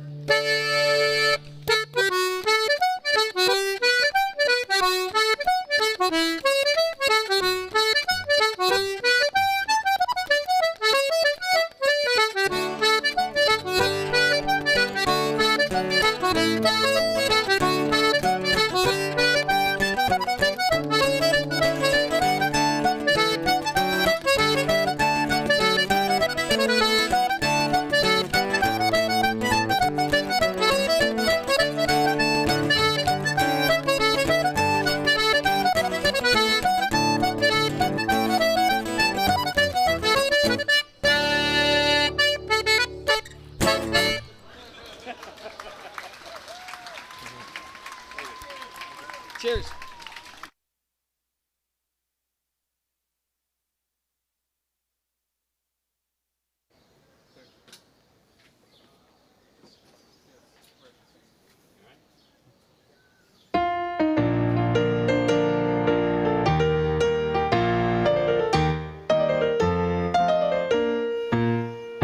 High upon the gallow tree swung the noble-hearted three, by the vengeance earrings stricken in their bloom. But they met him face to face with the courage of their race, and they went with souls undaunted to their doom. God save Ireland, said her heroes. God save Ireland, said them all. Whether on the scaffold high or the battlefield we die, oh, what matters when the errand we fall? Girt around the cruel foe, still the courage proudly rose, for they thought of hearts that loved them far and near. Of the million true or brave, and the ocean swelling wave, and the friends in holy Ireland ever dear. God save Ireland, said her heroes. God save Ireland, said they all. Whether on the scaffold high or the battlefield we die, oh, what matters when the errand we fall? When they're up the rugged stair, rang their voices on in prayer, then in England's fatal court around them cast. Close beside the gallow tree kissed the brothers lovingly, true to home and faith and freedom to the last. God save Ireland, said her heroes. God save Ireland, said they all. Whether on the scaffold high or the battlefield we die, oh, what matters when the errand we fall? Never till the latest day, till the memory pass away, oh, the gallant lives thus given o'er our land.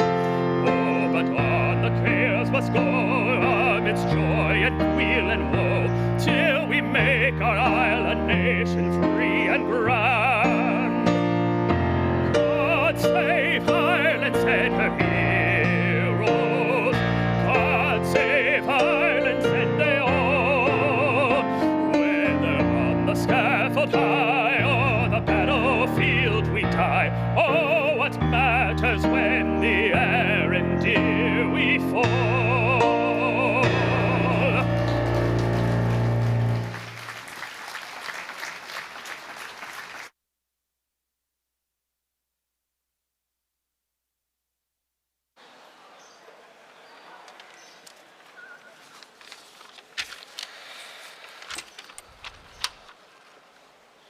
So, we turned into Barney Kiernan's, and there, sure enough, was the citizen up in the corner, having a great confab with himself and that bloody mangy mongrel, Gary Owen, and he waiting for what the sky would drop in the way of drink. There he is, says I, in his glory hole, with his screwskeen lawn and his load of papers, working for the cause. The bloody mongrel let a grouse out of him would give you the creeps. Be a corporal work of mercy if someone would take the life of that bloody dog. I'm told for a fact he ate a good part of the breeches off a constabulary man in Santry that came around one time with a blue paper about a license. Stand and deliver, says he. That's all right, citizen, says Joe. Friends here. Pass, friends, says he. Then he rubs his hand in his eye and says he, what's your opinion of the times? Doing the rapparee and Rory of the hill. But begob, Joe was equal to the occasion. I think the markets are on the rise, says he, sliding his hand down his fork. So begob, the citizen claps his paw on his knee and he says, foreign wars is the cause of it. And says Joe, sticking his thumb in his pocket, it's the Russians wish to tyrannize. Ah, give over your bloody cotton, Joe, says I. Of a thirst on me I wouldn't sell for half a crown. Give it a name, citizen, says Joe. Wine of the country, says he. What's yours, says Joe. Ditto Macanaspy, says I. 3 pints, Terry, says Joe. And how's the old heart, citizen, says he. Never better a chorus, says he. What, Gary, are we going to win, eh? And with that, he took the bloody old Towser by the scruff of the neck, and by Jesus, he near throttled him. The figure seated on a large boulder at the foot of a round tower was that of a broad-shouldered, deep-chested, strong-limbed, frank-eyed, red-haired, freely freckled, shaggy-bearded, wide-mouthed, large-nosed, long-headed, deep-voiced, bare-kneed, brawny-handed, hairy-legged, ruddy-faced, sinewy-armed hero. From shoulder to shoulder he measured several ells, and his rock-like mountainous knees were covered, as was likewise the rest of his body wherever visible, with a strong growth of tawny, prickly hair in hue and toughness similar to the mountain gorse, Ulex europaeus. The wide-winged nostrils, from which bristles of the same tawny hue projected, were of such capaciousness that within their cavernous obscurity the field lark might easily have lodged her nest. The eyes in which a tear and a smile strove ever for the mastery were of the dimensions of a good-sized cauliflower. A powerful current of warm breath issued at regular intervals from the profound cavity of his mouth, while in rhythmic resonance the loud, strong, hail reverberations of his formidable heart thundered rumblingly, causing the ground, the summit of the lofty tower, and the still loftier walls of the cave to vibrate and tremble.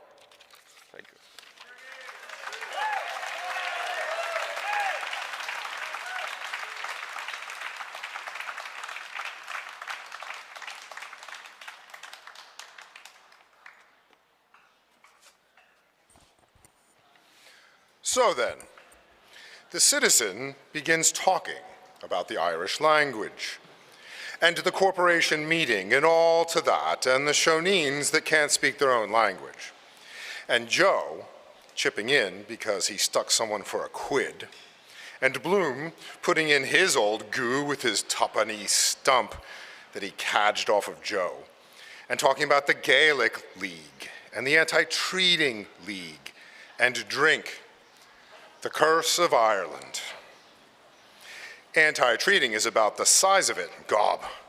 He'd let you pour all manner of drink down his throat, till the Lord would call him before you'd ever see the froth of his pint.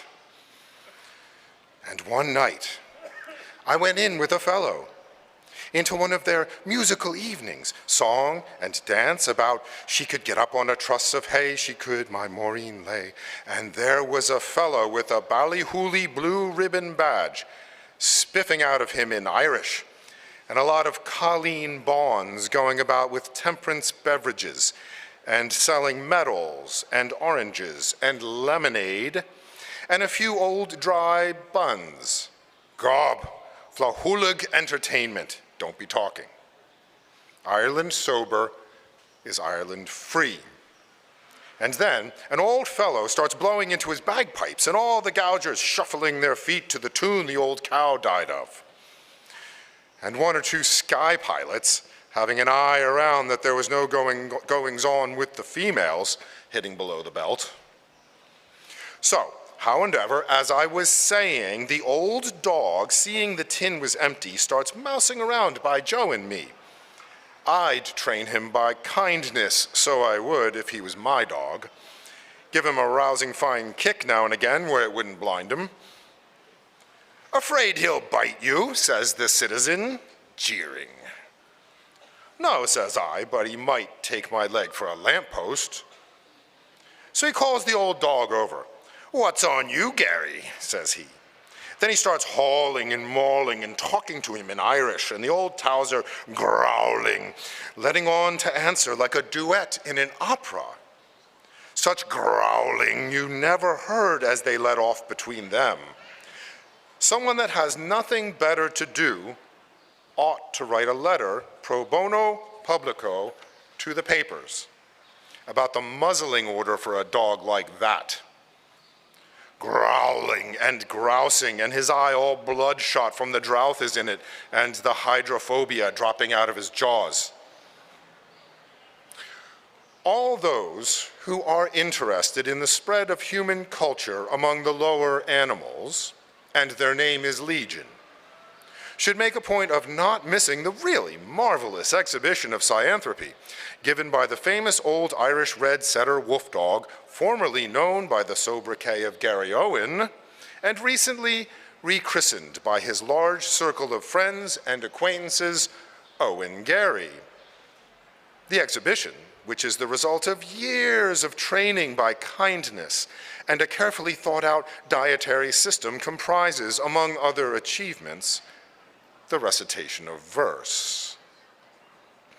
Our greatest living phonetic expert, wild horses shall not drag it from us, has left no stone unturned in his efforts to delucidate and compare the verse recited, and has found it bears a striking resemblance, the italics are ours, to the rands of ancient Celtic bards.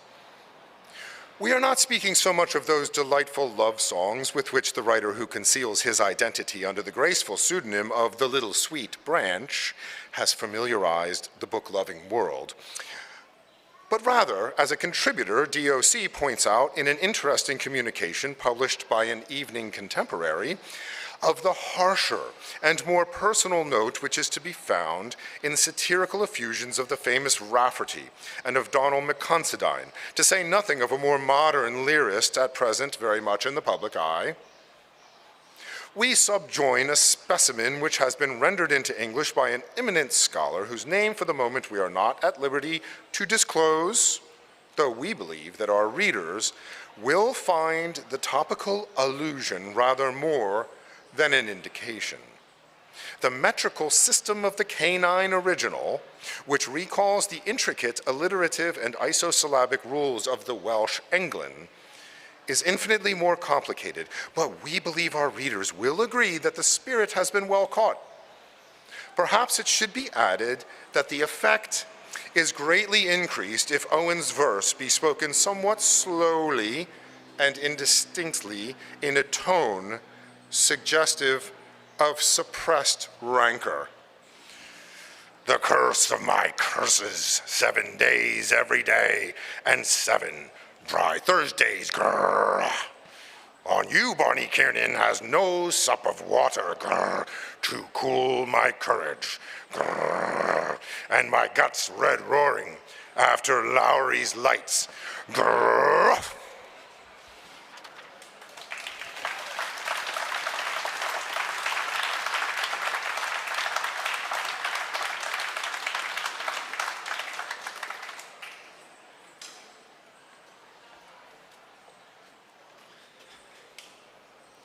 So JJ puts in a word, doing the toff, about one story was good until you heard another, and blinking facts, and the Nelson policy, putting your blind eye to the telescope, and drawing up a bill of attainder to impeach a nation, and Bloom trying to back him up, moderation and botheration in their colonies and their civilization, their syphilisation, you mean, says the citizen. To hell with them, the curse of a good-for-nothing god light sideways on the bloody, thick-lugged sons of whores gets. No music, and no art, and no literature worthy of the name. Any civilization they have, they stole from us, tongue-tied sons of bastards, ghosts. The European family, says JJ. They're not European, says the citizen. I was in Europe with Kevin Egan of Paris. You wouldn't see a trace of them or their language anywhere in Europe except in a cabinet d'aisance.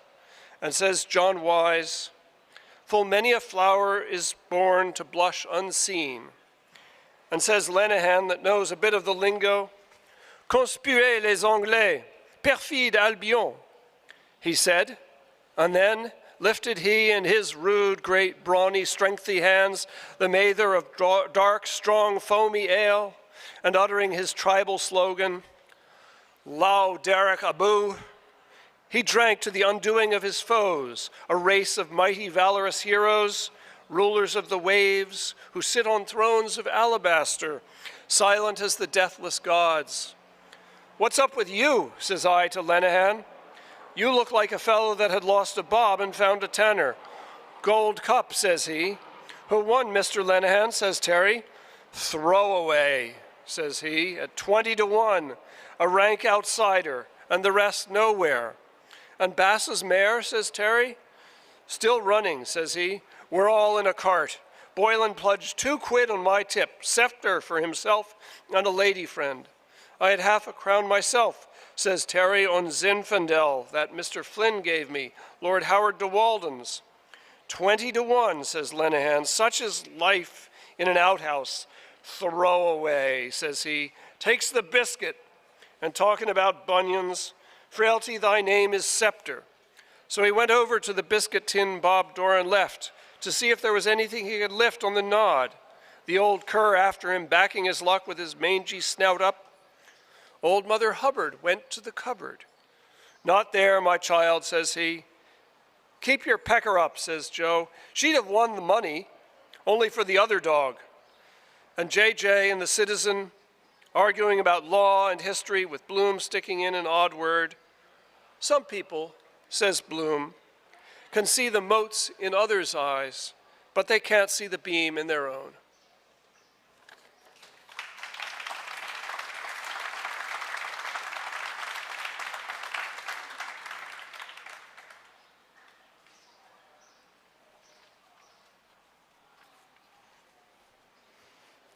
As treeless as Portugal will be soon, said John Wise, or Heligoland, with its one tree, if something is not done to reforest the land. Larches, firs, all the trees of the conifer family are going fast. I was reading a report of Lord Castleton's. Save them, says the citizen. The giant ash of Galway and the chieftain elm of Kildare, with a 40-foot bole and an acre of foliage. Save the trees of Ireland for the future men of Ireland on the fair hills of Era. Oh, Europe has its eyes on you, says Lenehan. The fashionable international world attended en masse this afternoon at the wedding of the Chevalier Jean Weiss de Newlyn, Grand High Chief Ranger of the Irish National Foresters, with Miss Fir Conifer of Pine Valley, Lady Sylvester Elmshade, Mrs. Barbara Lovebirch, Mrs. Pole Ash, Mrs. Holly Hazel Eyes, Miss Daphne Bays, Miss Dorothy Canebrake, Mrs. Clyde Twelvetrees, Mrs. Rowan Green, Mrs. Helen Vine Gadding, Miss Virginia Creeper, Miss Gladys Beach, Miss Olive Garth, Miss Blanche Maple, Miss Maud Mahogany, Miss Myra Myrtle, Miss Priscilla Elderflower, Miss B. Honeysuckle, Miss Grace Poplar, Miss O Mimosa San, Miss Rachel Cedarfrond, the Mrs. Lillian and Viola Lilac, Miss Timidity Aspinall, Mrs. Kitty Dewey Moss, Miss May Hawthorne, Mrs. Gloriana Palm, Miss Liana Forrest, Mrs. Arabella Blackwood, and Mrs. Norma Holyoke of Oakholm Regis graced the ceremony by their presence.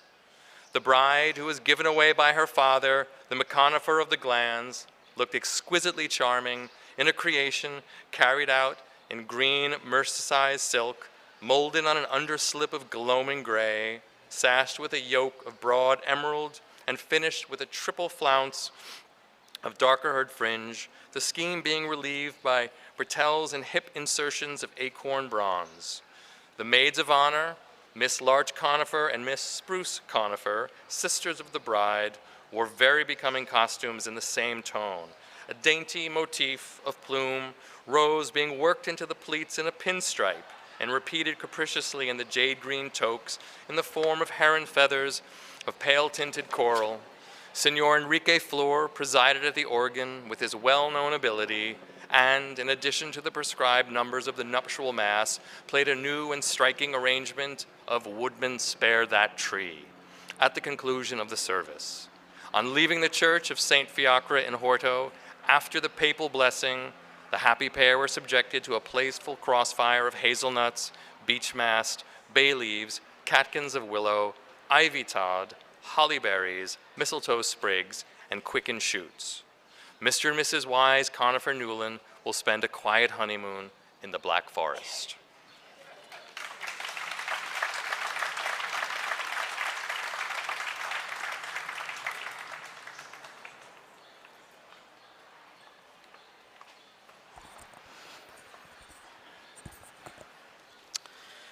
Jesus, I had to laugh at the way he came out with about that old one with the winkers on her.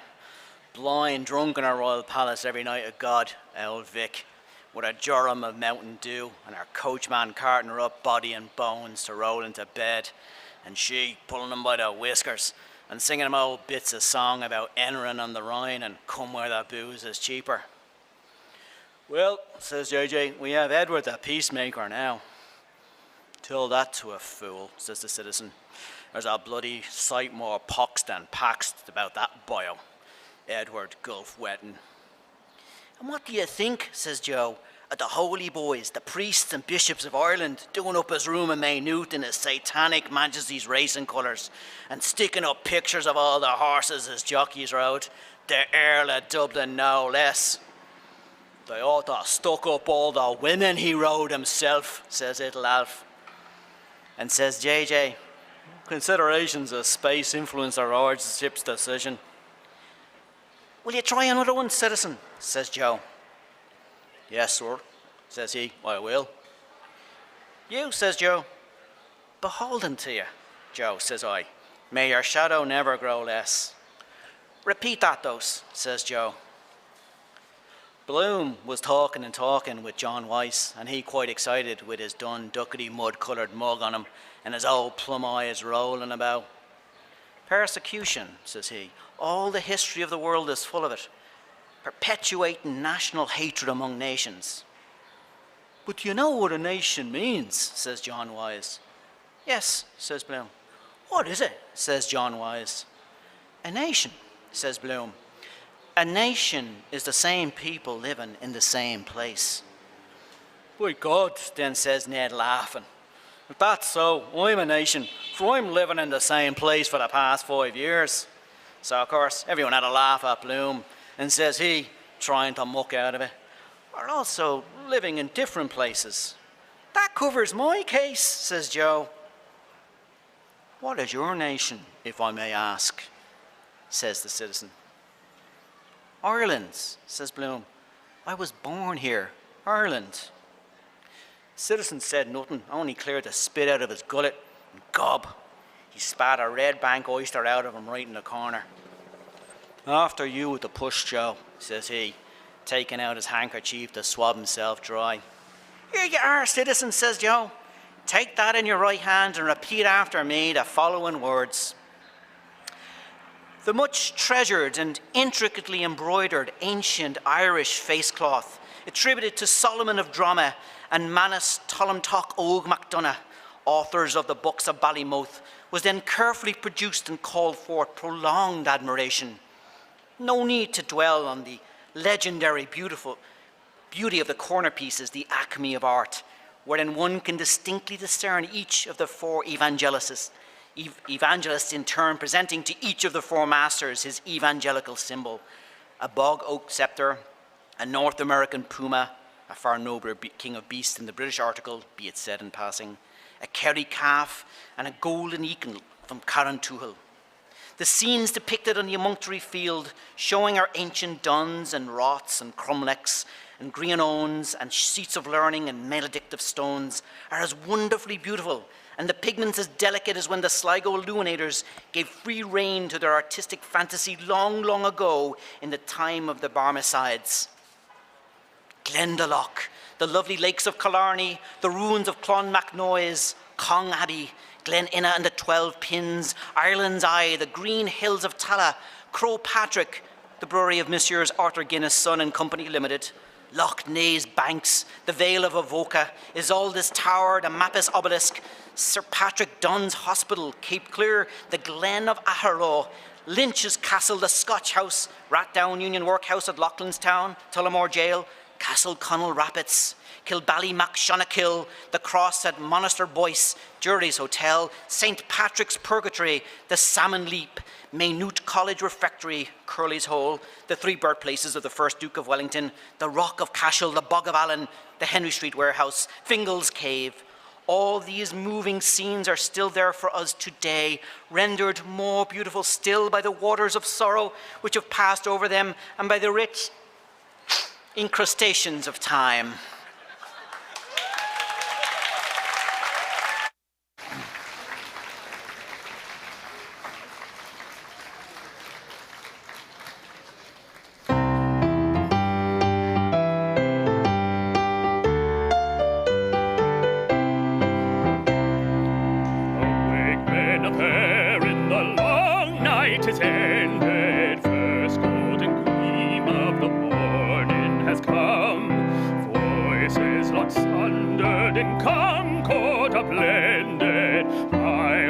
Songing as hearts that were numb.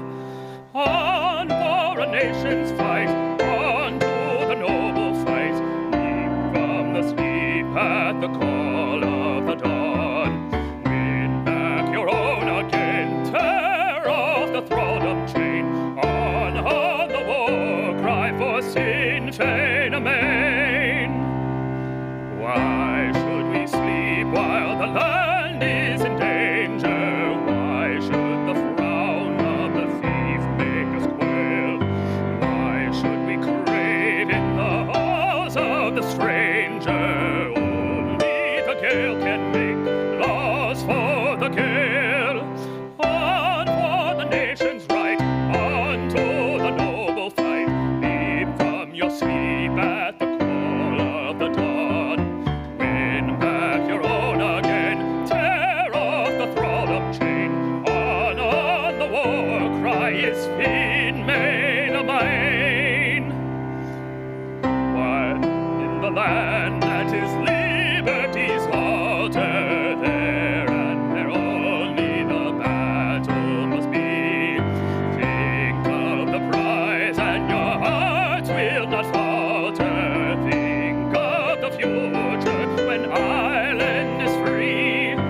On for a nation's right, on to the noble fight. Leap on the sleep at the call of the dawn.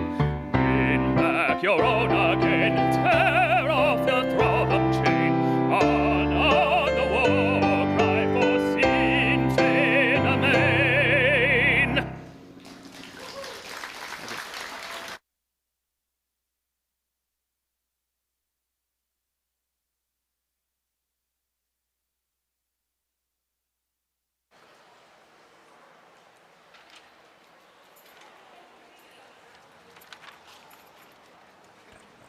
Show us over the drink, says I. Which is which? That's mine, says Joe, as the devil said to the dead policeman. And I belong to a race too, says Bloom, that is hated and persecuted. Also now, this very moment, this very instant. Gob, he near burnt his fingers with the butt of his old cigar. Robbed, says he, plundered, insulted, persecuted, taking what belongs to us by right. At this very moment, says he, putting up his fist, sold by auction in Morocco like slaves or cattle. Are you talking about the New Jerusalem, says the citizen. I'm talking about injustice, says Bloom. Right, says John Wise. Stand up to it then with force like men. That's an almanac picture for you. mark for a soft-nosed bullet. Old lardy face standing up to the business end of a gun. Gob, he'd adorn a sweeping brush, so he would, if he only had a nurse's apron on him. And then he collapses all of a sudden, twisting around all the opposite, as limp as a wet rag. But it's no use, says he. Force, hatred, history, all that. That's not life for men and women, insult and hatred. And everybody knows that it's the very opposite of that that is really life. What? Says Alf. Love, says Bloom. I mean the opposite of hatred. I must go now, says he to John Weiss. Just round to the court a moment to see if Martin is there. If he comes, just say I'll be back in a second. Just a moment. Who's hindering you? And off he pops like greased lightning. A new apostle to the Gentiles, says the citizen. Universal love. Well, says John Weiss, isn't that what we're told? Love your neighbor? That chap, says the citizen. Beggar my neighbor is his motto. Love Moya. He's a nice pattern of a Romeo and Juliet. Love loves to love love. Nurse loves the new chemist. Constable 14A loves Mary Kelly. Gertie McDowell loves the boy that has the bicycle. MB loves a fair gentleman. Li Chi Han lovey up Kissy Cha Poo Chow. Jumbo the elephant loves Alice the elephant. Old Mr. Verschoyle with the ear trumpet loves old Mrs. Verschoyle with the turned-in eye. The man in the brown mackintosh loves a lady who is dead. His Majesty the King loves Her Majesty the Queen. Mrs. Norman W. Tupper loves Officer Taylor. You love a certain person, and this person loves that other person because everybody loves somebody, but God loves everybody.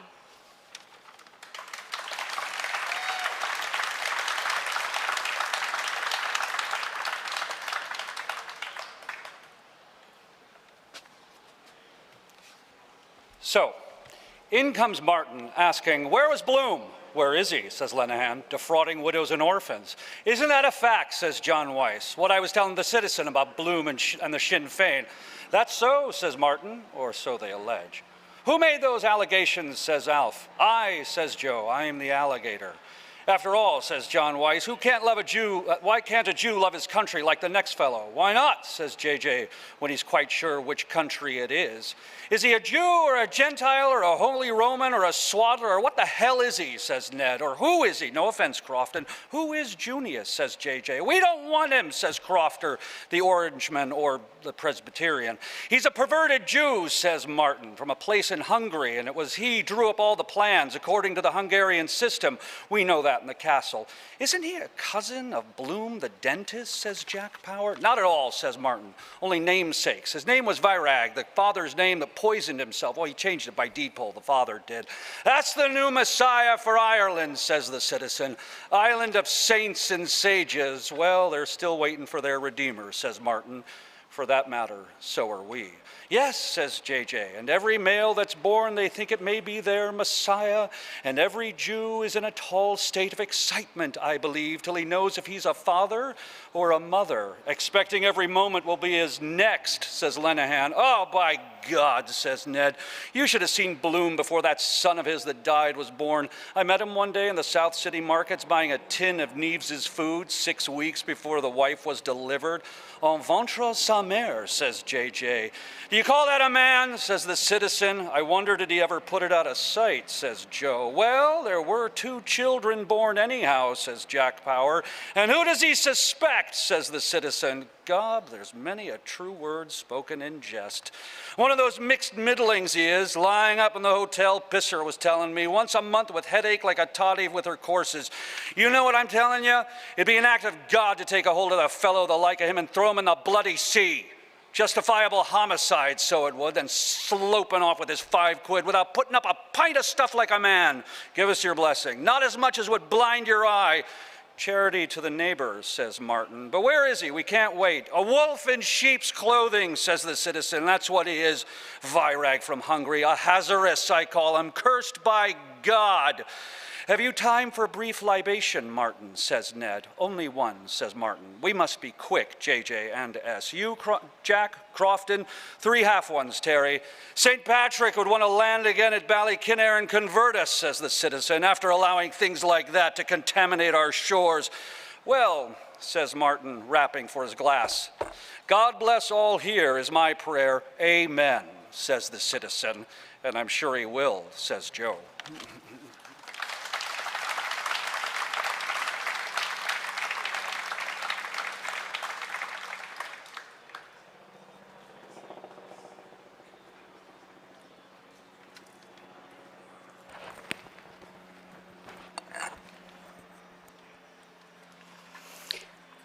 But who was Gertie?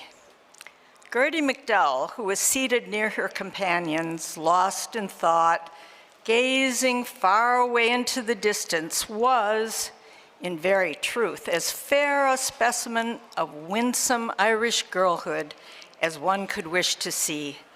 She was pronounced beautiful by all who knew her, though, as folks often said, she was more a Giltrap than a MacDowell. Her figure was slight and graceful, inclining even to fragility.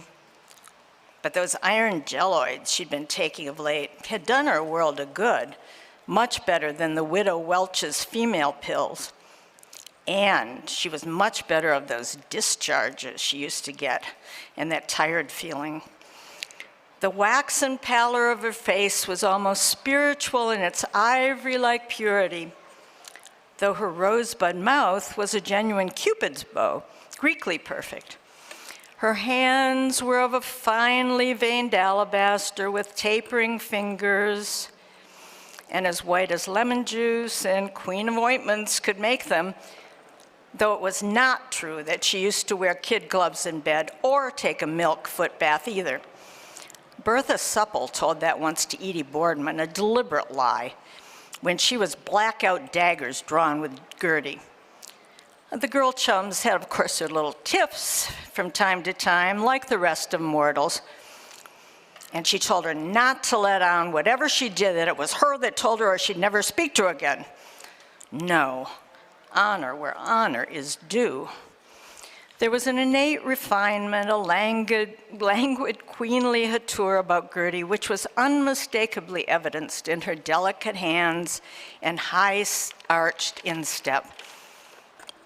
Had kind fate but willed her to be born a gentlewoman of high degree in her own right, and had she only received the benefit of a good education, Gertie MacDowell might easily have held her own beside any lady in the land, and have seen herself exquisitely gowned with jewels on her brow and patrician suitors at her feet vying with one another to pay their devoirs to her. Mayhap it was this, the love that might have been, that lent to her softly featured face at whiles a look tense with suppressed meaning, that imparted a strange, yearning tendency to the beautiful eyes, a charm few could resist. Why have women such eyes of witchery? Gertie's were of the bluest Irish blue, set off by lustrous lashes and dark, expressive brows. Time was when those brows were not so silkily seductive. It was Madame Vera Verity, directress of the Woman Beautiful page of Princess Novelette, who had first advised her to try eyebrow line, which gave that haunting expression to the eyes, so becoming in leaders of fashion, and she had never regretted it. Then there was blushing scientifically cured and how to be tall, increase your height, and you have a beautiful face, but your nose? That would suit Mrs. Dignam because she had a button one. But Gertie's crowning glory was her wealth of wonderful hair. It was dark brown with a natural wave in it. She had cut it that very morning on account of the new moon, and it nestled about her pretty head in a profusion of luxuriant clusters, and pared her nails too, Thursday for wealth. And just now at Edie's words, as a telltale flush, delicate as the faintest rose bloom, crept into her cheeks, she looked so lovely in her sweet, girlish shyness that of a surety, God's fair land of Ireland did not hold her equal.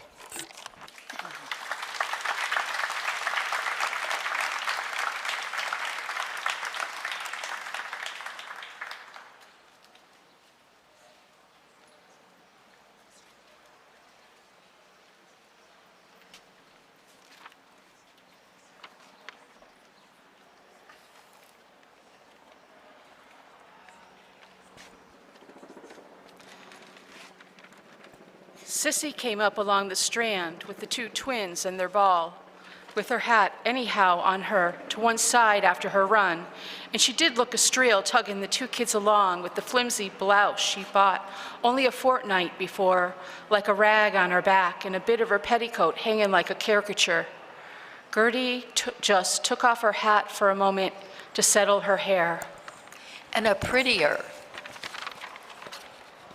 a daintier head of nut-brown tresses was never seen on a girl's shoulders.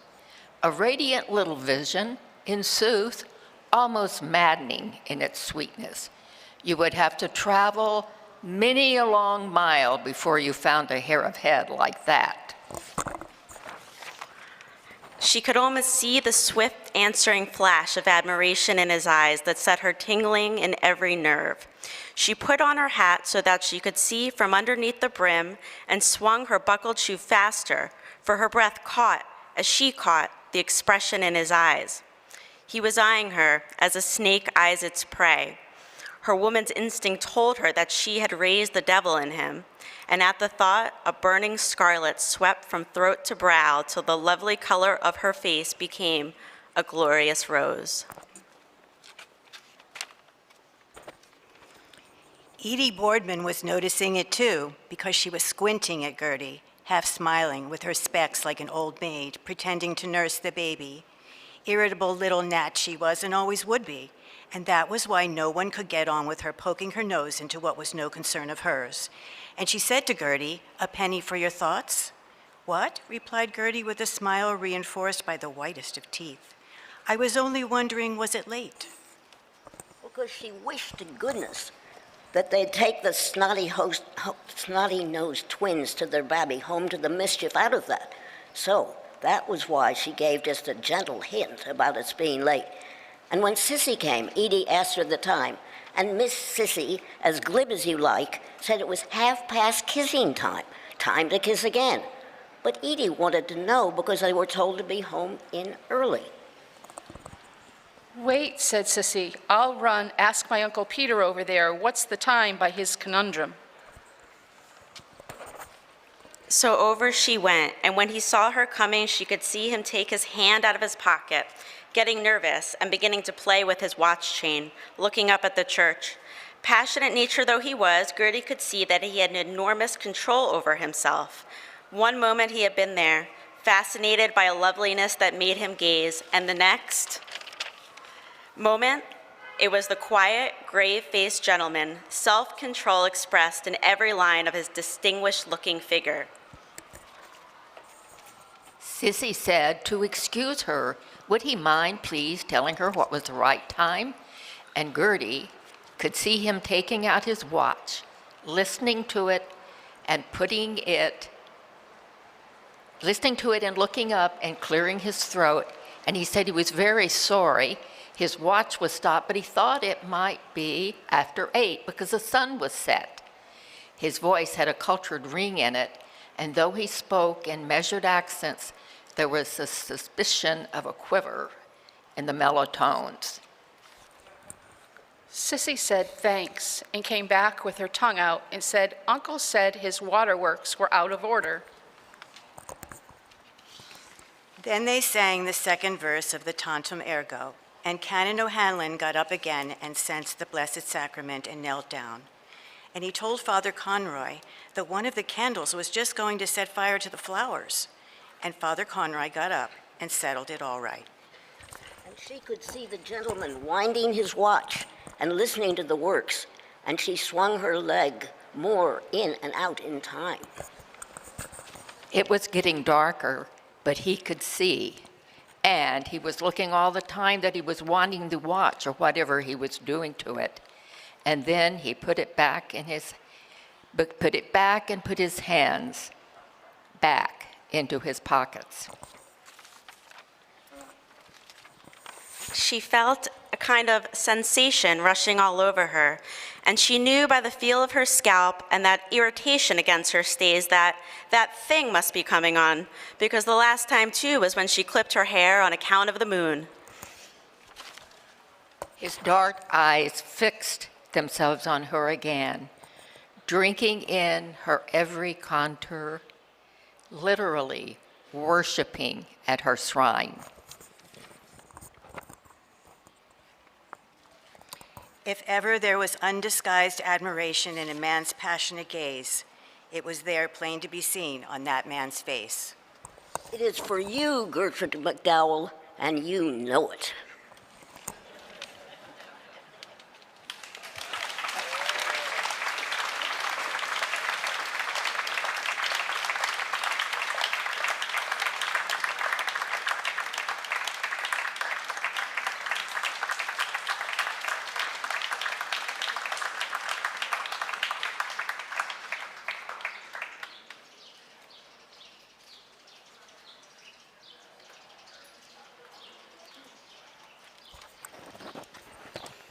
He was a 16-time Jeopardy winner and a true Philadelphia hero.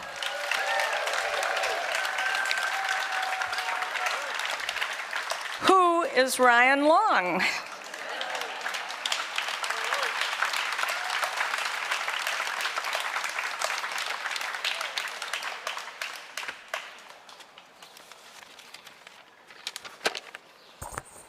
Hello. Canon O'Hanlon put the Blessed Sacrament back into the tabernacle and genuflected, and the choir sang Laudate Dominum Omnis Hentis. And then he locked the tabernacle door because the benediction was over, and Father Conroy handed him his hat to put on, and Crosscat Edie asked, wasn't she coming? But Jackie Caffrey called out, oh, look, sissy. And they all looked, was it sheet lightning? But Tommy saw it too over the trees beside the church, blue and then green and then purple. It's the fireworks, Sissy Caffrey said. And they all ran down the strand to see over the houses and the church helter-skelter, Edie with the push car with baby Boardman in it, and Sissy holding Tommy and Jackie by the hand so they wouldn't fall running. Come on, Gertie, Sissy called. It's the bizarre fireworks. But Gertie was adamant. She had no intention of being at their beck and call. If they could run like Rossies, she could sit, so she said. She could see from where she was. The eyes that were fastened upon her set her pulses tingling. She looked at him a moment, meeting his glance, and a light broke in upon her. White, hot passion was in that face, passion silent as the grave, and it had made her his. At last they were left alone without the others to pry and pass remarks, and she knew he could be trusted to the death, steadfast, a sterling man, a man of inflexible honor to his fingertips. His hands and face were working, and a tremor went over her. She leaned back far to look up where the fireworks were, and she caught her knee in her hand so as not to fall back looking up, and there was no one to see, only him and her, when she revealed all her graceful, beautifully shaped legs like that, supplely soft and delicately rounded. And she seemed to hear the panting of his heart, his hoarse breathing, because she knew too about the passion of men like that, hot-blooded, because Bertha Supple told her once in dead secret and made her swear she'd never about the gentleman lodger that was staying with them out of the congested districts board that had pictures cut out of papers of those skirt dancers and high kickers, and she said he used to do something not very nice that you could imagine sometimes in the bed. But this was altogether different from a thing like that, because there was all the difference, because she could almost feel him draw her face to his, and the first quick hot touch of his handsome lips. Besides, there was absolution so long as you didn't do the other thing before being married, and there ought to be women priests that would understand without your telling out, and Sissy Caffrey too sometimes had that dreamy look, dreamy look in her eyes, so that she too, my dear, and Winnie Rippingham, so mad about actors' photographs, and besides, it was a count on that other thing coming on the way it did.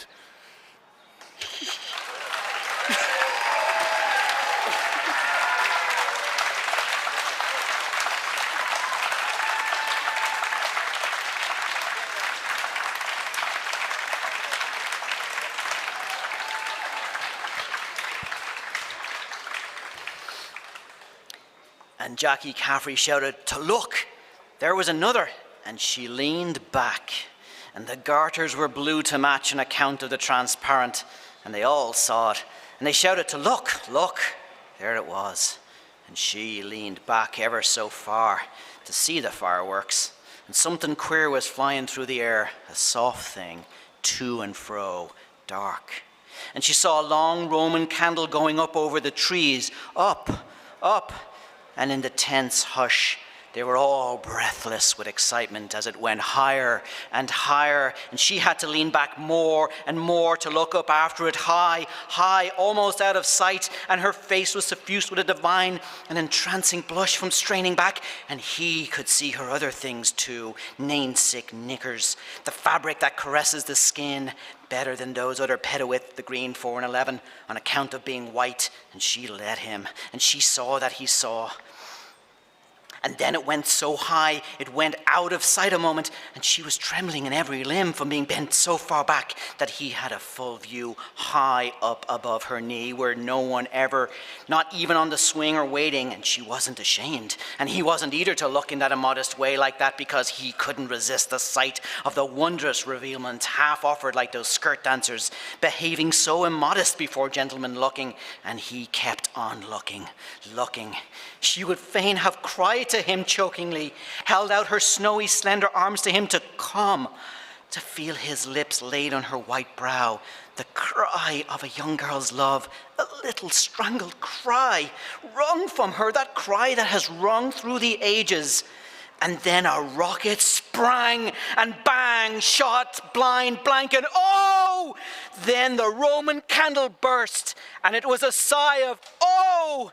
And everyone cried, oh, oh, in raptures, and it gushed out of it a stream of rain gold hair threads, and they shed, and they were all greeny, dewy stars falling with golden, oh, so lovely, oh, soft, sweet, soft. Then all melted away dewily in the grey air. All was silent. She glanced at him as she bent forward quickly, a pathetic little glance of piteous protest, of shy reproach under which he colored like a girl. He was leaning back against the rock behind. Leopold Bloom, for it is he, stands silent, with bowed head before those young, guileless eyes. What a brute he had been. At it again? A fair unsullied soul had called to him, and wretch that he was, how had he answered? An utter cad he had been, he of all men. But there was an infinite store of mercy in those eyes. For him too a word of pardon, even though he had erred and sinned and wandered. Should a girl tell? No. 1,000 times no. That was their secret. Only theirs, alone in the hiding twilight, and there was none to know or tell, save the little bat that flew so softly through the evening to and fro. And little bats don't tell.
delight.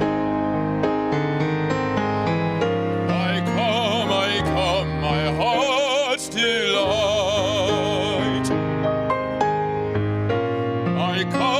I come, my heart's delight.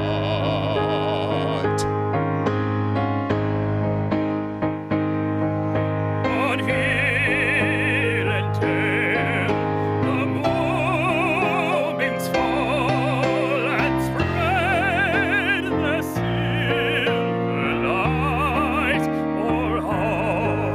But those bright eyes I shall see, preserve that glorious light for me, preserve that glorious light for me.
So my apologies. I was told the last reading was so intense it blew the fuses.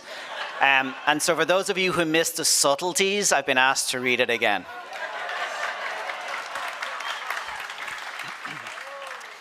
And Jackie Caffrey shouted, "To look, there was another." And she leaned back, and the garters were blue to match on account of the transparent, and they all saw it. And they shouted to look, look, there it was. And she leaned back ever so far to see the fireworks, and something queer was flying through the air, a soft thing to and fro, dark.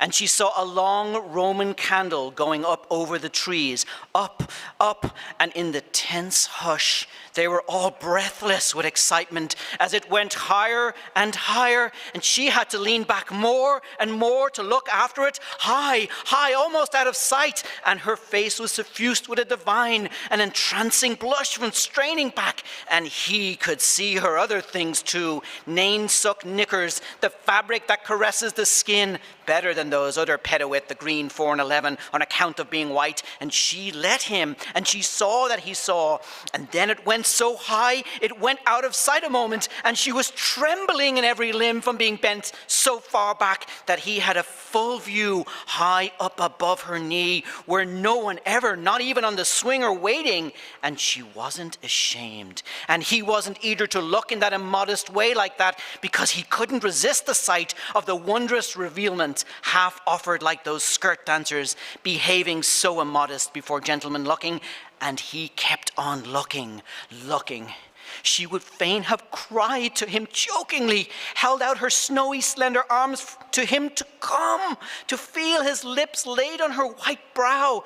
The cry of a young girl's love, a little strangled cry wrung from her, that cry that has rung through the ages.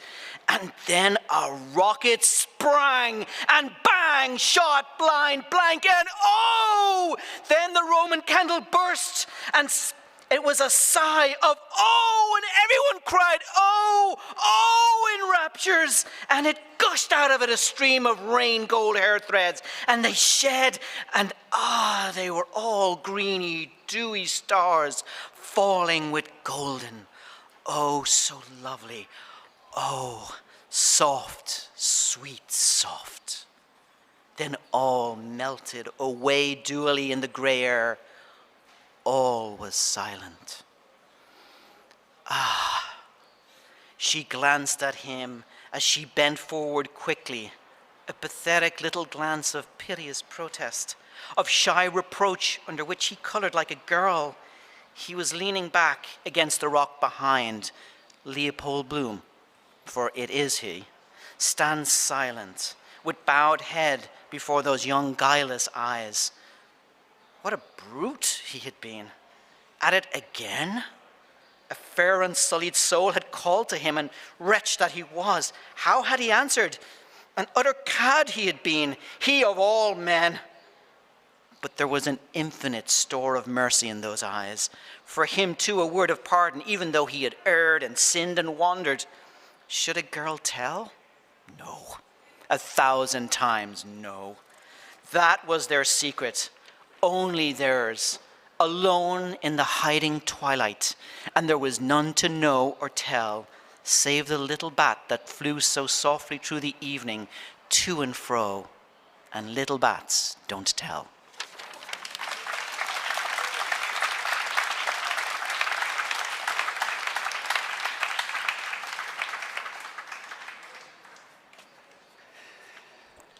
Mr. Bloom watched her as she limped away. Poor girl. That's why she's left on the shelf and others did a sprint. Thought something was wrong by the cut of her jib. A jilted beauty, a defect 10 times worse than a woman. But it makes them polite. Glad I didn't know it when she was on show. Her hot little devil all the same, and I wouldn't mind. Curiosity, like a nun, a negress, a girl with glasses. That squinty one is delicate. Near her monthlies, I expect. Makes them feel ticklish. I have such a bad headache today. Where did I put the letter? Yes, all right. All kinds of crazy longings. Licking pennies. Girl in the Tranquilla convent that nun told me liked to smell rock oil. Virgins go mad in the end, I suppose. Sister, how many women in Dublin have it today? Martha, she? Something in the air? That's the moon. But then why don't all women menstruate at the same time with the same moon, I mean? Depends on the time they were born, I suppose. Or all start scratch and then get out of step. Sometimes Molly and Millie together. Anyhow, I got the best of that. Damn glad I didn't do it in the bath this morning over her silly "I will punish you" letter. Made up for that tram driver this morning, that gouger McCoy, stopping me to say nothing. And his wife engagement in the country valet, voice like a pickaxe. Thankful for small mercies, cheap too, yours for the asking, because they want it themselves, their natural craving. Shoals of them every evening poured out of offices, reserve better. Don't want it, they throw it at you. Catch them alive, oh pity they can't see themselves. A dream of well-filled hose. Where was that? Ah, yes, the Mutoscope pictures at Capel Street for men only. Peeping Tom, Willie's hat, and what the girls did with it. Did they snapshot those girls, or is it all fake? Lingerie does it. Felt for the curves inside her déchapelle. Excites them also when they're "I'm all clean, come and dirty me." And they like dressing one another for the sacrifice. Millie delighted with Molly's new blouse. At first, put them all on to take them all off. Molly, why I bought her the violet garters. Us too. The tie he wore, his lovely socks, the turned up trousers. He wore a pair of gaiters the night we first met. His lovely shirt was shiny beneath his what? Ojette?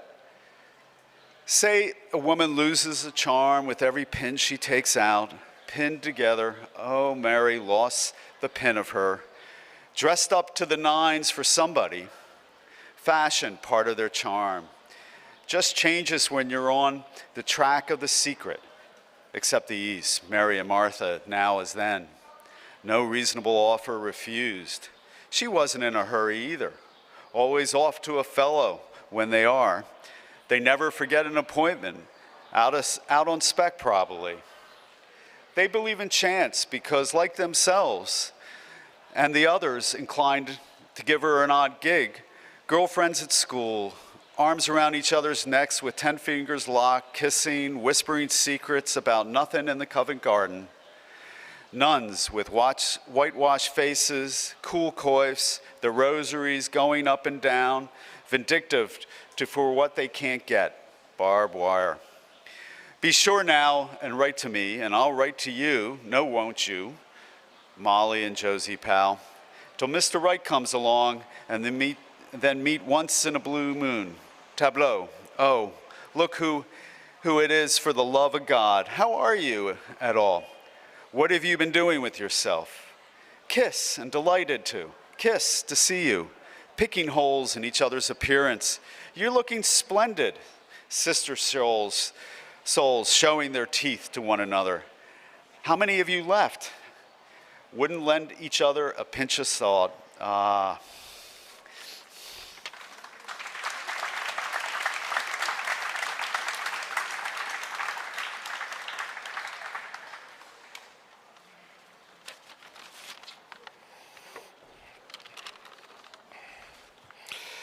Mr. Bloom stooped and turned over a piece of paper on the strand. He brought it near his eyes and peered. Letter? No, can't read. Better go, better. I'm tired to move. Page of an old copybook. All those holes and pebbles. Who could count them? Never know what you find.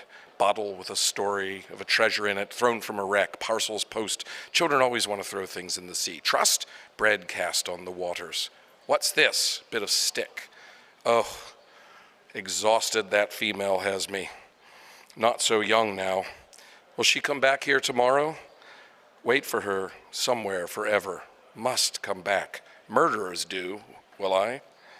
Mr. Bloom with his stick gently vexed the thick sand at his foot. Write a message for her. Might remain. What? I? Some flat-foot tramp on it in the morning. Useless. Washed away. Tide comes here. Saw a pool near her foot. Bend. See my face there. Dark mirror. Breathe on it. Stirs. All these rocks with lines and scars and letters. Oh, those transparent. Beside, they don't know. What is the meaning of that other world? I call you naughty boy because I do not like. No room. Let it go. Mr. Bloom effaced the letters with his slow boot. Hopeless thing, sand. Nothing grows in it, all fades. No fear of big vessels coming up here, except Guinness's barges. Round the Kish in 80 days. Done half by design. He flung his wooden pen away. The stick fell in stilted sand, stuck. Now, if you were trying to do that for a week on end, you couldn't. Chance. We'll never meet again, but it was lovely. Goodbye, dear, thanks. Made me feel so young. Short snooze now, if I had. Must be near 9. Liverpool boat long gone, not even the smoke. She can do the other, did too, and Belfast. I won't go. Race there, race back to Ennis. Let him. Just close my eyes a moment. Won't sleep though, half dream. It never comes the same. Bat again. No harm in him, just a few. Oh, sweetie, all your little girl white, up I saw, dirty brace girdle, made me do love's sticky wee, too naughty grace, darling. She him half past the bed, met him pike hoses, frillies for Raoul de perfume, your wife, black hair, heave under embon, senorita, young eyes. Mulvey, plump buds, me, bread Van Winkle, red swippers. She, rusty sleep, wander years of dreams, return, tail end, Agendath, swoothy, lovey, showed me her next year in drawers, return next in her next. A bat flew, here, there, here. Far in the gray, a bell chimed. Mr. Bloom, with his open mouth, his left boot sanded sideways, leaned, breathed, just for a few, cuckoo, cuckoo, cuckoo. The clock on the mantelpiece in the priest's house cooed where Canon O'Hanlon and Father Conroy and the Reverend John Hughes, S.J., were taking tea and soda bread and butter and fried mutton chops with catsup and talking about cuckoo, cuckoo, cuckoo, because it was a little canary bird that came out of its little house to tell the time that Gertie McDowell noticed the time she was there, because she was as quick as anything about a thing like that, was Gertie McDowell, and she noticed at once that that foreign gentleman that was sitting on the rocks looking was cuckoo, cuckoo, cuckoo.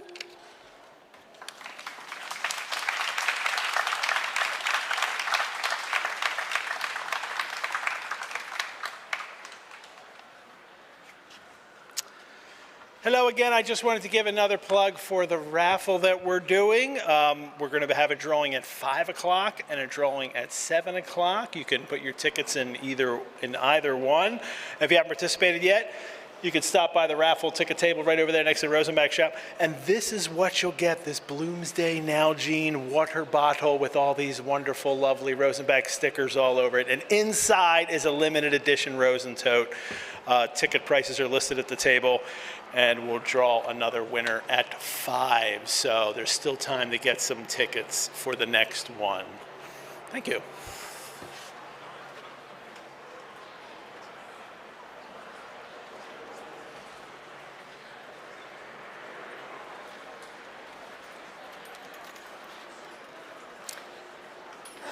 Before born, bliss babe had. Within womb, one he worship. Whatever in that one case done commodiously done was. A couch by midwives attended with wholesome food reposeful, cleanest swaddles as though forth-bringing were now done, and by wise foresight set. But to this no less of what drugs there is need, and surgical implements which are pertaining to her case, not omitting aspect of all very distracting spectacles in various latitudes by our terrestrial orb offered, together with images, divine and human, the cogitation of which by sejunct females is to tumescence conducive, or eases issue in the high, sun-bright, well-built, fair home of mothers, when ostensibly far gone and reproductive, it is come by her thereto to lie in, her term up. Some man that wayfaring was stood by house door at night's oncoming. Of Israel's folk was that man, that on earth wandering far had fared. Stark ruth of man his errand, that led him lone till that house. Of that house, a horn is lord. 70 beds keeps he there, teeming mothers are wont, that they lie for to thole and bring forth bairns hail, so God's angel to Mary quoth. Watchers tway their walk, white sisters in wards sleepless. Smarts they still, sickness soothing, in 12 moons, thrice an hundred. Truest bedthanes they twain are, for horn holding wariest ward. In ward wary, the watcher hearing come that man mild-hearted, eft rising with swire wimpled to him, her gate wide undid. Lo, levin leaping, lightens in eye blink, Ireland's westward welkin. Full she dread that God the wreaker all mankind would fordo with water for his evil sins. Christ's rood made she on breastbone, and him drew that would rathe infair under her thatch. That man her will wotting, worthful went in Horn's house. Loath to irk in Horn's hall, hat holding the seeker stood. On her stow he ere was living with dear wife and lovesome daughter, that then over land and sea floor 9 years had long outwandered. Once, her in town hithe meeting, he to her bow had not doffed. Her to forgive now he craved, with good ground of her allowed, that of him swift-seen face, hers, so young then had looked. Light swift her eyes kindled, bloom of blushes his word winning. As her eyes then on got his weed swart, therefore sorrow she feared. Glad after she was that era dread was. Her he asked if O'Hare doctor tidings sent from far coast, and she with grateful sigh him answered that O'Hare doctor in heaven was. Sad was the man that word to hear, that him so heavied in bowels ruthful. All she there told him, ruing death for friends so young, Olgate sore unwilling God's right wiseness to withsay. She said that he had a fair sweet death through God his goodness, with mass priest to be shriven, holy housel, and sick men's oil to his limbs. The man then right earnest asked the nun of which death the man was died, And the nun answered him and said that he was died in Mona Island through belly crab, 3 year agone come Childermas. And she prayed to God the All-Ruthful to have his dear soul in his undeathliness. He heard her sad words, in held hat, sad staring. So stood they there both a while in wan hope, sorrowing one with another. Therefore, every man, look to that last end that is thy death, and the dust that grapeth on every man that is born of woman. For as he came naked forth from his mother's womb, so naked shall he wend him at the last, for to go as he came.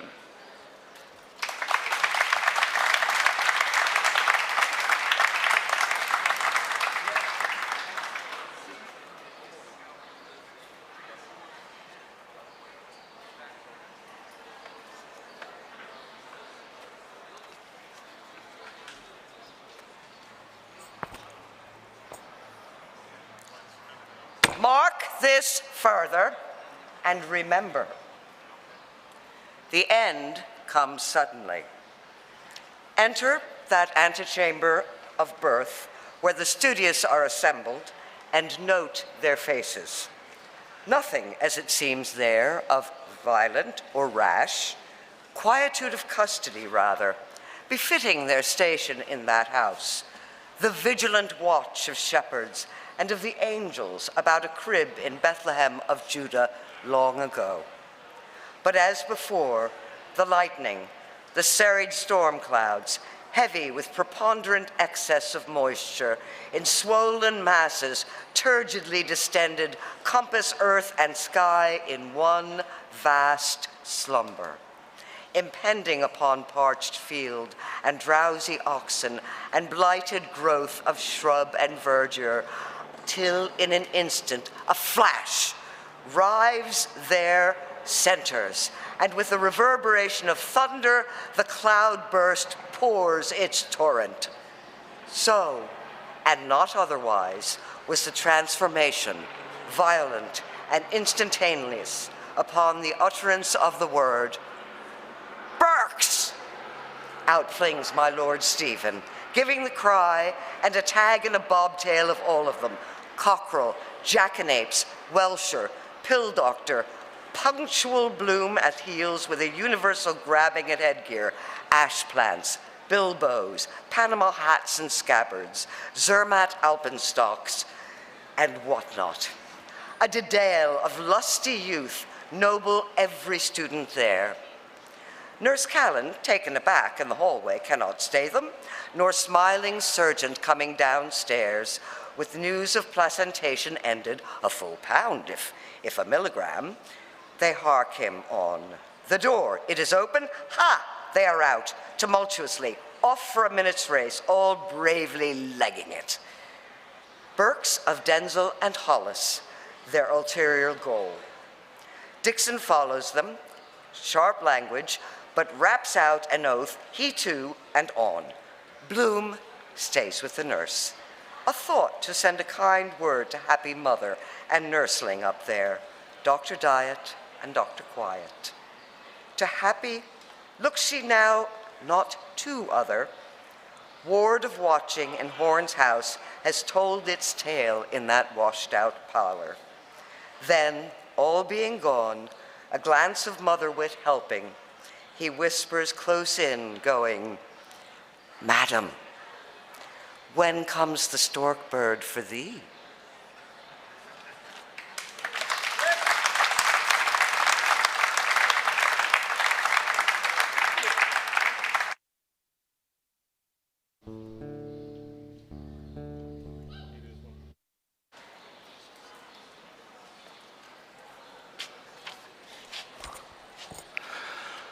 All off for a buster, Armstrong, hollering down the street. Bona fides! Where you slept last night? Timothy of the battered naggin, like old Billy-o. Any brawlies or gumboots in the family? Where the Henry Neville's sawbones and old Clo? Sorrow one of me knows. Hurrah there, Dix, forward to the ribbon counter. Where's Punch? All serene. Jay, look at the drunken minister coming out of the maternity hospital. Benedicat vos omnipotens Deus pater et filius. Make mister. The Denzel Lane boys. Hell blast ye! Scoot! Righto, Isaacs. Shove. Shove him out of the bleeding limelight. Yous join us, dear sir? No hentrusion in life. Lou heap good mans. Ali semi dispunch. En avant, mes enfants! Fire away, number one on the gun. Burks! Burks! Thence they advanced. 5 parasangs, Slattery's mounted foot. Where's that bleeding offer? Parson Steve, apostate's creed. No, no, Mulligan. Abaft there, shove ahead. Keep a watch on the clock. Chucking out time. Molly, what's on ya? Ma mère, ma mariée. British Beatitudes. Retumplaton digity boom boom. Eyes have it. To be printed and bound at the Druid Drum Press by 2 designing females. Calf covers of piston green. Last word in art shades. Most beautiful book come out of Ireland my time. Silentium, get a spurt on. Tension! Proceed to nearest canteen and there annex liquor stores. March! Tramp, tramp, tramp, the boys are attitudes. Parching. Beer, beef, business, Bibles, bulldogs, battleships, buggery, and bishops. Whether on the scaffold high, beer, beef, trample the Bibles. When for island ear, trample the tramplers, thunderation. Keep the dern military step. We fall. Bishop's booze box, halt. Heave to. Rugger, scrum in. No touch kicking. Wow, my tootsies, you hurt? Most amazingly sorry.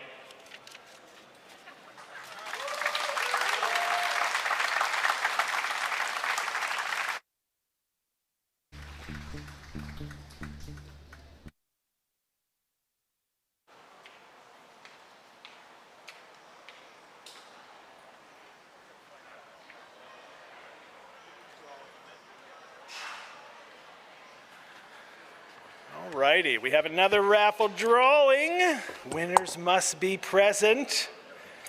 Lenny, you want to pull out one? Everyone, this is Lenny Steiner, Rosenbach Bloomsday chair. Always deserves a round of applause. Lenny, you going to pull a name out there? Yep. Alrighty.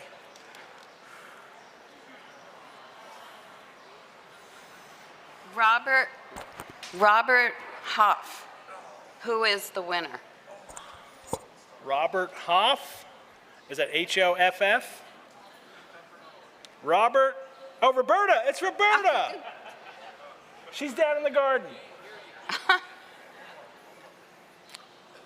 Roberta Hoff. She's here. I know she's here. Big hand for Roberta, who came all the way from like Massachusetts somewhere for Bloomsday this year. Great. So. And if you've come from far away, come and tell me. I know we had somebody from Indiana earlier. We've had someone from Arizona. So, especially if you're farther than Arizona, I really want to know. So, all righty. Are we putting the fix in for the next? We are not putting a fix in, so. All righty. Thank you so much. We'll take a musical break with Darren Kelly and John McGillian, everybody.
go.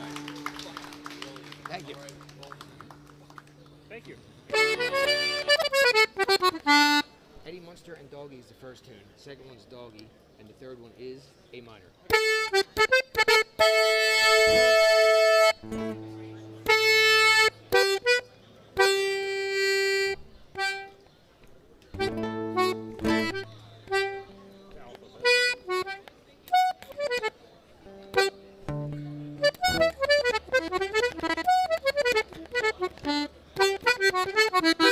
Eddie Munster.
2 more, he says. Either that or 2 more minutes. I'll give you a few horn pipes then.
Thank you, guys. Darren Kelly and John McGillian, everyone. I have a strange announcement. Somebody ordered something from Uber Eats, and it was delivered to the wrong person who also ordered from Uber Eats. So I think they're like a couple wraps. So if you're waiting for Uber Eats, it came already, and it's in my hand, and it'll be around here somewhere. So if you're waiting for a couple wraps, they're here. Yeah. And I don't know why, because 2 Street Sammy's is right down here that you can go get a sandwich from. Bloomsday Cafe is down here. They have wine, and they did a little vermouth cocktail called Lotus Eaters, which I haven't had yet. I know, it's strange. You think I would have had it already, but I will soon. And Attic Brewing is down here too still. So there's plenty to eat down at the end and drink. I want to thank our sponsors, who we couldn't do this without you, the Consulate General of Ireland in New York, Lenore H. Steiner and Perry A. Lerner, Alex Gertz and George Matisic the New Jersey Celtic Society, and the Irish American Business Chamber and Network. So thanks to our sponsors. We could not do this without you. And just a reminder that the two new Ulysses courses are open for registration now. They begin in October. There's an in-person course with Jean-Michel Rabité, who's a professor at University of Pennsylvania, and there is a virtual one that you can do online, and that is with Robert Berry, artist, creator of Ulysses Unseen, who, if you're used to seeing him read here, you're right, he usually reads here every Bloomsday, but he's in Dublin right now because there's an exhibition of his work there. So, but you could take a course with him. Alrighty, on with the show. Our next reader.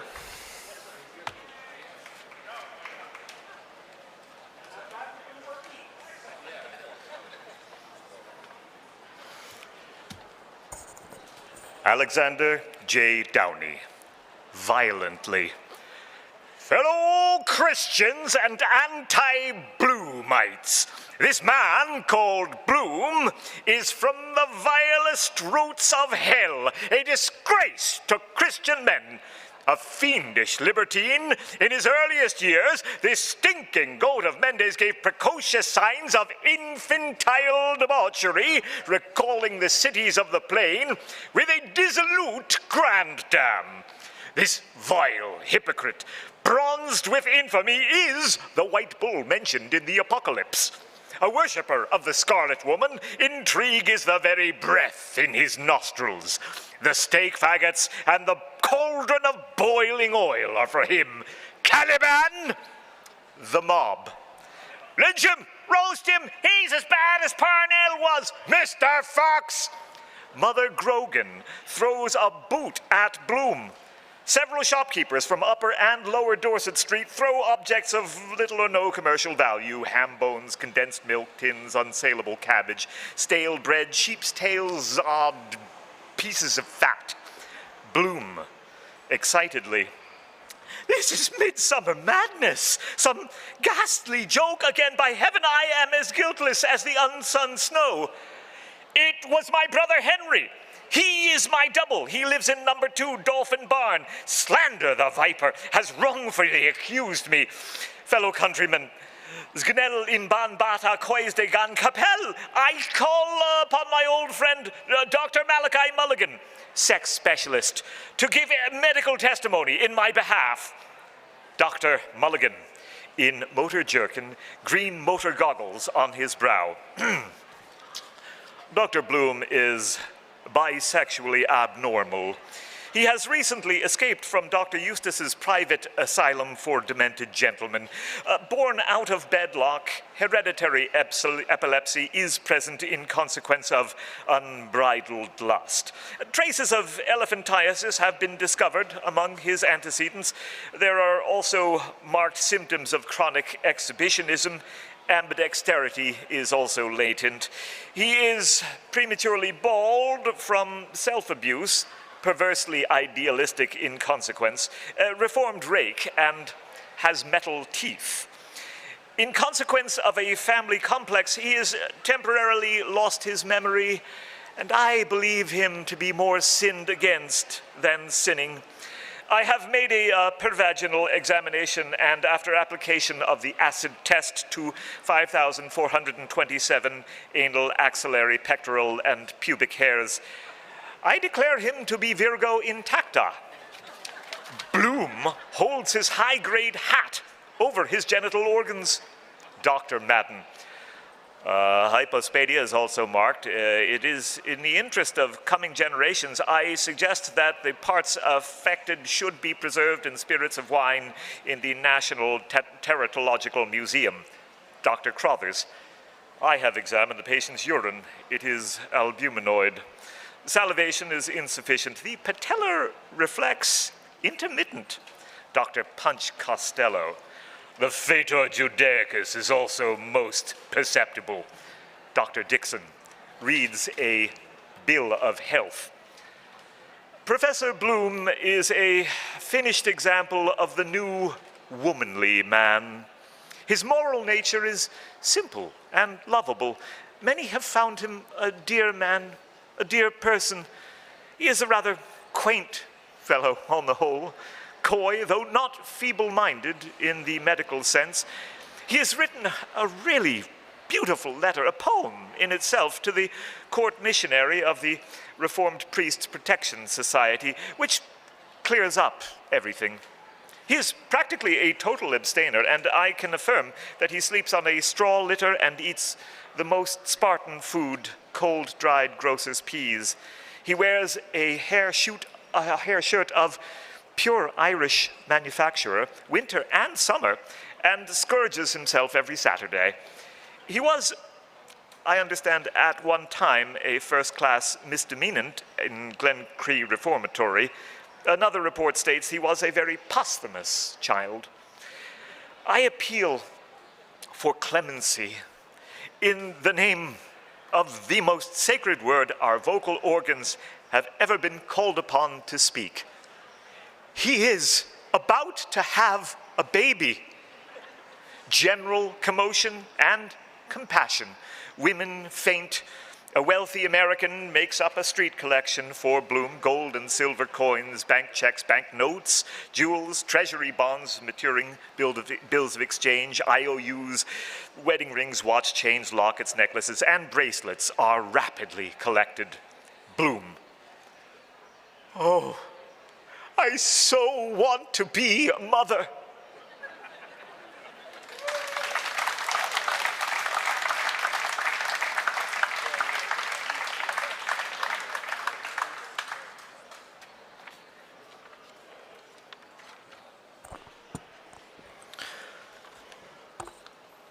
From left upper entrance with 2 gliding steps, Henry Flower comes forward to left front center.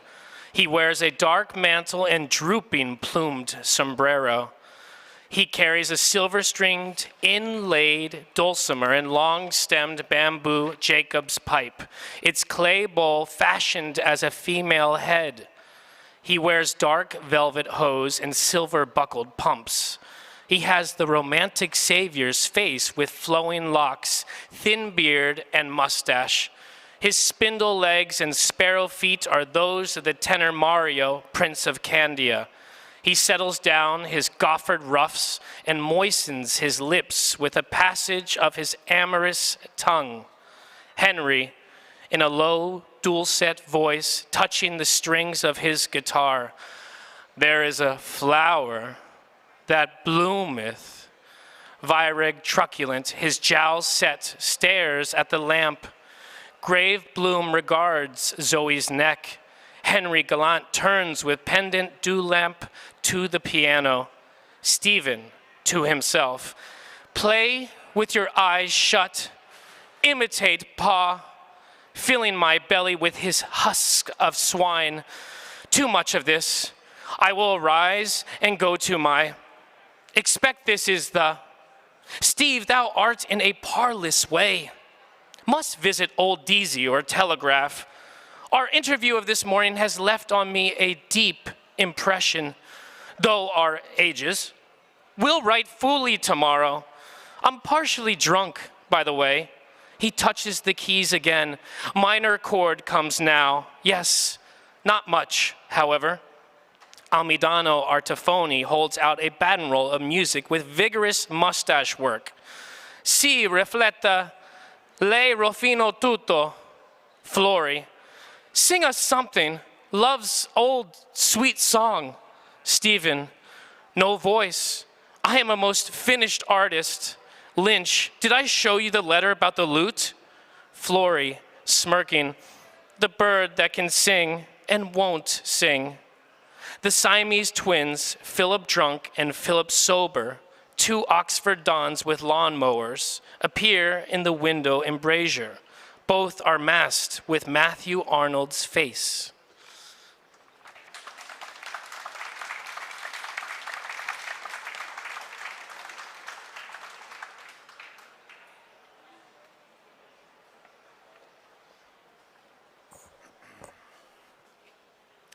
Zoe twirls round herself, heel tapping.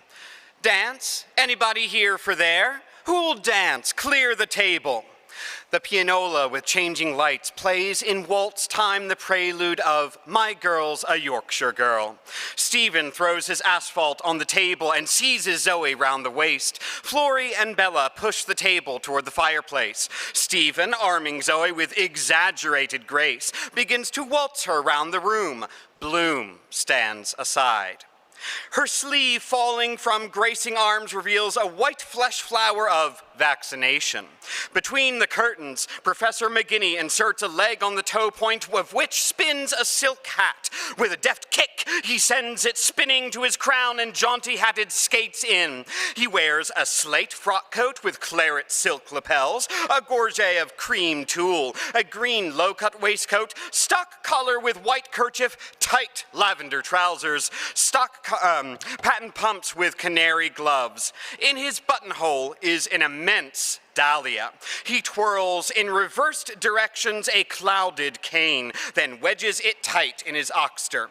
He places a hand lightly on his breastbone, bows, and fondles his flower and buttons. McGinney says, the poetry of motion, art of calisthenics, no connection with Madame Leggett Burns or Levinston's. Fancy dress balls arranged. Deportment, the catty lanner step. So, watch me, my terpsichorean abilities. He minuets forward 3 paces on tripping bee's feet. Tout le monde en avant, reverence, tout le monde en place. The prelude ceases. Professor Goodwin, beating vague arms, shrivels, sinks, his lithe cape falling about the stool. The air in firmer waltz time sounds. Stephen and Zoe circle freely. The lights change, glow, fade gold, rosy violet. The pianola. 2 young fellows were talking about their girls, sweethearts they'd left behind. From a corner, the morning hours run out. Gold-haired, slim-sandaled, in girlish blue, wasp-waisted, with innocent hands. Nimbly they dance, twirling their skipping ropes. The hours of noon follow in amber gold. Laughing, linked, high hair combs flashing, they catch the sun in mocking mirrors, lifting their arms. McGinney clip-claps, gloves silent hands. Carré, avant Dieu, breathe evenly, balance. The morning and noon hours waltz in their places, turning, advancing to each other, shaping their curves, bowing vis-a-vis. Cavaliers behind them arch and suspend their arms with hands descending too, touching, rising from their shoulders. Hours. You may touch my... Cavaliers. May I touch your... Oh, but lightly. Oh, so lightly. The pianola. My little shy little lass has a waist. Zoe and Stephen turn boldly with looser swing. The twilight hours advance from long land shadows, dispersed, lagging, languid-eyed, their cheeks delicate with cyprea and faint false bloom. They are in gray gauze with dark bat sleeves that flutter in the land breeze. McGinney, avant huit, traversez, salut corps de man, croisez. The night hours, one by one, steal to the last place. Morning, noon, and twilight hours retreat before them. They are masked with daggered hair and bracelets of dull bells. Weary, they curchy under veils. The bracelets, hey-ho, hey-ho. Zoe, twirling her hand to her brow. Oh, McGinney, let to yours, chant de dames, le corbeille, dos à dos. Arabesquing wearily, they weave a pattern on the floor, weaving, unweaving, curtsying, twirling, simply swirling. Zoe, I'm giddy. She frees herself, droops on a chair. Stephen seizes Florrie and turns with her. McGinney, boulanger, les rangs, les ponts, chevaux de bois, escargot. Twining, receding, with interchanging hands. The night hours link each with arching arms in a mosaic of movements. Stephen and Florrie turn cumbrously. McGinney, dansez avec vos dames, changez la dame, donnez le petit bouquet à votre dame, remerciez. The pianola, best of all, bara-bum, Kitty jumps up. Oh, they played that on the hobby horses at the Mirus Bazaar. She runs to Stephen. He leaves Flory brusquely and seizes Kitty. A screaming bitterns harsh high whistle shrieks. Groan grouse gurgling toffs cumbersome whirligig turns slowly the room right round about the room. The pianola, my girl's a Yorkshire girl. Zoe, Yorkshire through and through. Come on, all. She seizes Flory and waltzes her. Stephen, Pasu. He wheels Kitty into Lynch's arms, snatches up his ash plant from the table and takes the floor. All wheel, whirl, waltz, twirl, Bloom, Bella, Kitty, Lynch, Flory, Zoe, Jujubee women. Stephen with hat, ash plant, frog splits in middle high kicks with sky kicking, mouth shut, hand clasp, part under thigh. With clang, timple, boom, hanger, tally ho, horn blower, blue, green, yellow flashes, toffs cumbersome turns with hobby horse riders from gilded snakes dangled, bowels, fandango, leaping spurns, soil, foot, and fall again. The pianola, though she's a factory lass and wears no fancy clothes. Close clutched, swift, swifter, with glare, blare, flare, scudding, they scoot, loot, shoot, lumbering by, bara-bum, tutti, encore, be bravo, encore. Simon, think of your mother's people. Stephen, dance of death.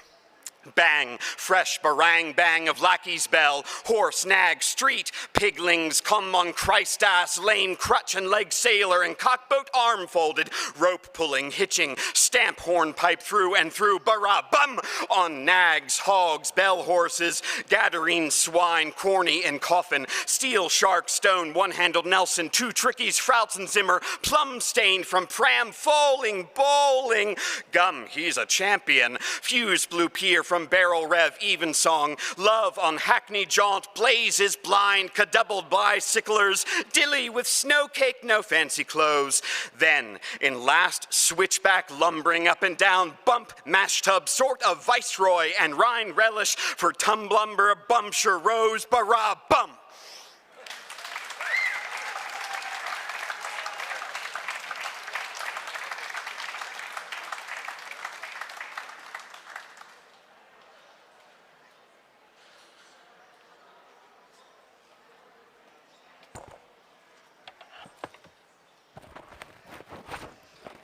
Stephen. Ho! Stephen's mother, emaciated, rises stark through the floor in leper gray with a wreath of faded orange blossoms and a torn bridal veil, her face worn and noseless, green with grave mold. Her hair is scant and lank. She fixes her blue-circled hollow eye sockets on Stephen and opens her toothless mouth, uttering a silent word. A choir of virgins and confessors sing voicelessly.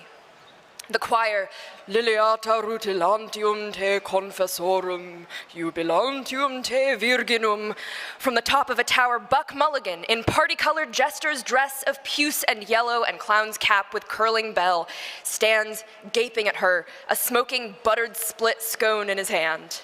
Buck Mulligan, she's beastly dead. The pity of it, Mulligan meets the afflicted mother. He upturns his eyes, mercurial Malachi. The mother with the subtle smile of death's madness. I was once the beautiful May Goulding. I am dead. Stephen, horror-struck. Lemur, who are you? No, what boogeyman's trick is this? Buck Mulligan shakes his curling cap bell. The mockery of it. Kinch dog's body killed her bitch body. She kicked the bucket. Tears of molten butter fall from his eyes onto the scone. Our great sweet mother, epi oinopaponton. The mother comes nearer, breathing upon him softly her breath of wetted ashes. All must go through it, Stephen. More women than men in the world, you too. Time will come. Stephen, choking with fright, remorse, and horror. They say, I killed you, mother. He offended your memory. Cancer did it, not I. Destiny. The mother, a green rill of bile trickling from a side of her mouth. You sang that song to me, love's bitter mystery. Stephen, eagerly, tell me the word, mother, if you know now, the word known to all men. The mother, who saved you the night you jumped into the train at Dalkey with Patty Lee, who had pity for you when you were sad among the strangers, Prayer is all-powerful prayer for the suffering souls in the Ursuline Manual and 40 days indulgence. Repent, Stephen. Stephen, the ghoul, hyena. The mother, I pray for you in my other world. Get Dilly to make you that boiled rice every night after your brain work. Years and years I loved you. Oh, my son, my firstborn, when you lay in my womb. Zoe, fanning herself with the great fan. I'm melting. Flory points to Stephen. Look, he's white. Bloom goes to the window to open it more. Giddy. The mother, with smoldering eyes, repent, oh, the fire of hell. Stephen, panting, his non-corrosive sublimate, the corpse chewer, raw head and bloody bones. The mother, her face drawing near and nearer, sending out an ashen breath. Beware! She raises her blackened, withered right arm slowly towards Stephen's breast with outstretched finger. Beware God's hand! A green crab with malignant red eyes sticks deep its grinning claws in Stephen's heart. Stephen, strangled with rage, his features drawn, gray and old. Shite! Bloom at the window. What? Stephen, ah non, par exemple, the intellectual imagination, with me all or not at all. Non serviam. Flory, give him some cold water. Wait, she rushes out. The mother wrings her hands slowly, moaning desperately, oh, Sacred Heart of Jesus, have mercy on him. Save him from hell, oh, divine Sacred Heart. Stephen, no, no, no, break my spirit, all of you, if you can. I'll bring you all to heal. The mother, in the agony of her death rattle, have mercy on Stephen, Lord, for my sake. Inexpressible was my anguish when expiring with love, grief, and agony on Mount Calvary. Stephen, notung. He lifts his ash plant high with both hands and smashes the chandelier. Time's livid final flame leaps, and in the following darkness, ruin of all space, shattered glass, and toppling masonry.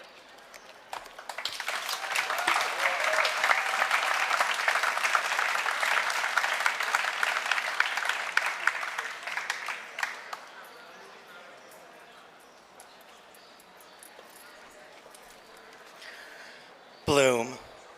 I was just going home by Gardner Street when I happened to. Corny Kelleher laughs. Sure, they wanted me to join in with the mots. No, by God, says I, not for old stagers like myself and yourself. He lacks again and leers with lackluster eye. Thanks be to God, we have it in the house. What? Ah, do you follow me? Ha ha ha. Bloom tries to laugh. Yes. Matter of fact, I was just visiting an old friend of mine there. Virag, you don't know him. Poor fellow, he's laid up for the past week. And we had a liquor together, and I was just making my way home. The horse neighs. The horse. Oh, oh. Corny Kelleher. Sure, it was Behan or Jarvie there that told me after we left the two commercials in Mrs. Cohen's, and I told him to pull up and got off to see. He laughs. Sober hearse driver's a specialty. Will I give him a lift home? Where does he hang out? Somewhere in Cobb or what? Bloom. No, in Sandy Cove, I believe, from what he let drop. Stephen, prone, breathes to the stars. Corny Kelleher, a squint, drawls at the horse. Bloom, in gloom, looms down. Corny Kelleher scratches his nape. Sandy Cove. He bends down and calls to Stephen. Hey! He calls again. Hey! Oh, he's covered his shavings anyhow. Take care they don't lift anything off him. Bloom. No, no, no. I have his money and his hat here and stick. Ah, well, he'll get over it. No bones broken. Well, I'll shove along, he laughs. I have a rendezvous in the morning, burying the dead. Safe home. The horse neighs. Home. Bloom. Good night. I'll just wait and take him along in a few. Corny Kelleher returns to the outside car and mounts it. The horse harness jingles. Corny Kelleher from the car, standing. Night. Bloom. Night. The Jarvie chucks the reins and raises his whip encouragingly. The car and horse back slowly, awkwardly in turn. Corny Kelleher on the side seat sways his head to and fro in sign of mirth at Bloom's plight. The Jarvie joins in the mute pantomimic merriment, nodding from the farther seat. Bloom shakes his head in mute mirthful reply. With thumb and palm, Corny Kelleher reassures that the two bobies will allow the sleep to continue, for what else is to be done? With a slow nod, Bloom conveys his gratitude as that is exactly what Stephen needs. The car jingles Touraloom round the corner of the Touraloom lane. Corny Kelleher again reassuralooms with his hand. Bloom with his hand assuralooms Corny Kelleher that he is reassuraloomte. The tinkling hooves and jingling harness grow fainter with their Tora Lulu Lulule. Bloom, holding in his hand Stephen's hat festooned with shavings and ash plant, stands irresolute. He bends to him and shakes him by the shoulder. Bloom. Hey! Oh! There is no answer. He bends again. Mr. Daedalus. There is no answer. The name, if you call, somnambulist. He bends again and hesitating brings his mouth near the face of the prostrate form. Stephen. There is no answer. He calls again. Stephen. Stephen groans. Who? Black Panther? Vampire? He sighs and stretches himself, then murmurs thickly with prolonged vowels. Who drive? Fergus now, and Pierce Wood's woven shade. He turns on his left side, sighing, doubling himself together. Bloom. Poetry. He's well educated. A pity. He bends again and undoes the buttons of Stephen's waistcoat. To breathe. He brushes the wood shavings from Stephen's clothes with light hand and fingers. 1 pound 7. Not hurt anyhow. He listens. What? Stephen murmurs. Shadows, the woods, white breast, dim sea. He stretches out his arms, sighs again, and curls his body. Bloom, holding his hat and ash plant, stands erect. A dog barks in the distance. Bloom tightens and loosens his grip on the ash plant. He looks down at Stephen's face and form. Bloom communes with the night. Face reminds me of his poor mother. In the shady wood, the deep white breast. Ferguson, I think I caught a girl. Some girl. Best thing could happen him, he murmurs. Swear that I will always hail, ever conceal, never reveal any part or parts. Art or arts, he murmurs. In the rough sands of the sea, a cable's tow's length from the shore, where the tide ebbs and flows.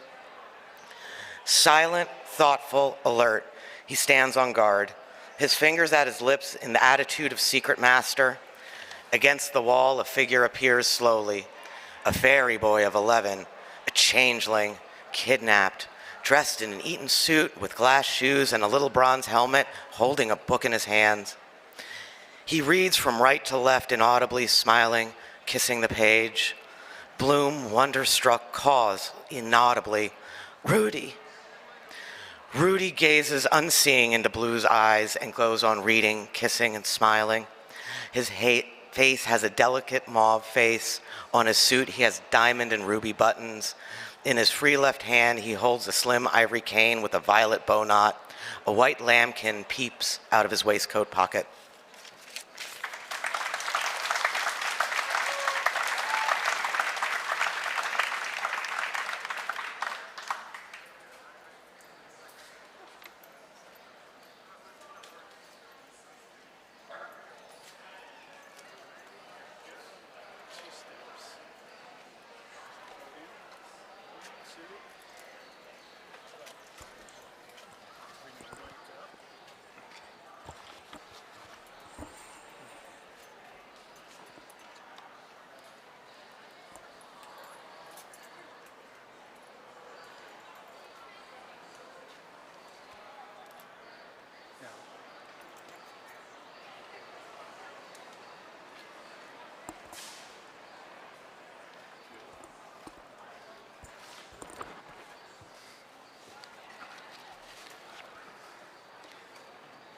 Preparatory to anything else, Mr. Bloom brushed off the greater bulk of the shavings and handed Stephen the hat and ash plant and bucked him up generally in orthodox Samaritan fashion, which he very badly needed. Stephen's, mind was not exactly what you would call wandering, but a bit unsteady, and on his expressed desire for some beverage to drink, Mr. Bloom, in view of the hour it was, and there being no pump of Vartry water available for their ablutions, let alone drinking purposes, hit upon an expedient by suggesting, off the reel, the propriety of the cabman's shelter, as it was called, hardly a stone's throw away, near Butt Bridge, where they might hit upon some drinkables in the shape of a milk and soda or a mineral. But how to get there was the rub.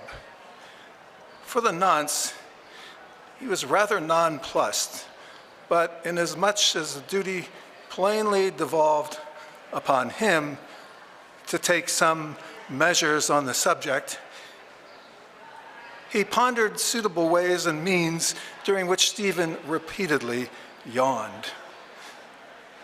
So far as he could see, he was rather pale in the face, so that it occurred to him as highly advisable to get a conveyance of some description which would answer in their then condition, both of them being E.D. Ed, particularly Stephen, always assuming that there was such a thing to be found.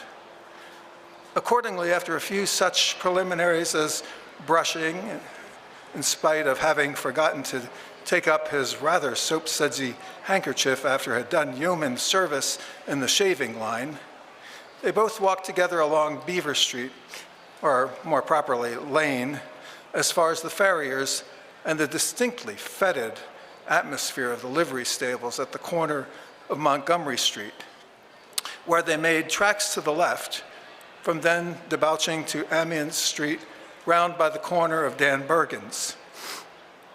But as he confidently anticipated, there was not a sign of a Jehu plying for hire anywhere to be seen, except a four-wheeler, probably engaged by some fellows inside on the spree, outside the North Star Hotel.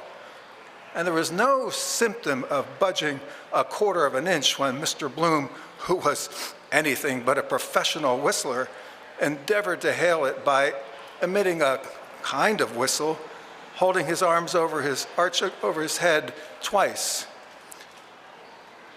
This was a quandary, but bringing common sense to bear on it, evidently there was nothing for it but put a good face on the matter and foot it, which accordingly they did. So, beveling around by Mullet's and the Signal House, which they shortly reached, they proceeded perforce in the direction of Amiens Street railway terminus, Mr. Bloom being handicapped by the circumstance that one of the back buttons of his trousers had, to vary the time-honored adage, gone the way of all buttons, though entering thoroughly into the spirit of the thing, he heroically made light of the mischance. So as neither of them were particularly pressed for time, as it happened, and the temperature refreshing, since it cleared up after the recent visitation of Jupiter Pluvius, they dandered along past where the empty vehicle was waiting without a fare or a jarvey. As it so happened, a Dublin United Tramways Company's sand strewer happened to be returning, and the elder man recounted to his companion, apropos of the incident, his own truly miraculous escape of some little while back.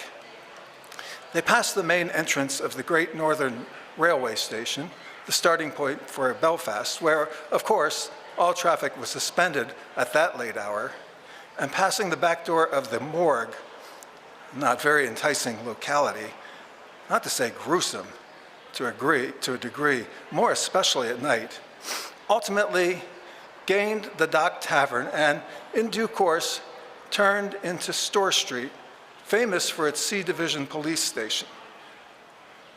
Between this point and the high, at present, unlit warehouses of Beresford Place, Stephen thought to think of Ibsen, associated with Baird's The Stonecutters, in his mind somehow, in Talbot Place, first turning on the right, while the other, who was acting as his fides Achates, inhaled with internal satisfaction, the smell of James Rourke's City Bakery situated quite close to where they were, the very palatable order indeed of our daily bread, of all commodities of the public, the primary and most indispensable. Bread, the staff of life, earn your bread. Oh, tell me where is fancy bread? At Rourke's the baker's, it is said.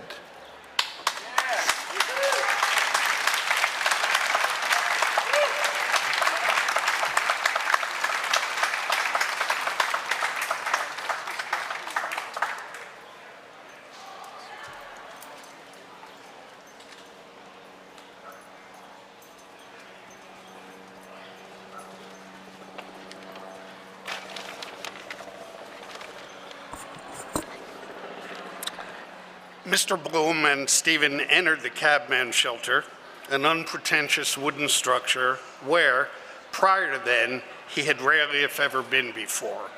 The former having previously whispered to the latter a few hints, and then the keeper of it said to be the once famous skin-the-goat Fitzharris, the invincible, though he could not vouch for the actual facts, which quite possibly there was not one vestige of truth in. A few moments later saw our two noctambules safely seated in a discreet corner, only to be greeted by stares from the decidedly miscellaneous collection of waifs and strays and other nondescript specimens of the genus Homo already there, engaged in eating and drinking, diversified by conversation for whom they seemingly formed an object of marked curiosity. Now touching a cup of coffee, Mr. Bloom ventured to plausibly suggest, to break the ice, "It occurs to me you ought to sample something in the shape of solid food, say a roll of some description." Accordingly, his first act was, with characteristic sang-froid, to order these commodities quietly. The hoi polloi of Jarvies or stevedores or whatever they were, after a cursory examination, turned their eyes, apparently dissatisfied, away, though one red-bearded, bibulous individual, portion of whose hair was grayish, a sailor probably, still stared for some appreciable time before transferring his rapt attention to the floor. Mr. Bloom, availing himself of the right of free speech, he having just about bowing acquaintance with the language in dispute, though to be sure rather in a quandary over volio, remarked to his protege in an audible tone of voice apropos of the battle royal in the street, which was still raging fast and furious, "A beautiful language, I mean, for singing purposes. Why do you not write your poetry in that language? Bella poetria, so melodious and full. Belladonna, volio." Stephen, who was trying his dead best to yawn if he could, suffering from lassitude generally, replied, "To fill the ear of a cow elephant. They were haggling over money." "Is that so?" Mr. Bloom asked. Of course, he subjoined pensively, at the inward reflection of there being more languages to start with than were absolutely necessary, it may be only the southern glamour that surrounds it.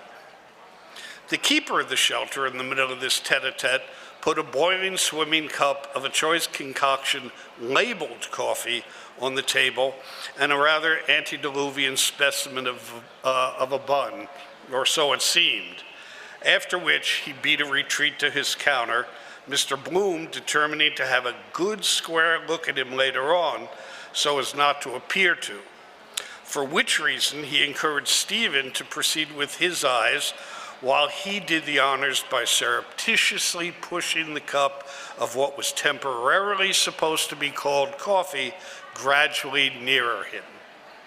"Sounds are impostures," Stephen said after a pause of some little time, "like names. Cicero, Podmore, Napoleon, Mr. Goodbody, Jesus, Mr. Doyle. Shakespeare's were as common as Murphy's. Well, what's in a name?" "Yes, to be sure," Mr. Bloom unaffectedly concurred. "Of course. Our name was changed too," he added, pushing the so-called roll across.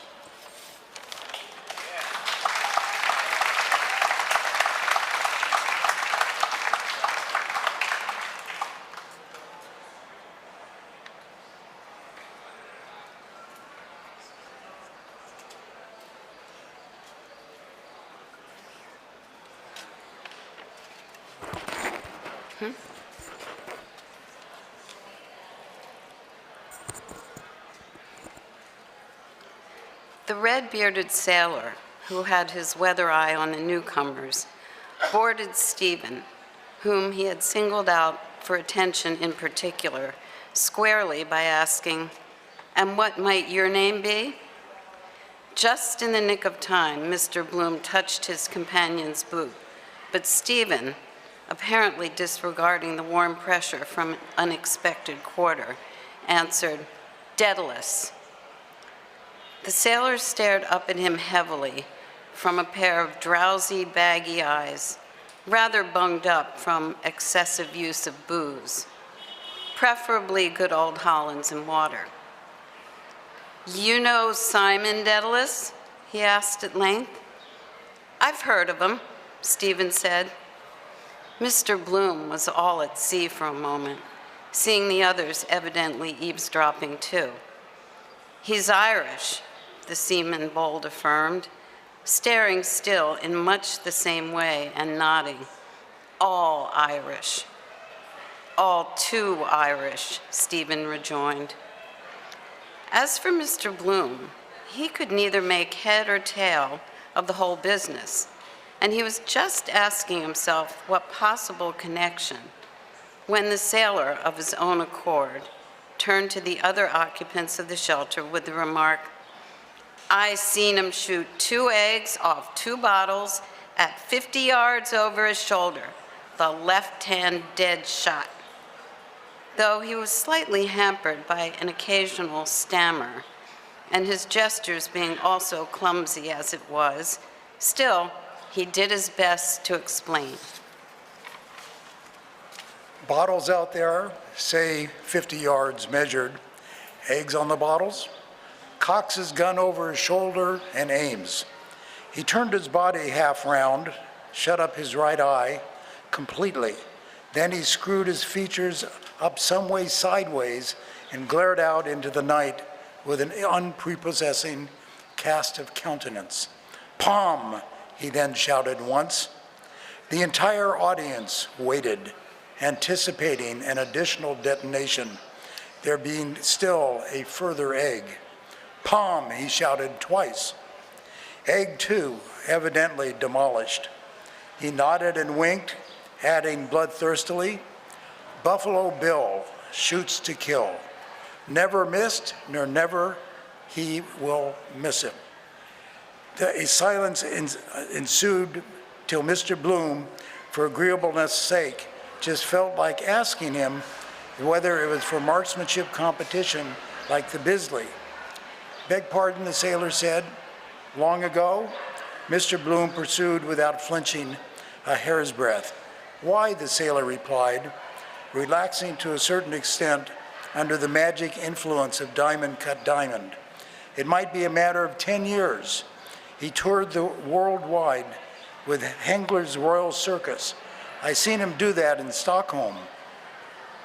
"Curious coincidence," Mr. Bloom confided to Stephen unobtrusively.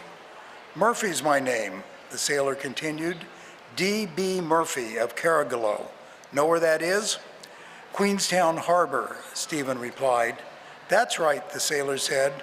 "Fort Camden and Fort Carlisle. That's where I hails from. I belong there. That's where I hails from. My little woman's down there. She's waiting for me, I know, for England, home, and beauty. She's my own true wife I haven't seen for 7 years now, sailing about."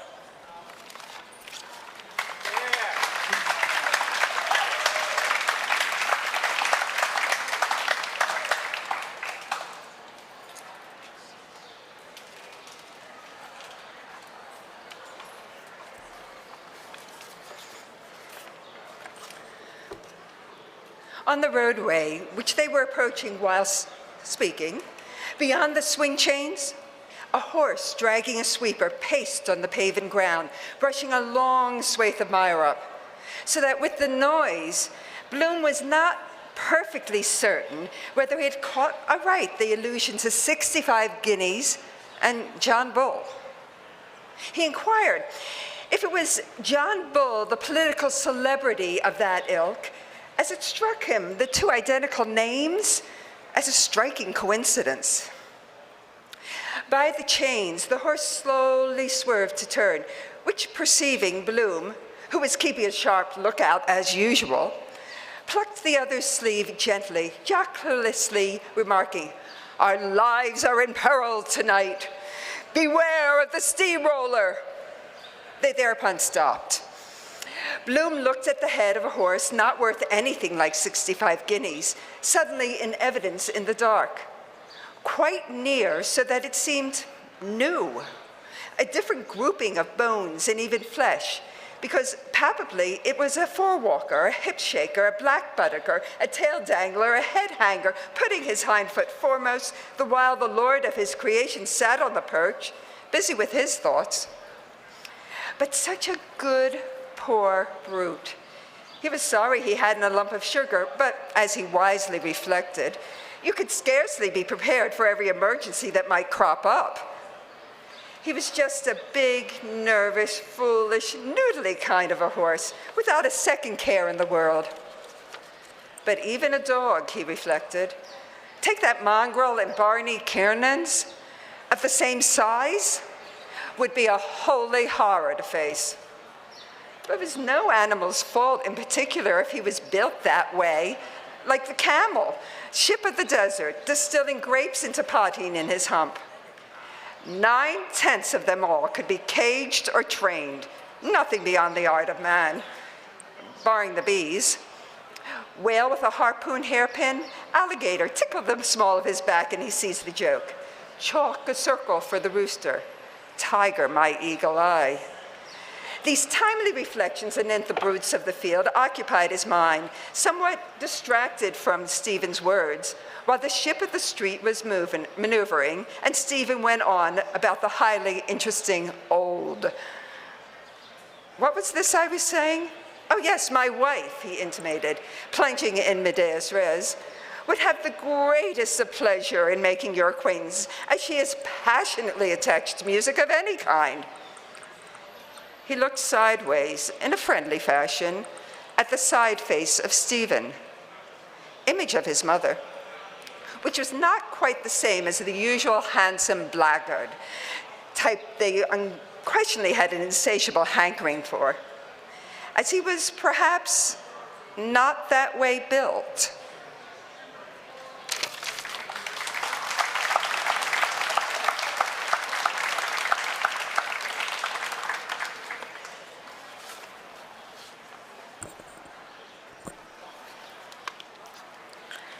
The horse was just then, and later, at a propitious opportunity, he purposed, Bloom did, without any way prying into his private affairs on the fools step in where angels principle, advising him to sever his connection with a certain budding practitioner who, he noticed, was prone to disparage and even to a slight extent with some hilarious pretext when not present, deprecate him, or whatever you like to call it, in which Bloom's humble opinion threw a nasty sidelight on that side of a person's character, no pun intended.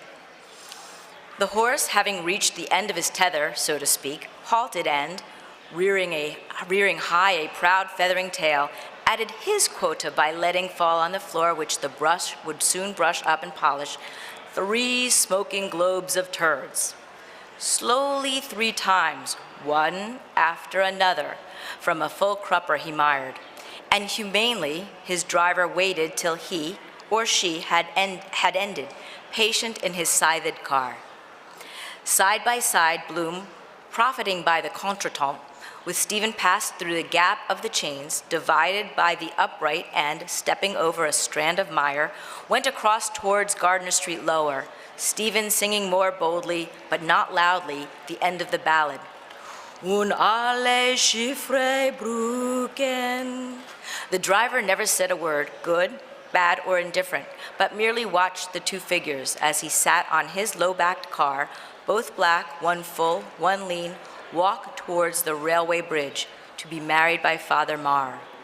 As they walked, they at times stopped and walked again, continuing their tete-a-tete, which of course he was utterly out of, about sirens, enemies of man's reason, mingled with a number of other topics of the same category, usurpers, historical cases of the kind, while the man in the sweeper car, or you might as well call it in the sleeper car, who in any case couldn't possibly hear because they were too far, simply sat in his seat near the end of Lower Gardner Street and looked after their low-backed car.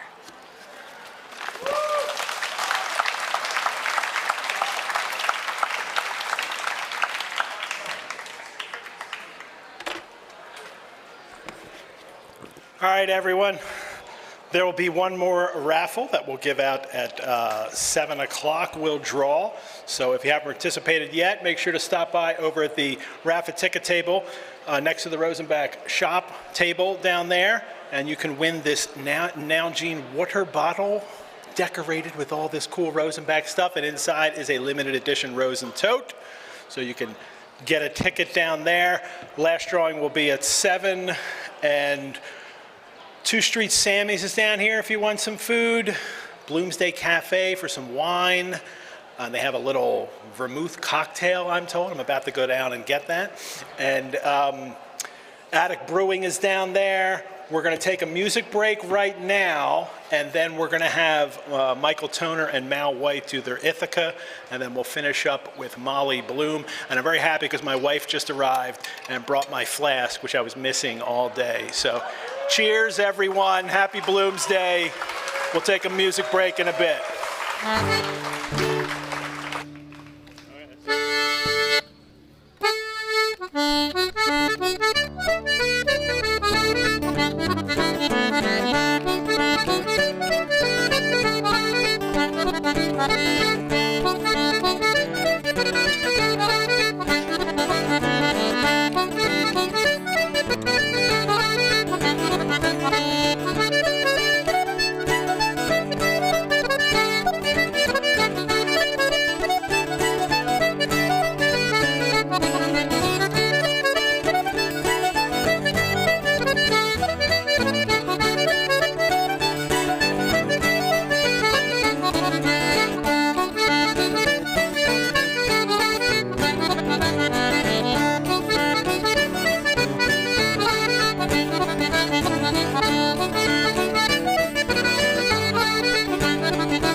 get that man a beer.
The dance floor is open.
Kelly and John McGillian, everyone.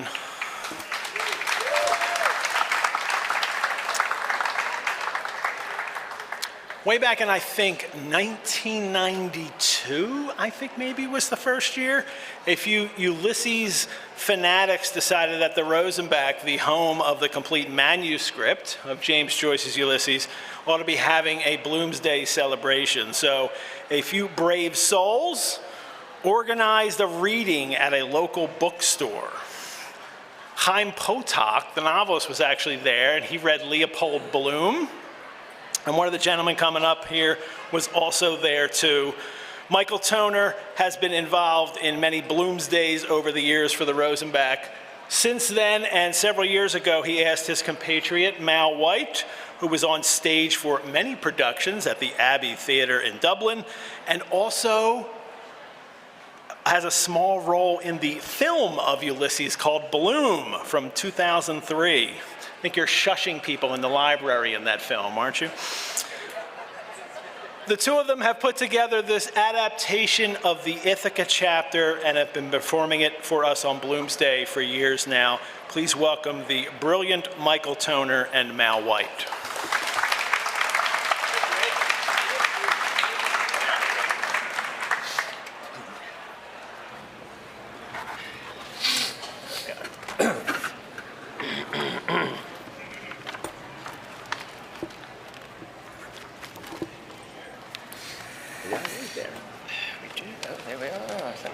This here, down here a little, okay. Get this out of the way now, sorry. Right, sorry, mate. No problem. Yes. Okay.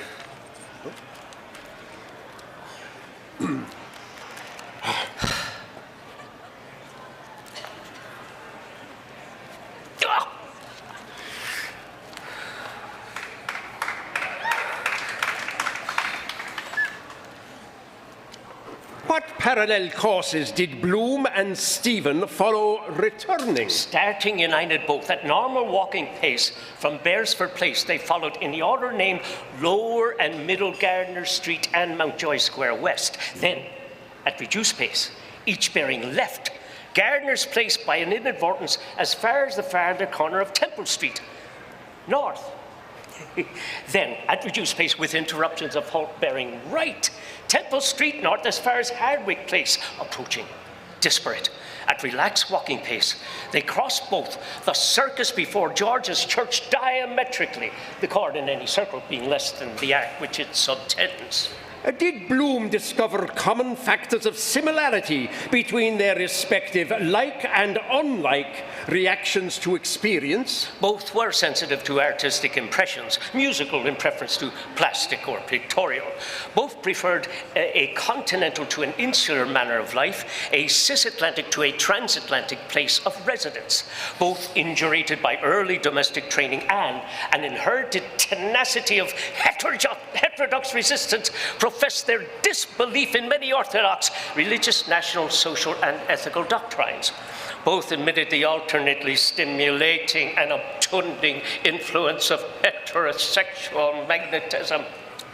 Were their views on some point divergent? Stephen dissented openly from Bloom's views on the importance of dietary and civic self-help, while Bloom dissented tacitly from Stephen's views on the eternal affirmation of the spirit of man in literature. What act did Bloom make on their arrival at their destination? At the house steps of the fourth of the equidifferent uneven numbers, number 7 Echo Street. He inserted his hand mechanically into the back pocket of his trousers to obtain his latchkey. Was it there? It was in the corresponding pocket of the trousers that he had worn on the day but one preceding.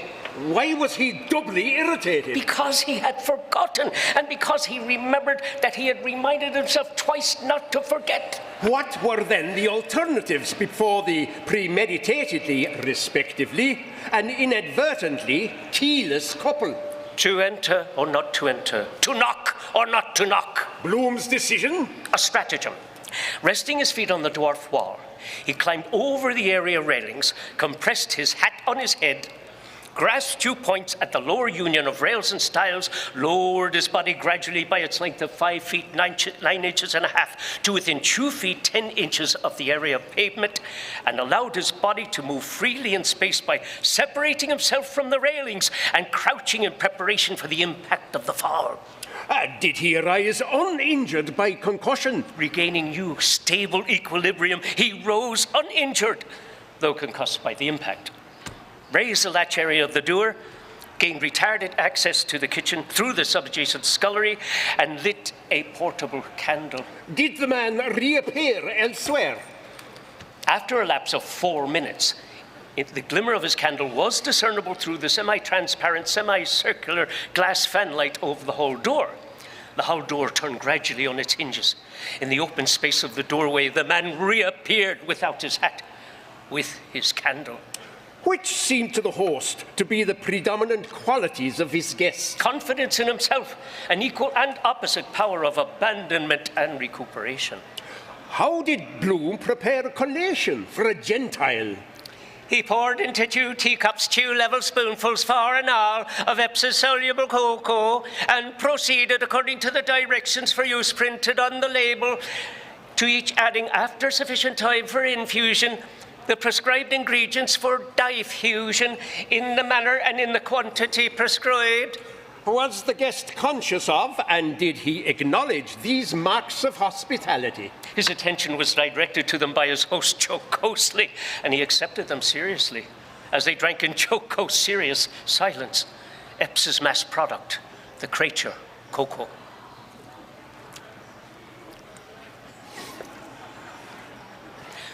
What celebration accompanied Bloom's frequentative act?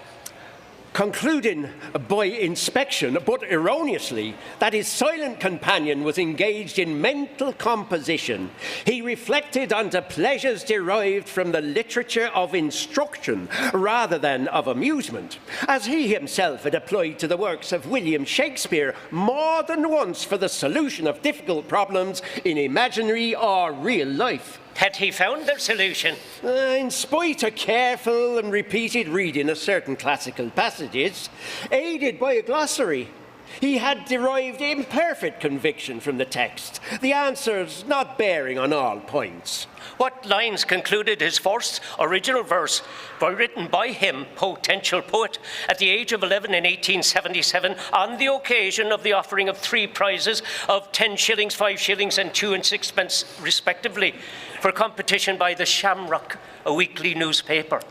An ambition to print. All me verses in print make me hope that for these you'll find room. If you so condescend, then please place at the end the name of yours truly, L. Bloom. What anagrams had he made on his name in youth? Leopold Bloom. El Padbamul. Moldo Plub. Bolopadoom. Old Alibo. MP. What acrostic upon the abbreviations of his first name had he, kinetic poet, sent to Miss Marion Molly Tweedy on the 14th February 1888? Poets oft have sung rhyme. Of music sweet their praise divine. Let them hymn it 9 times 9. Dear far than song or wine. You are mine. The world is mine.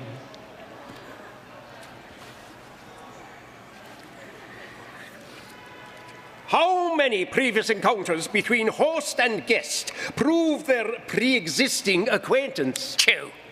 First in the lilac garden of Matthew Dillon's house, Medina Villa, Kimmage Road, Roundtown in 1887, in the company of Stephen's mother, Stephen then being of the age of 5 and reluctant to give his hand in salutation. The second in a coffee room of Brislin's Hotel on a rainy Sunday night in January of 1892, in the company of Stephen's father and Stephen's grand uncle, Stephen being then 5 years elder. Did Bloom accept the invitation given to dinner by the son and afterwards seconded by the father? Very gratefully, with grateful appreciation, with sincere appreciative gratitude, in appreciative grateful sincerity of regret he declined. What, reduced to their simplest reciprocal form were Bloom's thoughts about Stephen's thoughts about Bloom, and about Stephen's thoughts about Bloom's thoughts about Stephen. He thought that he was a Jew, whereas he knew that he knew that he knew that he was not. Huh. What the enclosures of reticence removed were their respective parentages. Bloom, only born male transubstantial heir of Rudolf Virag, subsequently Rudolf Bloom, of Sombethely, Vienna, Budapest, Milan, London, and Dublin, and of Ellen Higgins, second daughter of Julius Higgins, born Carolee, and Fanny Higgins, born Hegarty. Stephen, eldest surviving male consubstantial heir of Simon Devlis of Cork and Dublin, and of Mary, daughter of Richard and Christina Goulding, born Greer. What two temperaments did they individually represent? The scientific, the artistic.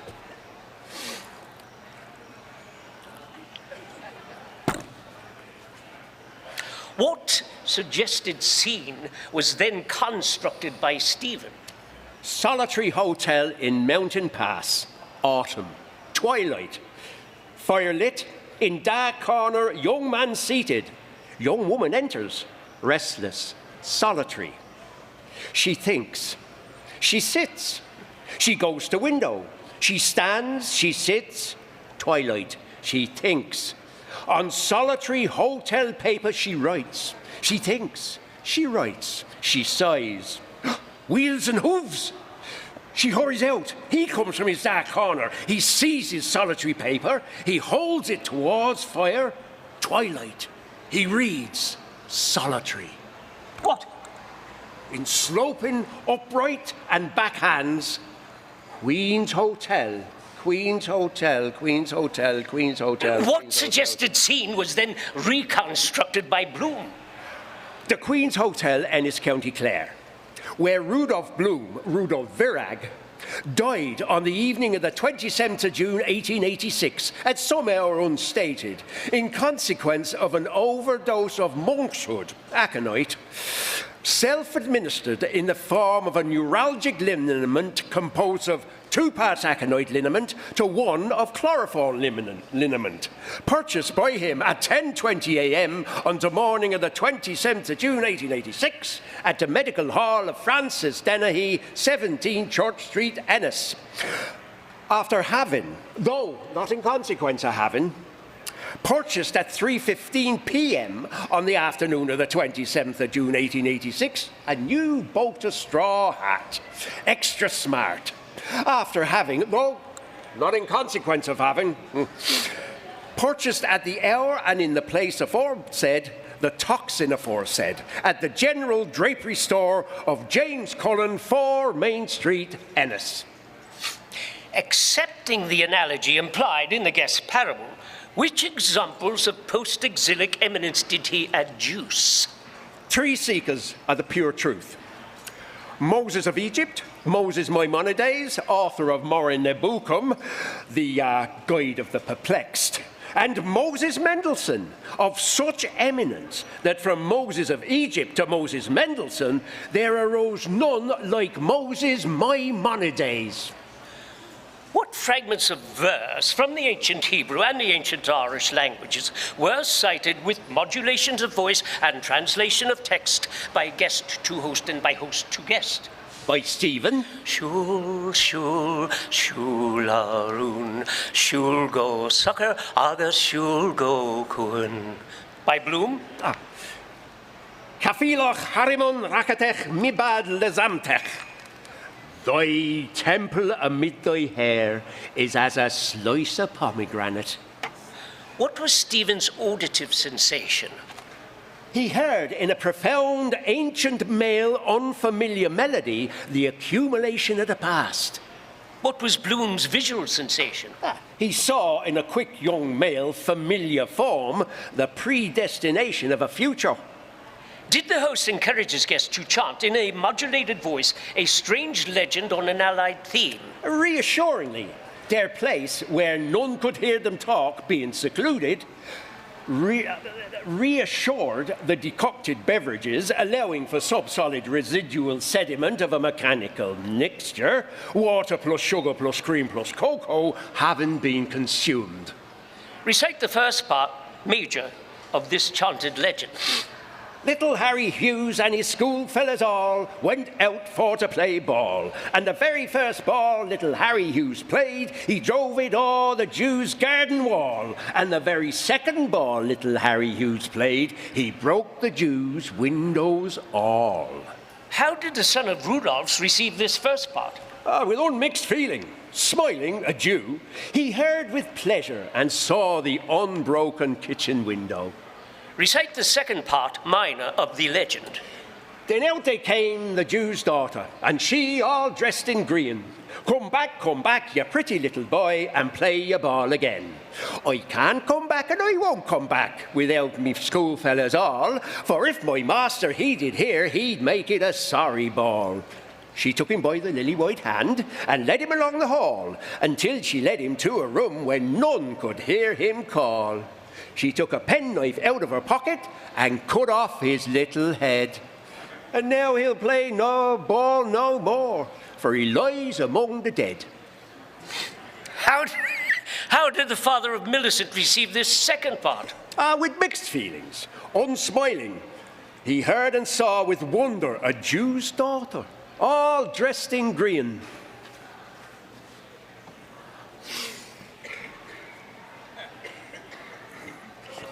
What proposal did Bloom, diambulist, father of Millie, somnambulist, make to Stephen, noctambulist?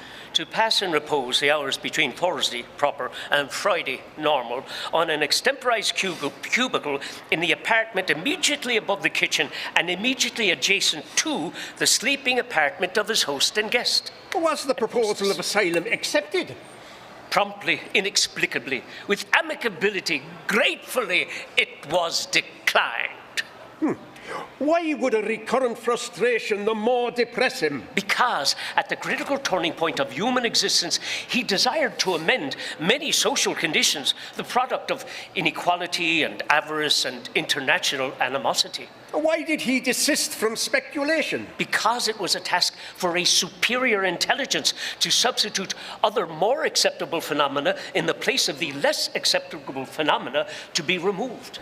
Did Stephen participate in his dejection? He affirmed his existence as a conscious, rational animal proceeding syllogistically from the known to the unknown and a conscious, rational reagent between a micro and a macrocosm ineluctably constructed upon the incertitude of the void. Was this affirmation apprehended by Bloom? Not verbally, substantially. What comforted his misapprehension? That, as a competent keyless citizen, he had proceeded energetically from the unknown to the known through the incertitude of the void. What did each do at the door of egress? Bloom set the candlestick on the floor. Stephen put his hat on his head. What spectacle confronted them when they, first the host, then the guest, emerged silently, doubly dark, from obscurity by a passage from the rear of the house into the penumbra of the garden? The heaven tree of stars hung with humid night blue fruit.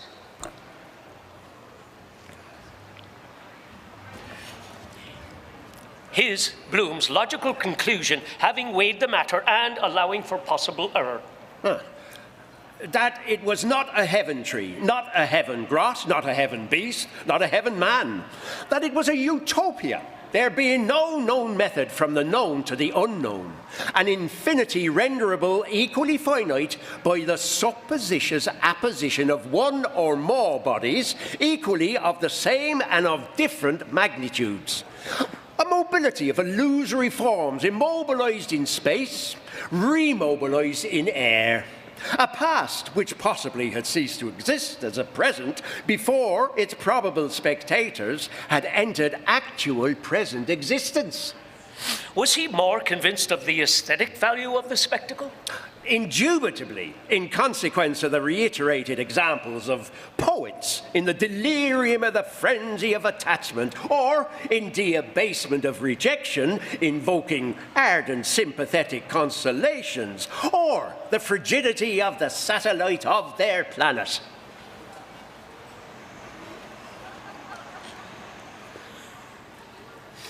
What visible luminous sign attracted Bloom's, who attracted Stephen's gaze? In the second story rear of his, Bloom's house, the light of a paraffin lamp with oblique shade projected on a screen of roller blind supplied by Frank O'Hara, window blind curtain pole and revolving shutter manufacturer, 16 Angel Street. How did he elucidate the mystery of an invisible, attractive person? His wife, Marion Molly Bloom, denoted by a visible, splendid sign, a lamp. With indirect and direct verbal allusions or affirmations, with subdued affection and admiration, with description, with impediment, with suggestion. Both were then silent. Silent, each contemplating the other, and both mirrors of the reciprocal flesh of their, his, not his fellow faces. Or were they indefinitely inactive? At Stephen's suggestion, at Bloom's instigation, both, first Stephen, then Bloom, in penumbra urinated, their sides contiguous, their organs of micturition reciprocally rendered invisible by manual circumposition. Their gazes, first Bloom's, then Stephen's, elevated to the projected luminous and semi-luminous shadow. Similarly, the trajectories of their first sequent, then simultaneous urinations were dissimilar. Bloom's longer, less irruent, in the incomplete form of the bifurcated penultimate alphabetical letter, who in his ultimate year at high school, 1880, had been capable of attaining the point of greatest altitude against the whole concurrent strength of the institution, 210 scholars. Stephen's higher, more sibilant, who, in the ultimate hours of the previous day, had augmented by diuretic consumption an insistent vesical pressure. What different problems presented themselves to each concerning the invisible, audible, collateral organ of the other? To Bloom, the problems of irritability, tumescence, rigidity, reactivity, dimension, sanitariness, velocity. To Stephen, the problems of the sacerdotal integrity of Jesus circumcised, 1st January holiday of obligation to hear Mass and abstain from unnecessary servile work, and the problem as to whether the divine prepuce, the carnal bridal ring of the Holy Roman Apostolic Church, conserved in Calcutta, were deserving of simple hypoduly or of the 4th degree of latria, accorded to the abscission of such divine excrescences as hair and toenails. What celestial sign was by both simultaneously observed? A star precipitated with great apparent velocity across the firmament from Vega in the Lyre, above the zenith to beyond the star group of the Tress of Berenice, towards the zodiacal sign of Leo.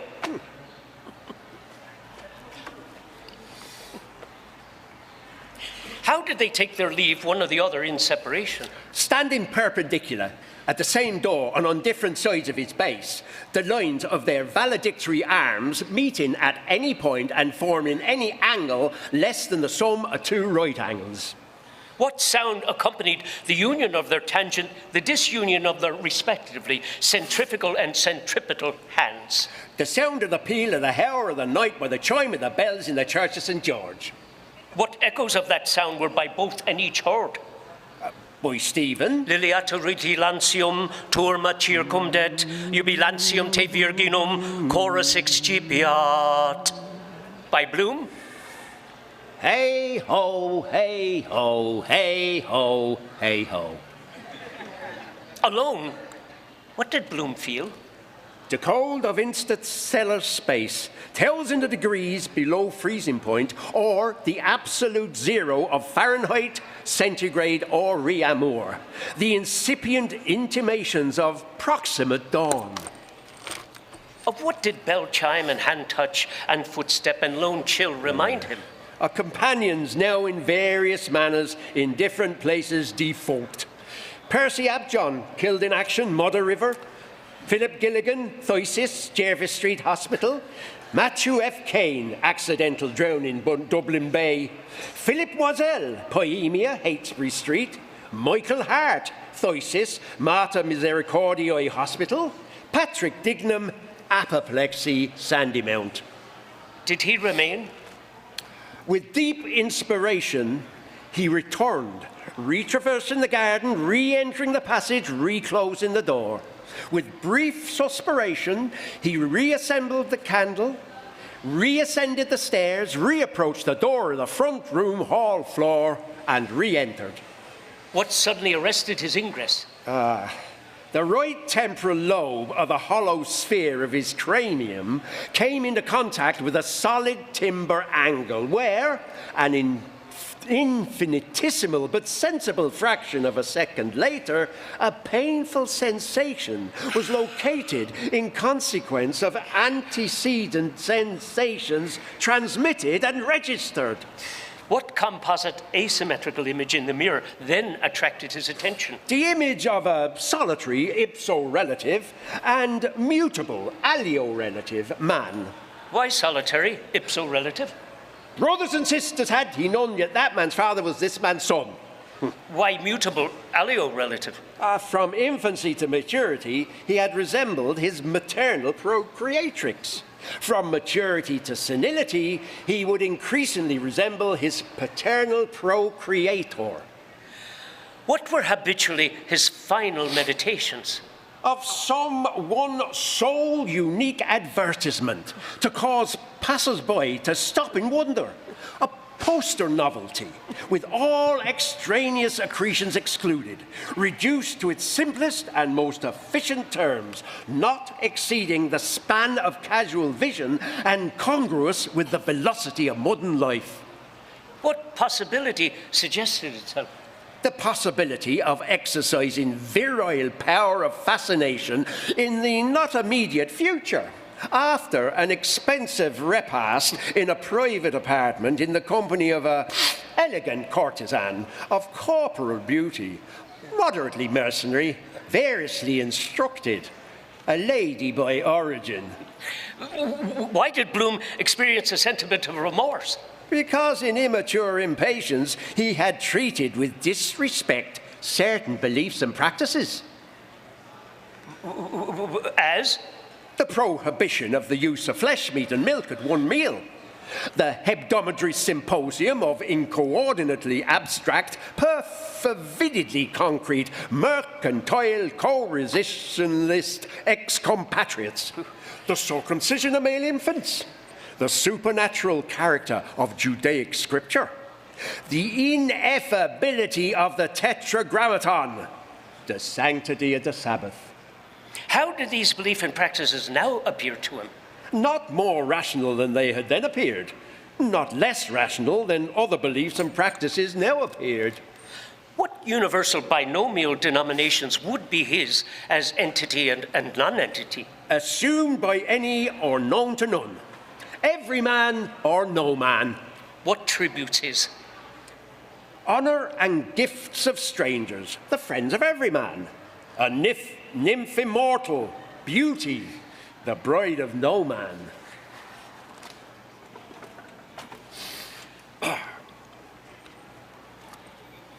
What?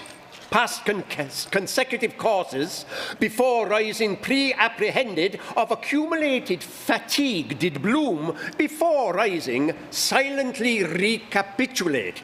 The preparation of breakfast, burnt offering, intestinal congestion and premeditative defecation. Holy of Holies, the bath, rite of John, the funeral, rite of Samuel, the advertisement of Alexander Keys, Urim and Thummim, the unsubstantial lunch, rite of Melchizedek, the visit to museum and library, holy place, the book hunt along Bedford Row, Merchant's Arch, Wellington Quay, Simchath Torah, the music in the Ormond Hotel, Shira Shirim, the altercation with a truculent troglodyte in Bernard Kiernan's premises, Holocaust. A blank period of time, including a car drive, a visit to a museum, and a house of mourning, and a leave-taking. Wilderness. The eroticism produced by feminine exhibitionism. Rite of Onan. The prolonged delivery of Mrs. Mina Purefoy. Heave offering. The visit to the disorderly house of Mrs. Bella Cohen, 82 Tyrone Street Lower, and subsequent brawl and chance medley in Beaver Street. Armageddon! Nocturnal perambulation to and from the cabman's shelter, but bridge. Atonement.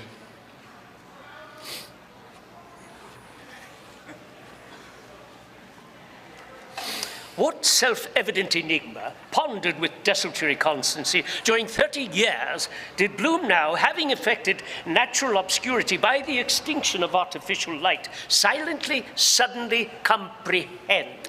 Where was Moses when the candle went out? Bloom's axe? He deposited articles of clothing on a chair, removed his remaining articles of clothing, took from beneath the bolster at the head of the bed a folded long white nightshirt, inserted his head and arms into the proper apertures of the nightshirt, removed a pillow from the head to the foot of the bed, prepared the bed linen accordingly, and entered the bed. How? With circumspection, as invariably when entering an abode, his own or not his own, with solicitude, the snake spiral springs of the mattress being old, the brass quoits and pendant viper radii loose and tremulous under stress and strain, prudently, as entering a lair or ambush of lust or adders, lightly, the less to disturb, reverently, the better conception and of birth, of consumption of marriage and breach of marriage, of sleep and of death. With what antagonistic sentiments were his subsequent reflections affected? Envy, jealousy, abnegation, equanimity. Why more abnegation than jealousy? Less envy than equanimity? From outrage matrimony to outrage adultery, there arose naught but outrage copulation. Yet the matrimonial violator of the matrimonially violated had not been outraged by the adulterous violator of the adulterously violated. In what final satisfaction did these antagonistic sentiments and reflections, reduced to their simplest forms, converge? Satisfaction at the ubiquity in eastern and western terrestrial hemispheres, in all habitable lands and islands explored or unexplored, the land of the midnight sun, the islands of the blessed, the isles of Greece, the land of promise, of adipose anterior and posterior female hemispheres, redolent of milk and honey and of excretory sanguine and seminal warmth, reminiscent of secular families of curves of amplitude, insusceptible of moods of impression, expressive of mute, immutable, mature animality. The visible signs of anti-satisfaction. An approximate erection, a solicitous aversion, a gradual elevation, a tentative revelation, a silent contemplation. Then he kissed the plump, mellow, yellow, smellow melons of her rump on each plump, melanous hemisphere, in their mellow, yellow furrow, with obscure, prolonged, provocative, melon-smellinous osculation. The visible signs of post-satisfaction. A silent contemplation, a tentative velation, a gradual abasement, a solicitous aversion, a proximate erection. What followed this silent action? Somnolent invocation, less somnolent recognition, incipient excitation, catechetical interrogation. Which event or person emerged as the salient point of the narration? Stephen Dedalus, professor and author.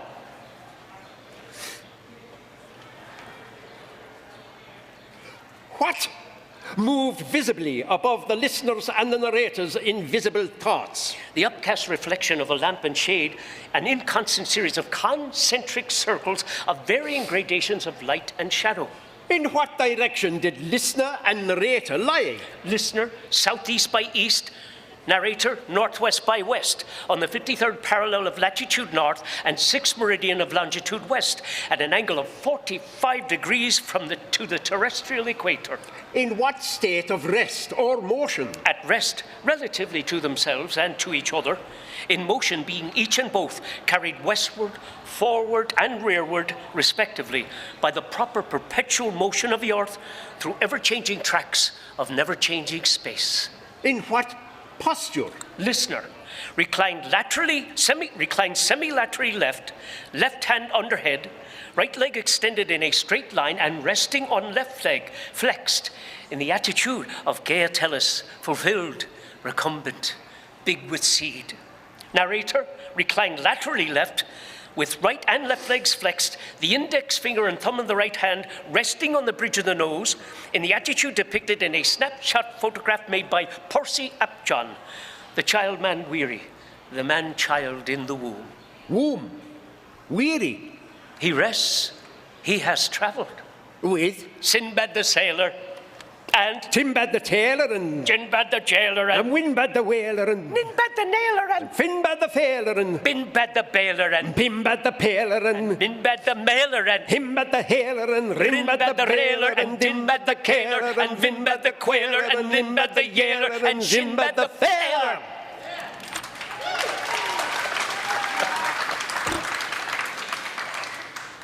When? Going to dark bed, there was a square, round, Sinbad the sailor rocks, ox, egg. In the night of the bed, of all the ox, of the rocks, of dark and bad, the bright daler. Where?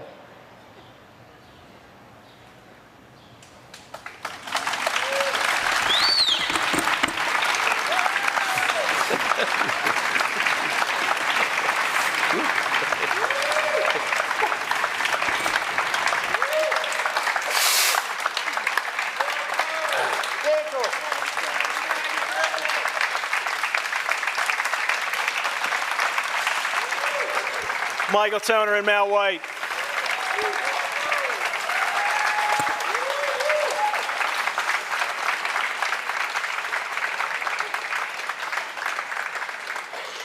We're going to take about a 10-15 minute music break.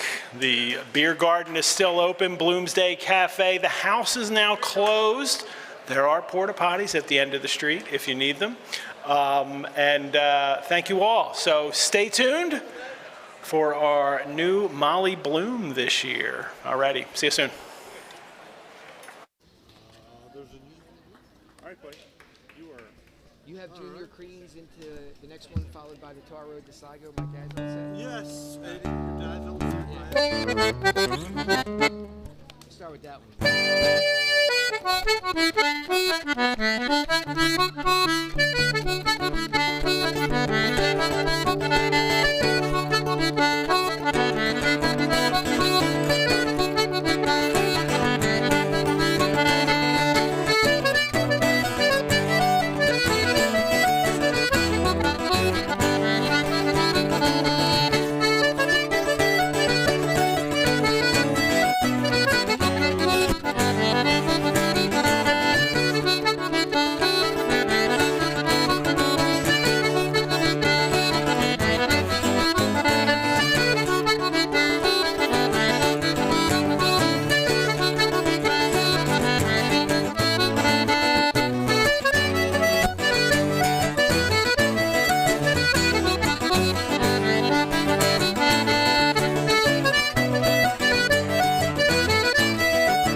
What have your dad had? I've got. My Love is in America.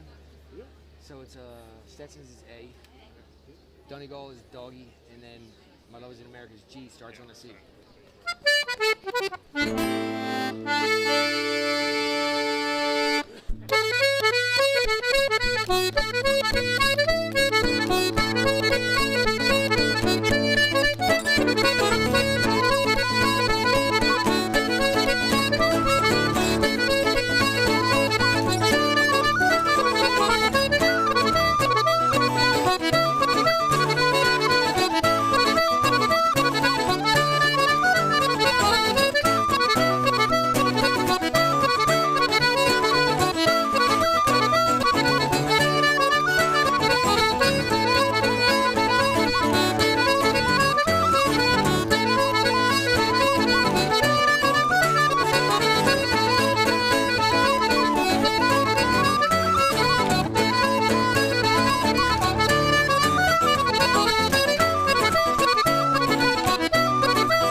Rolling Scones.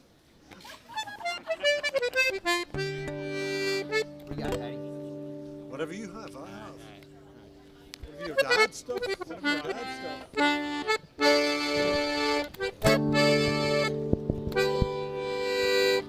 Any of your dad stuff? I've got one of your dad stuff.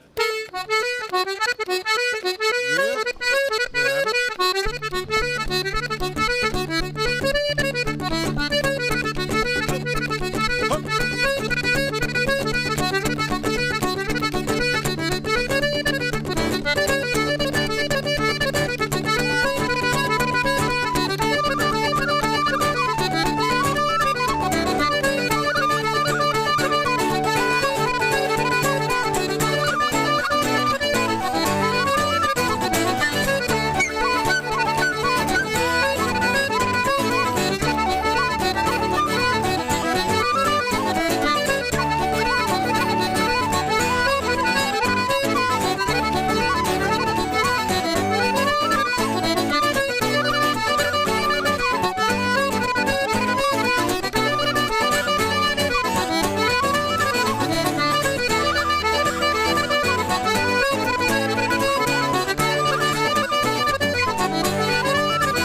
Brought a friend this time. Thank you, guys. We have one last raffle drawing. Let me bring up our director of the museum, Kelsey Bates. She's going to draw this.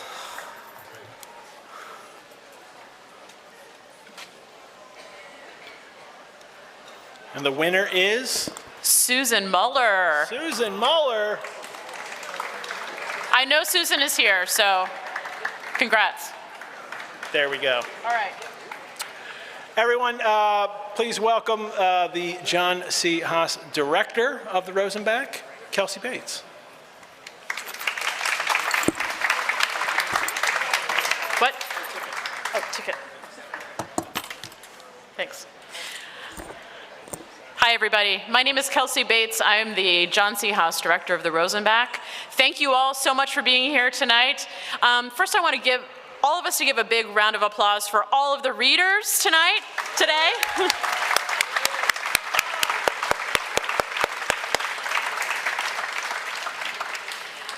I also want to thank particularly Michael Toner and Mal White.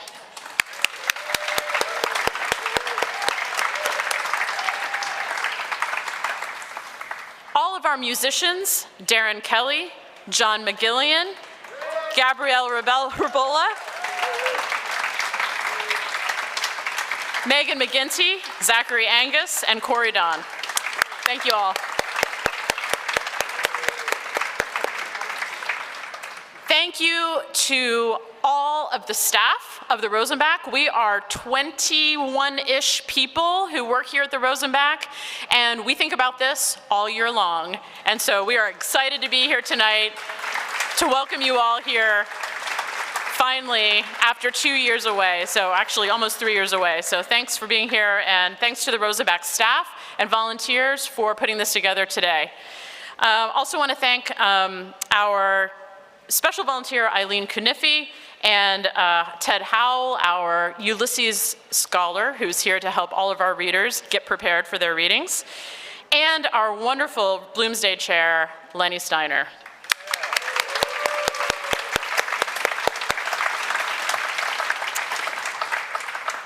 Earlier this week, the ambassador of Ireland was here. He gave a lecture as part of the final session of his course that he's been doing here for us on Ulysses. And he said, very aptly, I think, that Ulysses is a book that you never stop reading.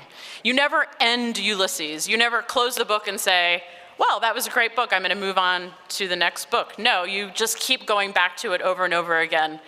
And as long as the Rosenbach is here, we will continue to do that every single year. So we welcome you back again next year to the Rosenbach, out on the street.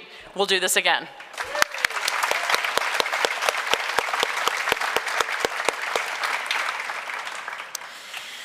We are very pleased to bring you a new Molly Bloom reader this year. Lee Minora is a writer, performer, and theater maker based in Philadelphia. Her original solo work has been seen at New York's Ars Nova, San Francisco's Z-Space, London's Sick of the Fringe, Edinburgh's Fringe Festival, Philadelphia's Fringe Festival, and the Wilma Theater. As an actor, her credits include over 24 productions in Philadelphia. She is a Haas Emerging Artist finalist, a Barrymore nominee, and a 2-time recipient of the Gillian Ringel Performance Grant. You've seen her on stage at the Lantern Theater, Ego Poe Classic Theater, the Scranton Shakespeare Festival, among many others. We are so happy to have Lee Minora read Molly Bloom's soliloquy. Welcome, Lee.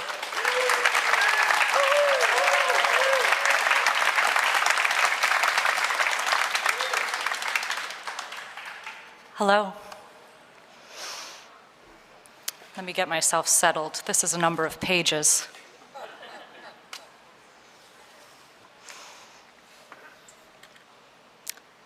Why can't you kiss a man without going and marrying him? First, you sometimes love too wildly when you feel that way. So nice all over you, you can't help yourself. I wish some man or other would take me sometime when he's there and kiss me in his arms. Oh, There's nothing like a kiss. Long and hot down to your soul, almost paralyzes you. Oh, then I hate that confession. When I used to go to Father Corrigan, oh, he touched me, Father. And what harm if he did? Where? And I said, on the canal bank? Like a fool. But whereabouts on your person, my child? On the leg? Behind? High up, was it? Yes, rather high up. Was it where you sit down? Yes. Oh, Lord, couldn't he just say bottom right out and have done with it? What has that got to do with it? And did you? Whatever way he put it, I forget. No, Father. And I always think of the real Father. What did he want to know for when I already confessed it to God? Oof. He had a nice fat hand. And the palm moist always. I wouldn't mind feeling it neither, would he, I'd say, by the bull neck in his horse collar. I wonder, did he know me in the box? I could see his face, he couldn't see mine, of course. He'd never turn or let on. Still, his eyes were red when his father died. They're lost for a woman, of course. Must be terrible when a man cries, let alone them. I'd like to be embraced by one in his vestments and the smell of incense off him like the Pope. Besides, there's no danger with a priest if you're married. He's too careful about himself then. Gives something to H.H. the Pope for a penance. I wonder, was he satisfied with me? One thing I didn't like, his slapping me behind, going away so familiarly in the hall. Though I laughed, I'm not a horse or an ass, am I? I suppose he was thinking of his father's. I wonder, is he awake, thinking of me, or dreaming, am I in it? Who gave him that flower he said he bought? He smelt of some kind of drink. Not whiskey or stout, or, perhaps the sweet kind of paste they stick their bills up with, some liquor. Oh, I'd like to sip those rich-looking green and yellow expensive drinks those stage door Johnnies drink with the opera hats. I tasted once, with my finger, dipped out of that American that had the squirrel talking stamps with Father. He had all he could do to keep himself from falling asleep after that last time, after we took the port and the potted meat. Oh, it had a fine, salty taste, yes. Because I felt lovely and tired myself and fell asleep as sound as a top the moment I popped straight into bed, till that thunder woke me up. God be merciful to us.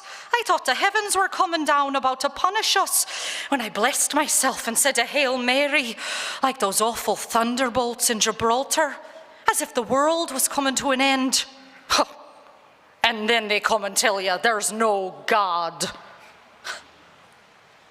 Wait, there's George's church bells. Wait, 3/4 the hour.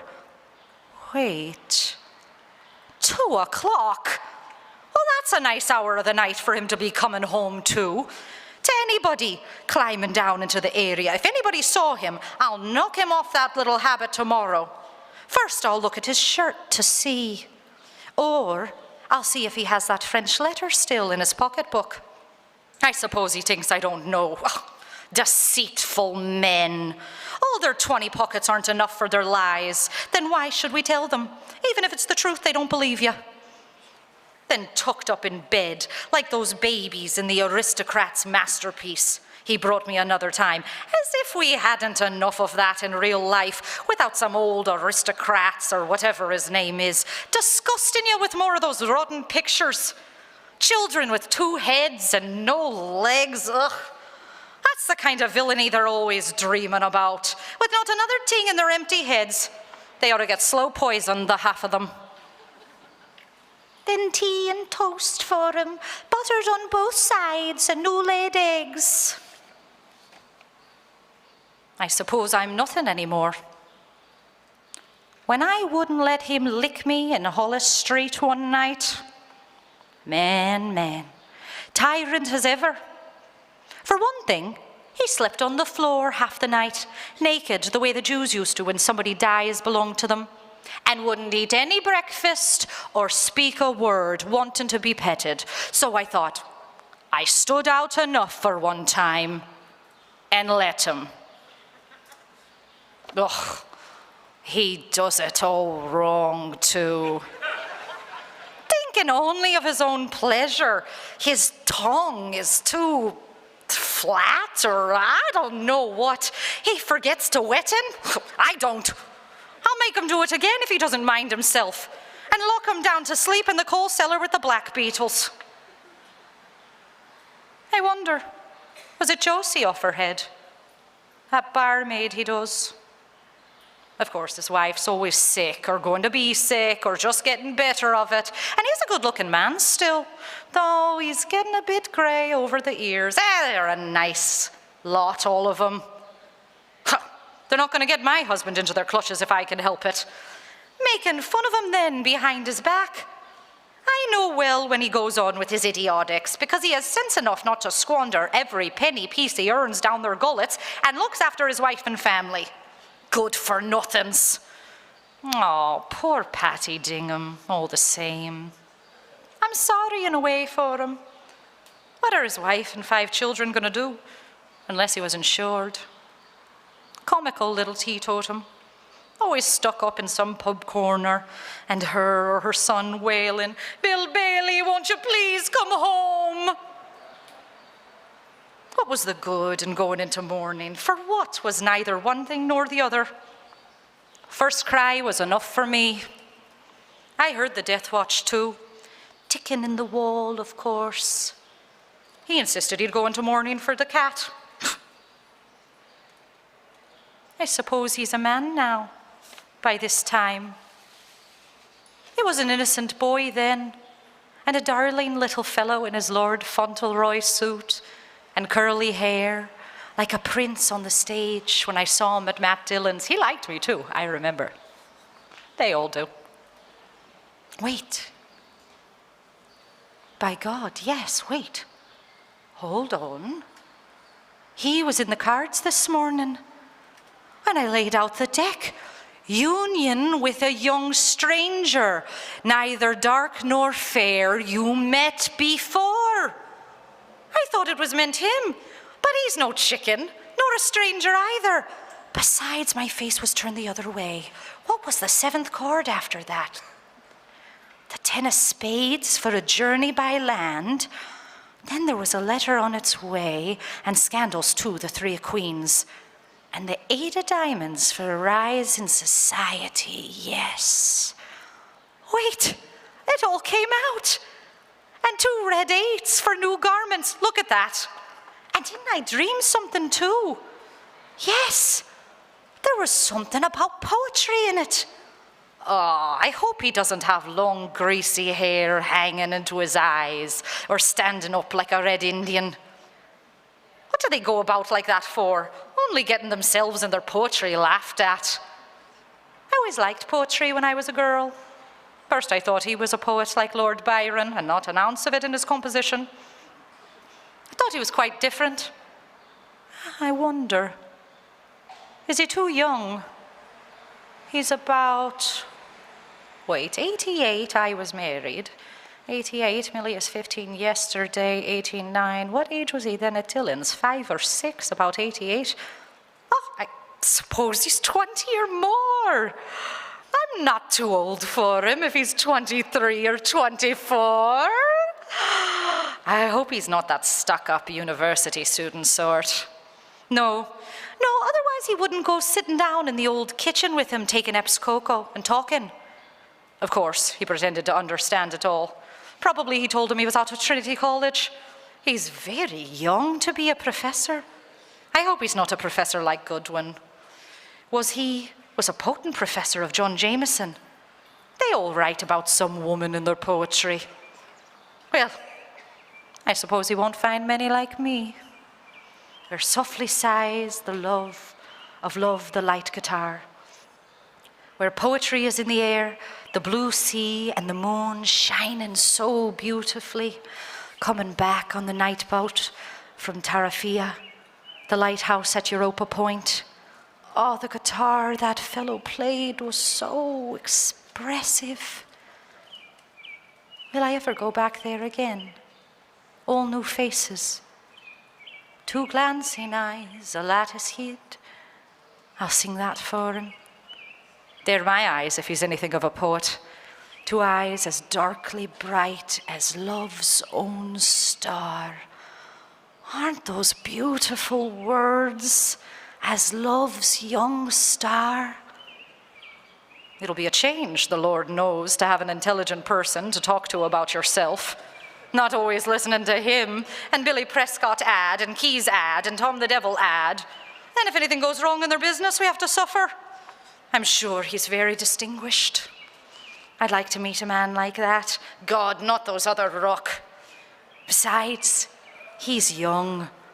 Those fine young men I could see down in Margate Strand, bathing place from the side of the rock, standing up in the sun, naked, like a god or something, and then plunging into the sea with them. Oh, why aren't all men like that? There'd be some consolation for a woman. Like that lovely little statue he bought. Oh, I could look at him all day long, curly-headed, and his shoulders, his finger up for you to listen. There's real beauty in poetry for you. I often felt I wanted to kiss him all over. Also his lovely young cock. There, so simple. I wouldn't mind taking him in my mouth if nobody was looking. As if it was asking you to suck it. So clean and white. He looks with his boyish face. I would too, in a half a minute. Even if some of it went down. What? It's only like gruel or the dew. There's no danger. Besides, he'd be so clean compared with those pigs of men. I suppose never dream of washing it from one year end to the other, most of them. Only that's what gives the women a mustache. I'm sure of it. It'll be grand if I can only get with a handsome young poet at my age. I'll throw them first thing in the morning till I see if the wish card comes out, or I'll try pairing the lady herself and see if he comes out. I'll read and study all I can, find or learn a bit off by heart, if I knew who he likes so he won't think me stupid. If he thinks all women are the same, and I can teach him the other part. I'll make him feel all over till he half faints under me. Then he'll write about me, lover and mistress, publicly too, with our 2 photographs in all the papers when he becomes famous. Oh. But then what am I going to do about him, though? No, that's no way for him. He has no manners, nor no refinement, nor nothing in his nature, slapping us behind like that on my bottom because I didn't call him Hugh. The ignoramus that doesn't know poetry from a cabbage. That's what you get for not keeping them in their proper place. Pulling off his shoes and trousers there on the chair before me, so barefaced, without even asking permission, and standing out that vulgar way in the half shirt they wear, to be admired, like a priest or a butcher, or those old hypocrites in the time of Julius Caesar. Of course, he's right enough in his way to pass the time, as a joke. Sure, you might well be in bed with what? With a lion. God, I'm sure he'd have something better to say for himself, an old lion would. Well, I suppose it's because they were so plump and tempting in my short petticoat. They couldn't resist. They excite me self sometimes. It's well for men. all the amount of pleasure they get off a woman's body, we're so round and white for them, always. I wished I was one myself for a change. Just to try. With that thing they have, swelling up on you so hard, and at the same time so soft when you touch it. My Uncle John has a thing long, I heard those corner boys saying, passing the corner of Marlborough Lane. My Aunt Mary has a thing hairy. Because it was dark, and they knew a girl was passing. It didn't make me blush. Why should it either? It's only nature. And he puts his thing long into my Aunt Mary's hairy, etc., etc., etc. And turns out to be, you put the handle in a sweeping brush. Men again, all over. They can pick and choose what they please. A married woman, or a fast widow, or a girl for their different tastes. Like those houses round behind Irish Street. No, but we're to always be chained up. They're not going to be chaining me up. No damn fear once I start, I tell you. For their stupid husband's jealousy. Why can't we all remain friends over it instead of quarreling? Her husband found out what they did together. Well, naturally he did. And if he did, he can't undo it. He's Coronado anyway, whatever he does. And then he go into the other mad extreme about the wife in Fair Tyrants. Of course, the man never even casts a second thought on the husband or the wife either. It's the woman he wants, and he gets her. What else were we given all those desires for, I'd like to know? I can't help it if I'm still young, can I? It's a wonder I'm not an old shriveled hag before my time living with him. So cold, never embracing me, except sometimes when he's asleep, the wrong end of me. Not knowing, I suppose, who he has.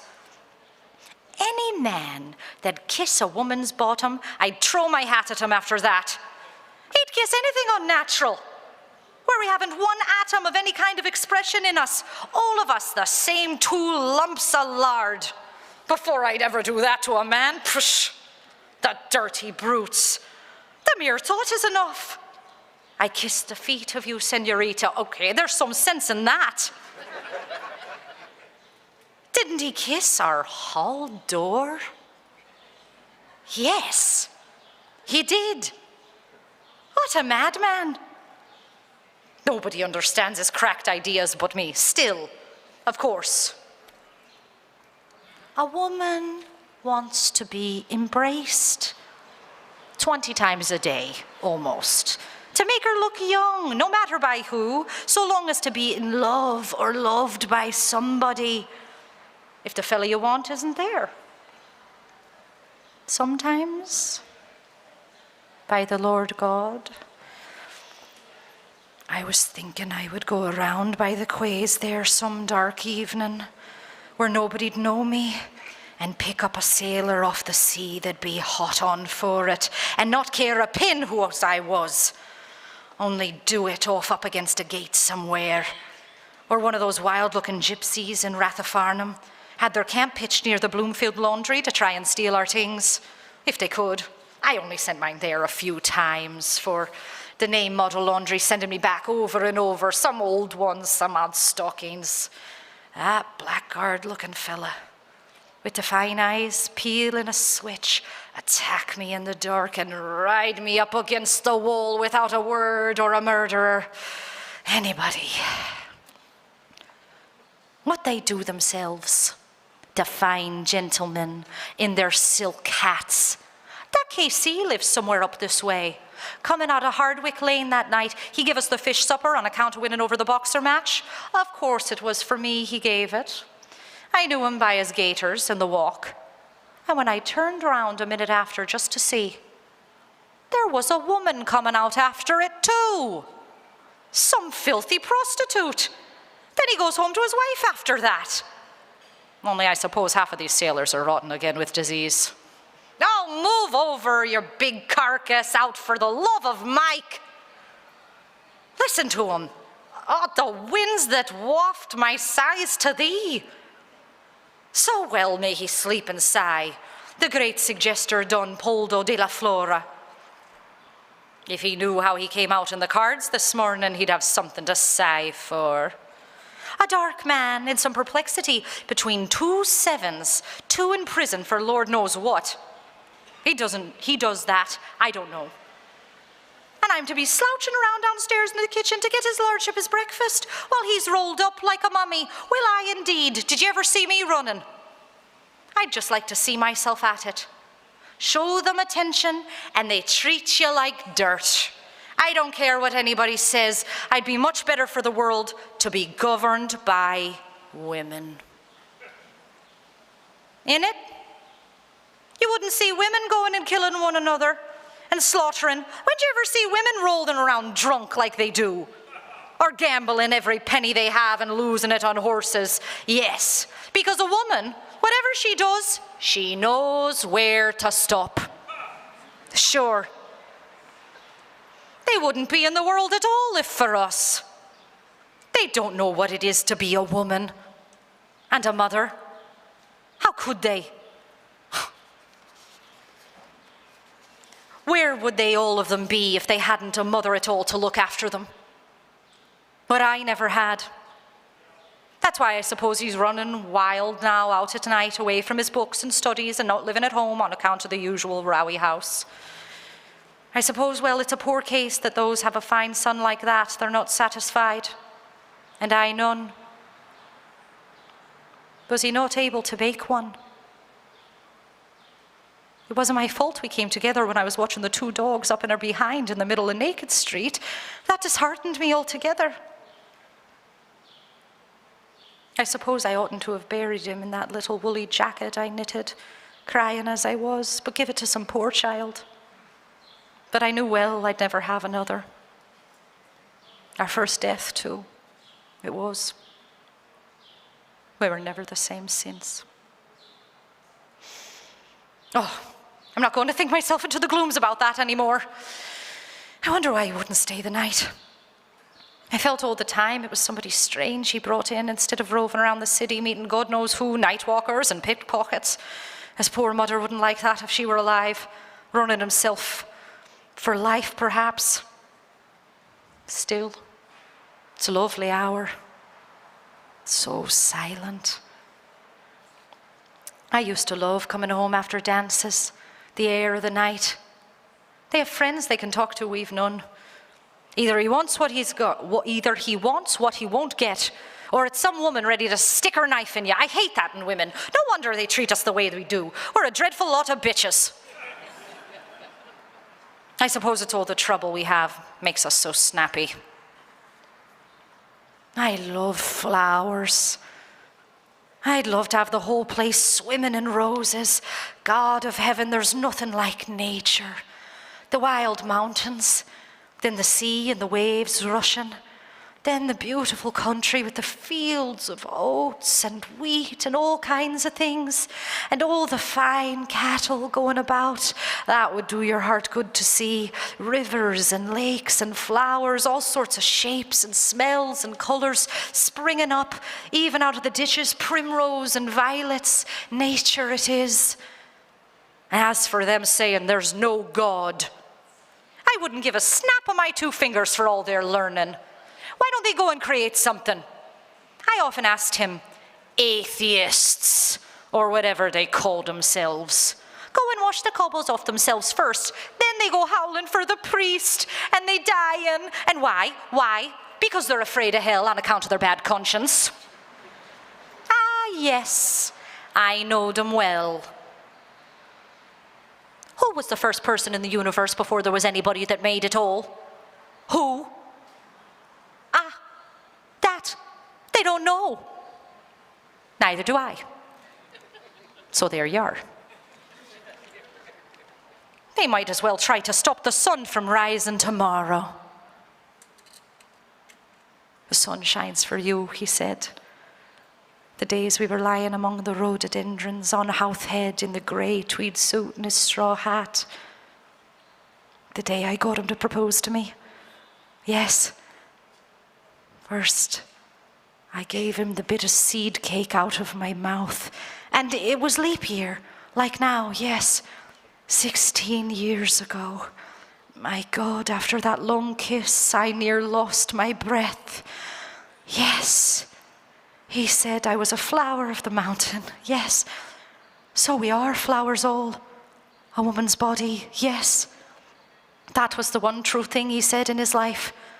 And the sun shines for you today, yes. That was why I liked him. Because I saw he understood or felt what a woman is. And I knew I could always get around him. And I gave him all the pleasure I could, leading him on till he asked me to say yes. I wouldn't answer first, only looked out over the sea and sky. I was thinking of so many things he didn't know of. Mulvey and Mr. Stanhope and Hester and Father and old Captain Groves and the sailors playing All Birds Fly and I Say Stoop and washing up dishes, they called it on the pier. And the sentry in front of the governor's house with the thing round his white helmet, poor devil, half roasted. And the Spanish girls laughing in their shawls and their tall combs.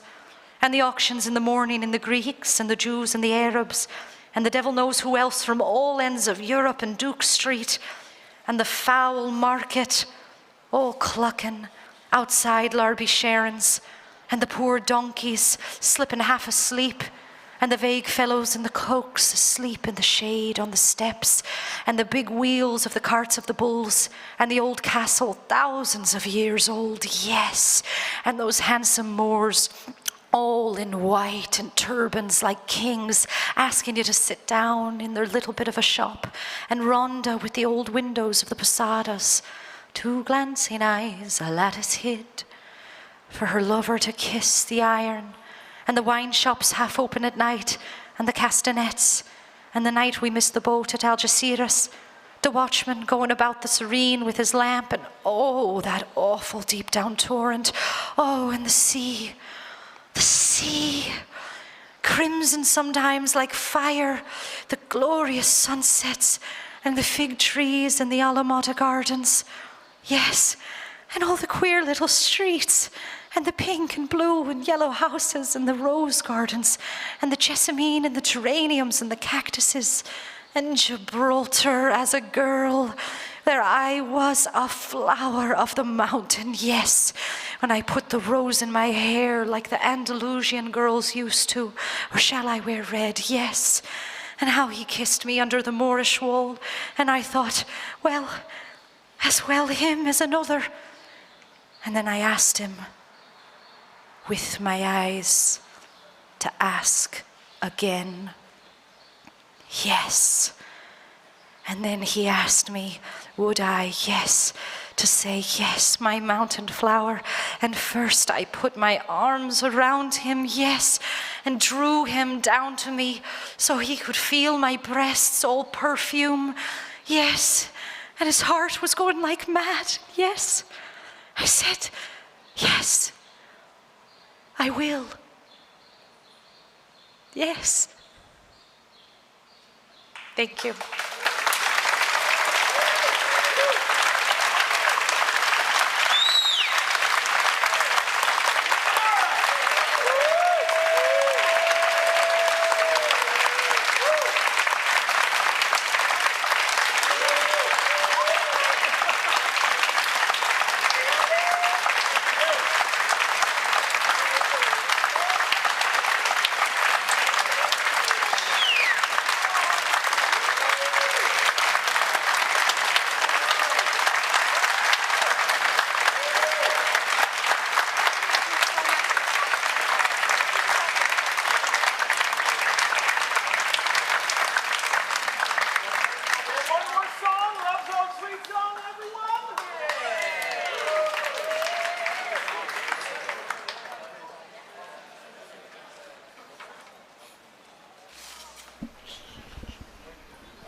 In the dear dead days beyond recall, when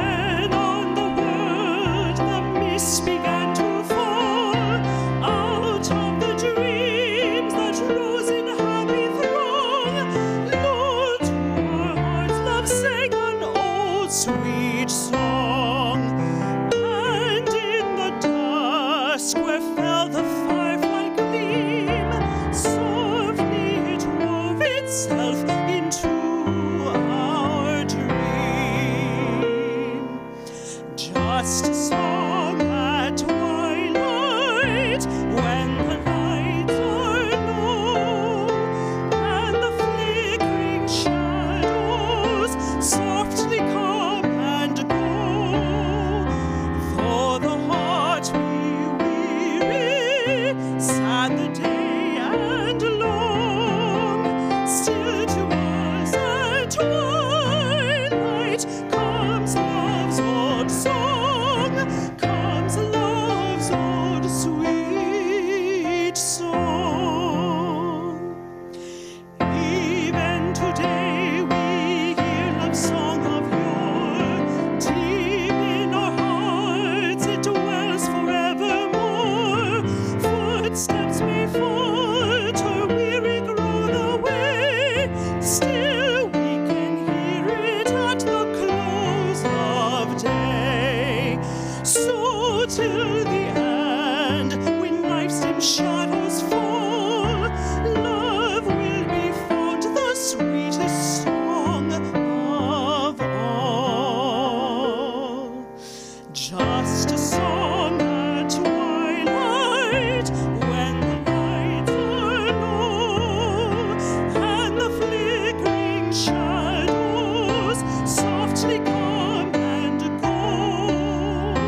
Though the heart be weary and the day and long, still to us at twilight comes love's old song, comes love's old sweet song.